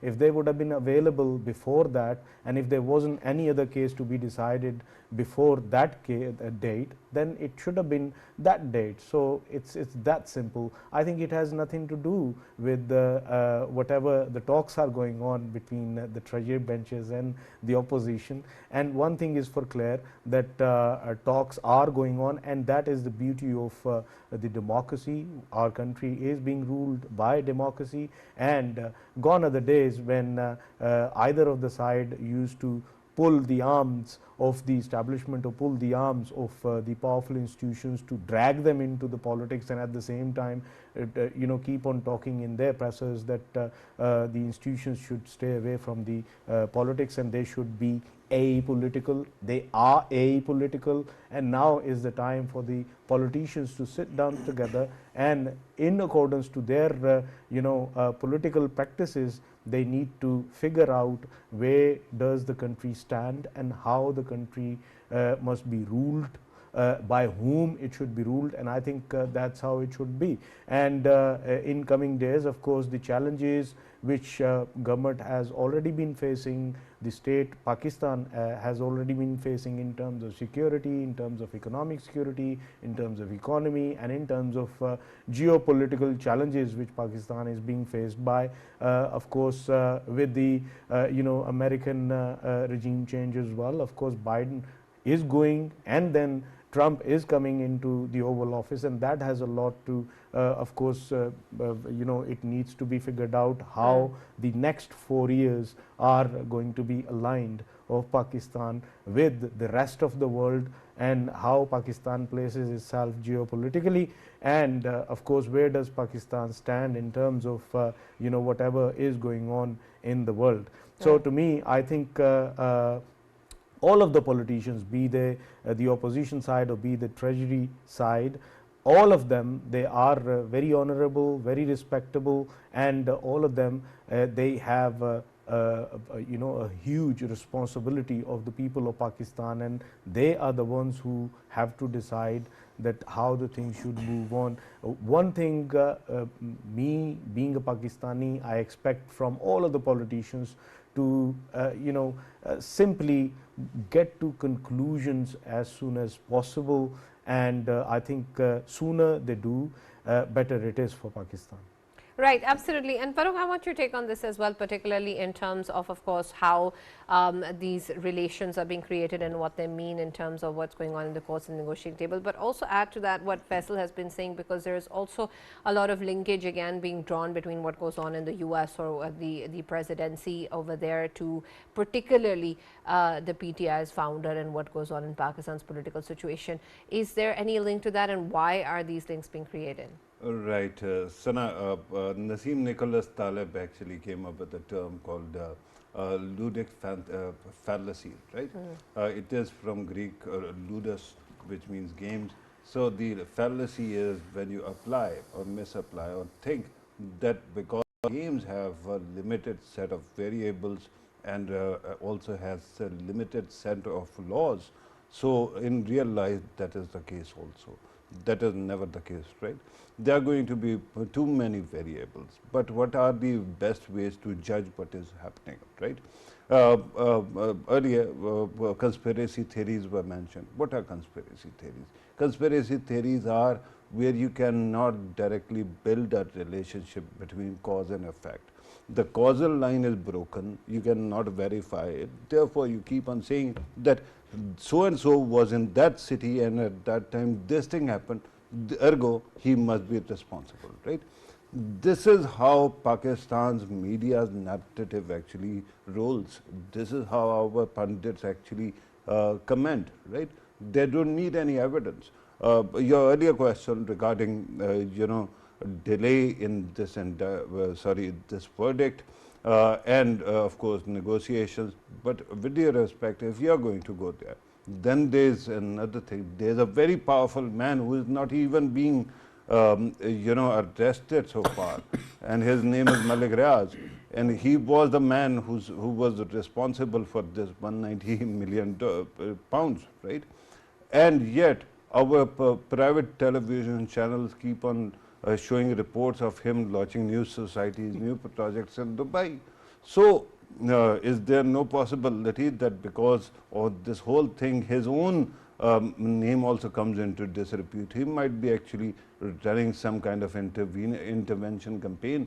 So if you want to actually build castles on conspiracy theories, then Donald Trump, of course, Donald Trump as if he is going to be Amir al-Momineen of Pakistan, right? He is not. He is an American president and Pakistan lives in its own realities.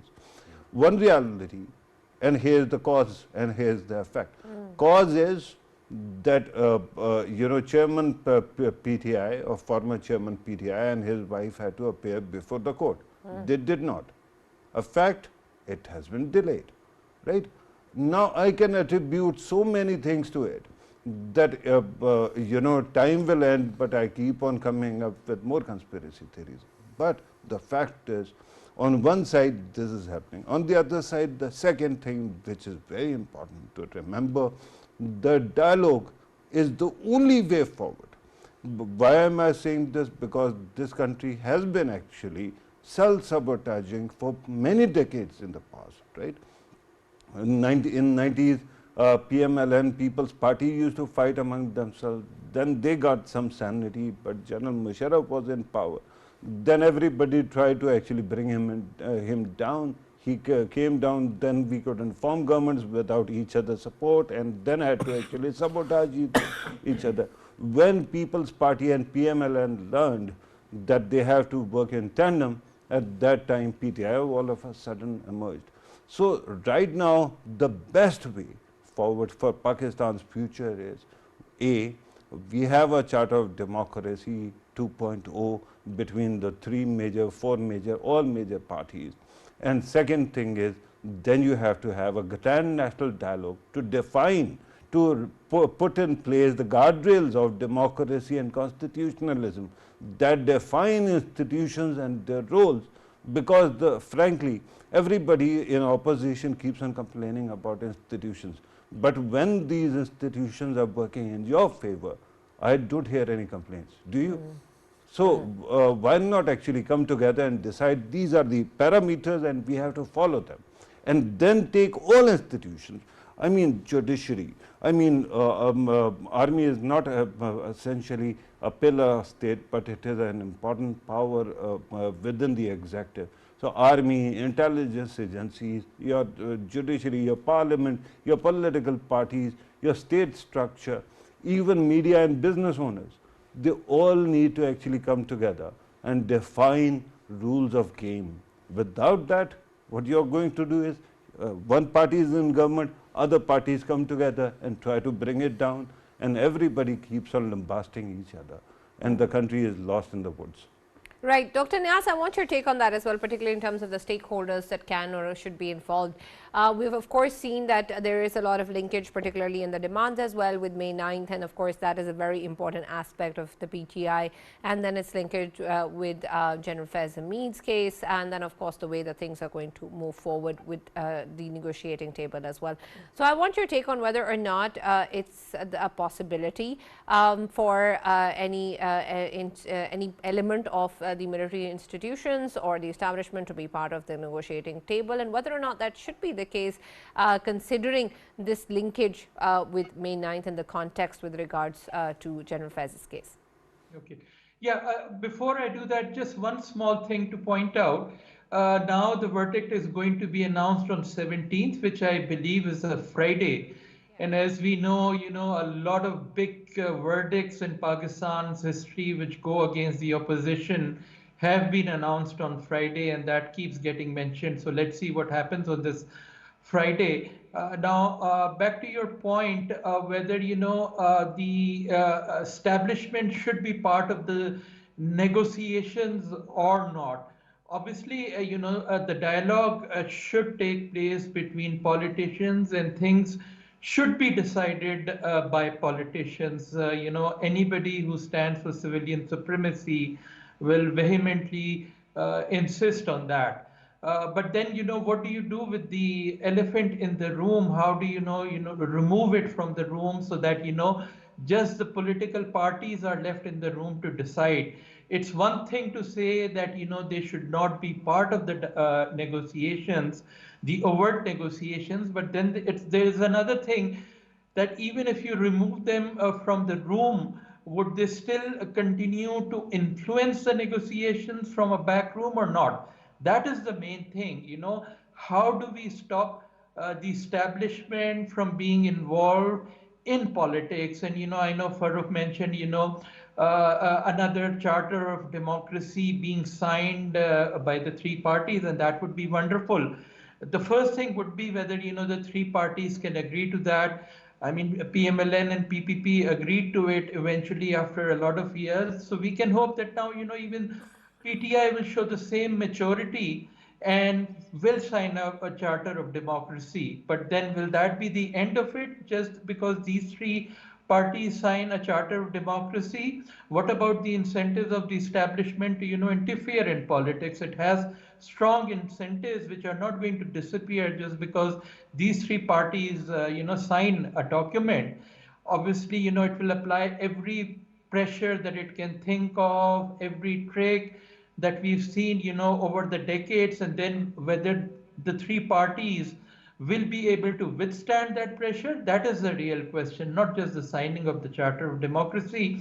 So, it's a long process of, the parties coming to an agreement and then sticking to it despite all the pressure that might be applied on them after they sign.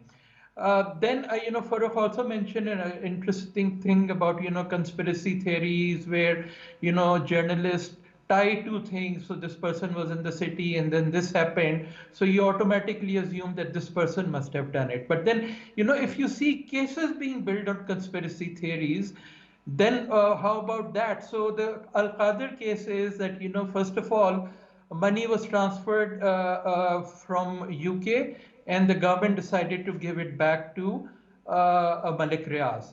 And then the second thing that has happened is that, Malik Riaz gave some money in the Al-Qadir Trust and so on. So the prosecutor is linking the two facts that, the government gave the $190 million because Malik Riaz would then eventually give this money. So how do you link that? Those two things have happened. But unless there is, concrete evidence of a link between the two, you cannot just automatically assume. What could be that evidence? The testimony of a key witness like, Malik Riaz himself. And, he's sitting in Dubai ever since this whole thing has happened. So on what basis will the prosecution prove that these two events were linked to each other? Just assume or present some evidence? That is the question.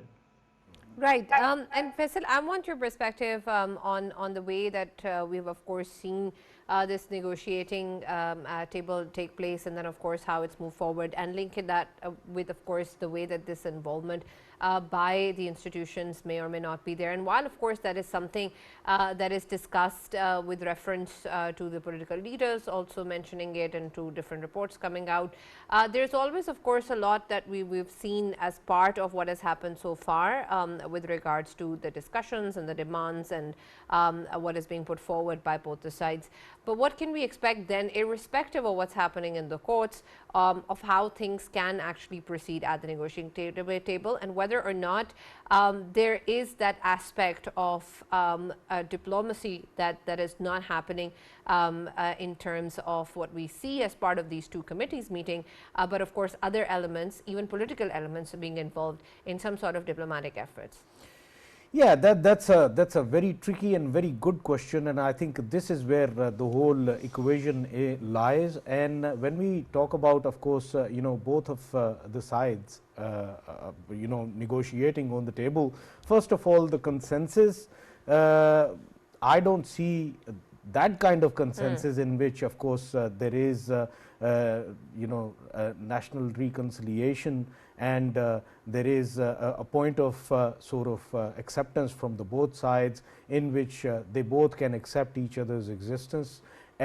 Why I don't see it? Because if we look at PTI as a political party, the whole narrative, it actually circulates around the accountability, and if they let go the accountability factor, then of course their own narrative is shattered. And if we look at the current stance of PTI as a political party and its former leadership's stance right now, it shows that they are setting a mark, a point in the politics of Pakistan, in which they believe in being accountable, even if there are cases. I mean, we know that there were more than 150 cases against the former chairman of PTI, and all of them cases, they are being fought by the party itself. And even now on the negotiating table, they are not bringing them cases, and they say that they want to, of course, fight them in the courts, and they believe the justice system of Pakistan. And I think for the future, all of the political parties, they need to develop this kind of discourse in the politics of Pakistan, in which the utmost trust should be built in the constitution of Pakistan, in the delivery of law in Pakistan, in the justice system of Pakistan. And I think that's how the the democracy can, of course, flourish more in Pakistan.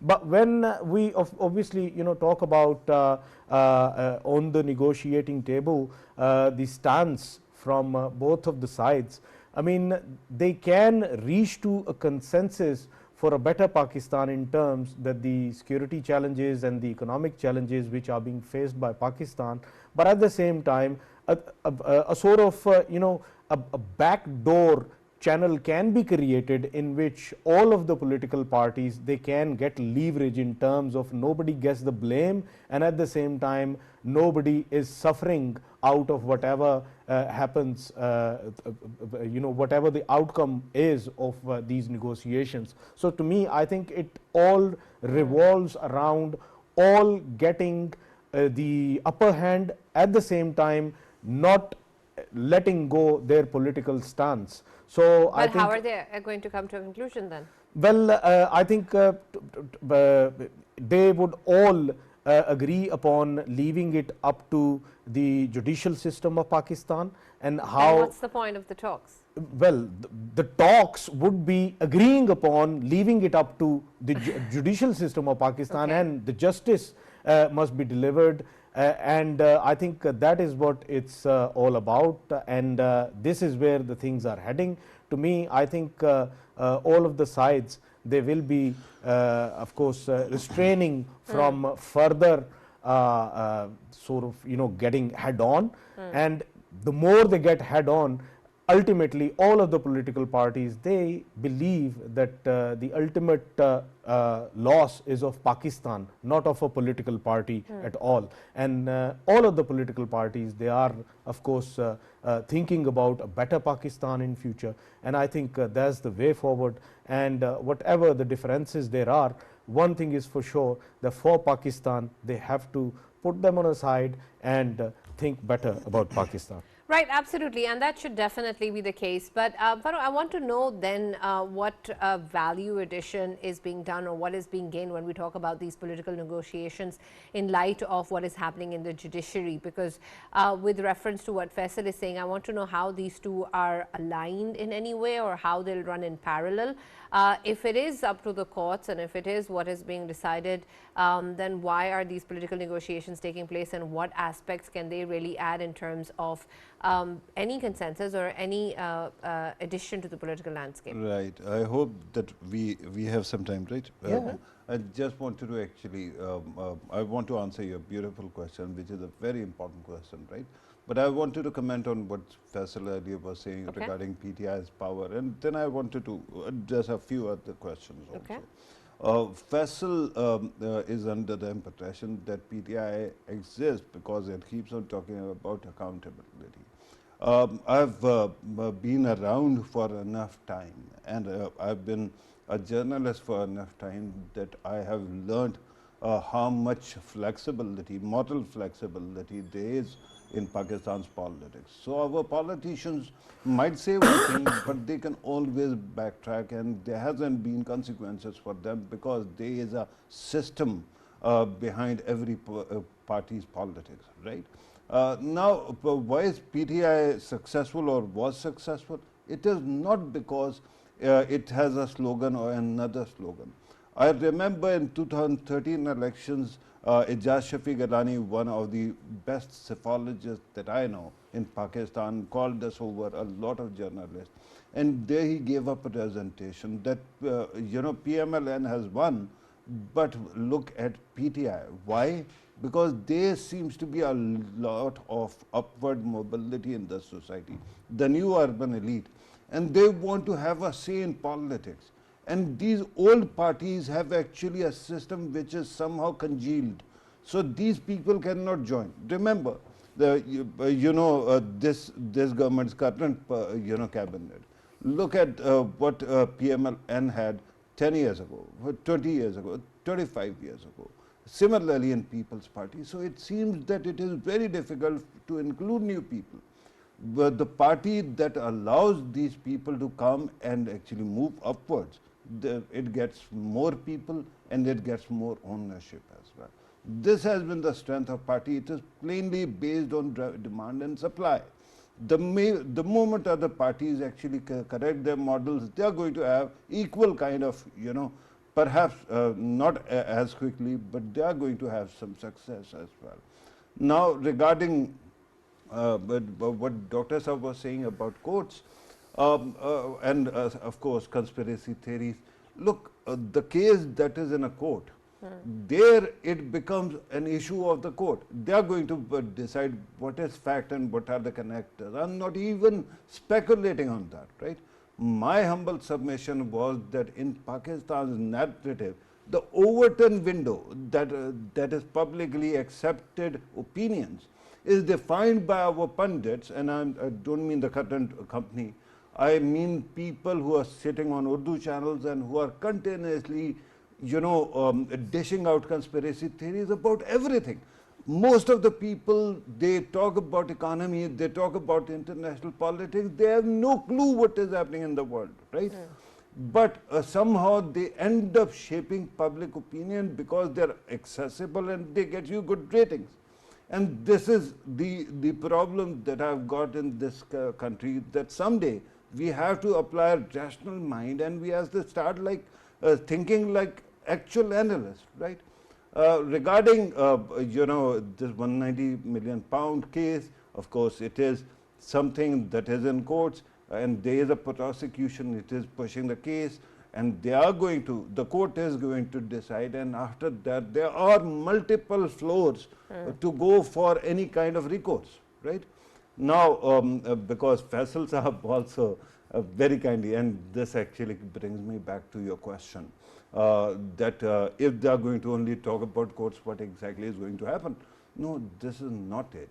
The Charter of Democracy was a multi-dimensional document. It spoke about provinces and their relations. It spoke about federation and its relations concurrently as the constitution. It also spoke about economy and FC award. It also spoke about not using the word that Faisal used, accountability, for political vendetta or victimization. So all these things, when these parties sit together, they actually decide how they are going to play the game. Now, when I mentioned the institutions and another dialogue, that was not, compared to this one. I was talking about another concept that was presented by Raza Rabbani when he was Chairman Senate, Grand National Dialogue. Someday you have to decide that all these institutions, may it be army, may it be judiciary, may it be intelligence agencies, they have an opinion, and those opinions, whether you consider them legitimate or not, actually arise from their own concerns about certain things. And this is why things keep on happening. This is why there's always a possibility that if these three parties come together and sign another COD, there might be a fourth party all of a sudden which starts getting billionaires and their support, which starts getting intelligence and everything under the sun. Why? Because they are legitimate, differences of opinion and cracks within the structure. So why not actually, instead of papering it over and claiming that everything is hunky-dory, you actually bring the people together, whatever way possible, and you ask them to define what are your concerns and let us fix them, for heaven's sake. But what is that way where we make that possible? Well, I just talk, what else? Bring them together. But and we've been make doing them that, talk. but it hasn't reached that conclusion, or that hasn't come out of it. No, you're again. So how do we ensure that? My humble submission was that there are two very different processes we are talking about. One is what is going on between the government and opposition. Yeah. There has to be another one which hasn't started. So you cannot actually talk about what is going to come out of it because it hasn't started. No, I agreed. But what I meant was that we've been, in terms of Pakistan's history, this is something that has been mentioned so many times, but we haven't been able to actually achieve it. Yeah, the point is when Raza Rabbani was there, he brought one of the chief justices to the Senate and he spoke there, right? And this is how you begin actually to comparing notes. Similarly, army chief was brought in many a times to the parliament as well, and at that time DGISI also. You can have new rules of game. All you have to do is realize that constitution actually, although it evolved and although it was actually a social contract which everyone came together, and dictators have been trying to get rid of it, but they have to bring it together. So there must be some buy-in. But even then, what you need, Sana, is to ensure how those laws are applied. At this moment, all of a sudden, when there comes to snooping or something of that sort, we learn that there are not even bylaws that govern intelligence organizations. How, pray, are you then actually governing, right? There have to be laws. There have to be some kind of, guardrails to ensure what you can do, what you cannot do, how you can earn, how you can spend. So all these things have to be brought together, and somebody with vision will have to do it. I hope that this government does it. I hope that this president, by the way, president is better placed to do that because he is the head of the entire state structure. He can bring everybody together. Let's have that. If you cannot have it in public eye, do it privately, do it hush-hush, but do it, please. Right. Dr. Nias, I want your take on this as well, both in terms of what's going on with the opposition and the government, and what can we hope to achieve, irrespective of what's going on in the courts, irrespective of anything else, what can possibly be achieved as a good outcome of these talks. And secondly, with reference to a larger political consensus, something, of course, that is needed for on so many fronts. I want your take on how do we make that possible, given the fact that at the end of the day, it will boil down to the people and to the will or to the sincerity with which that actually takes place. And of course, that has eluded us till now. But is there a possible way in finding that? Yeah, I think we first of all have to get a better grip on what, the contours of, the dialogue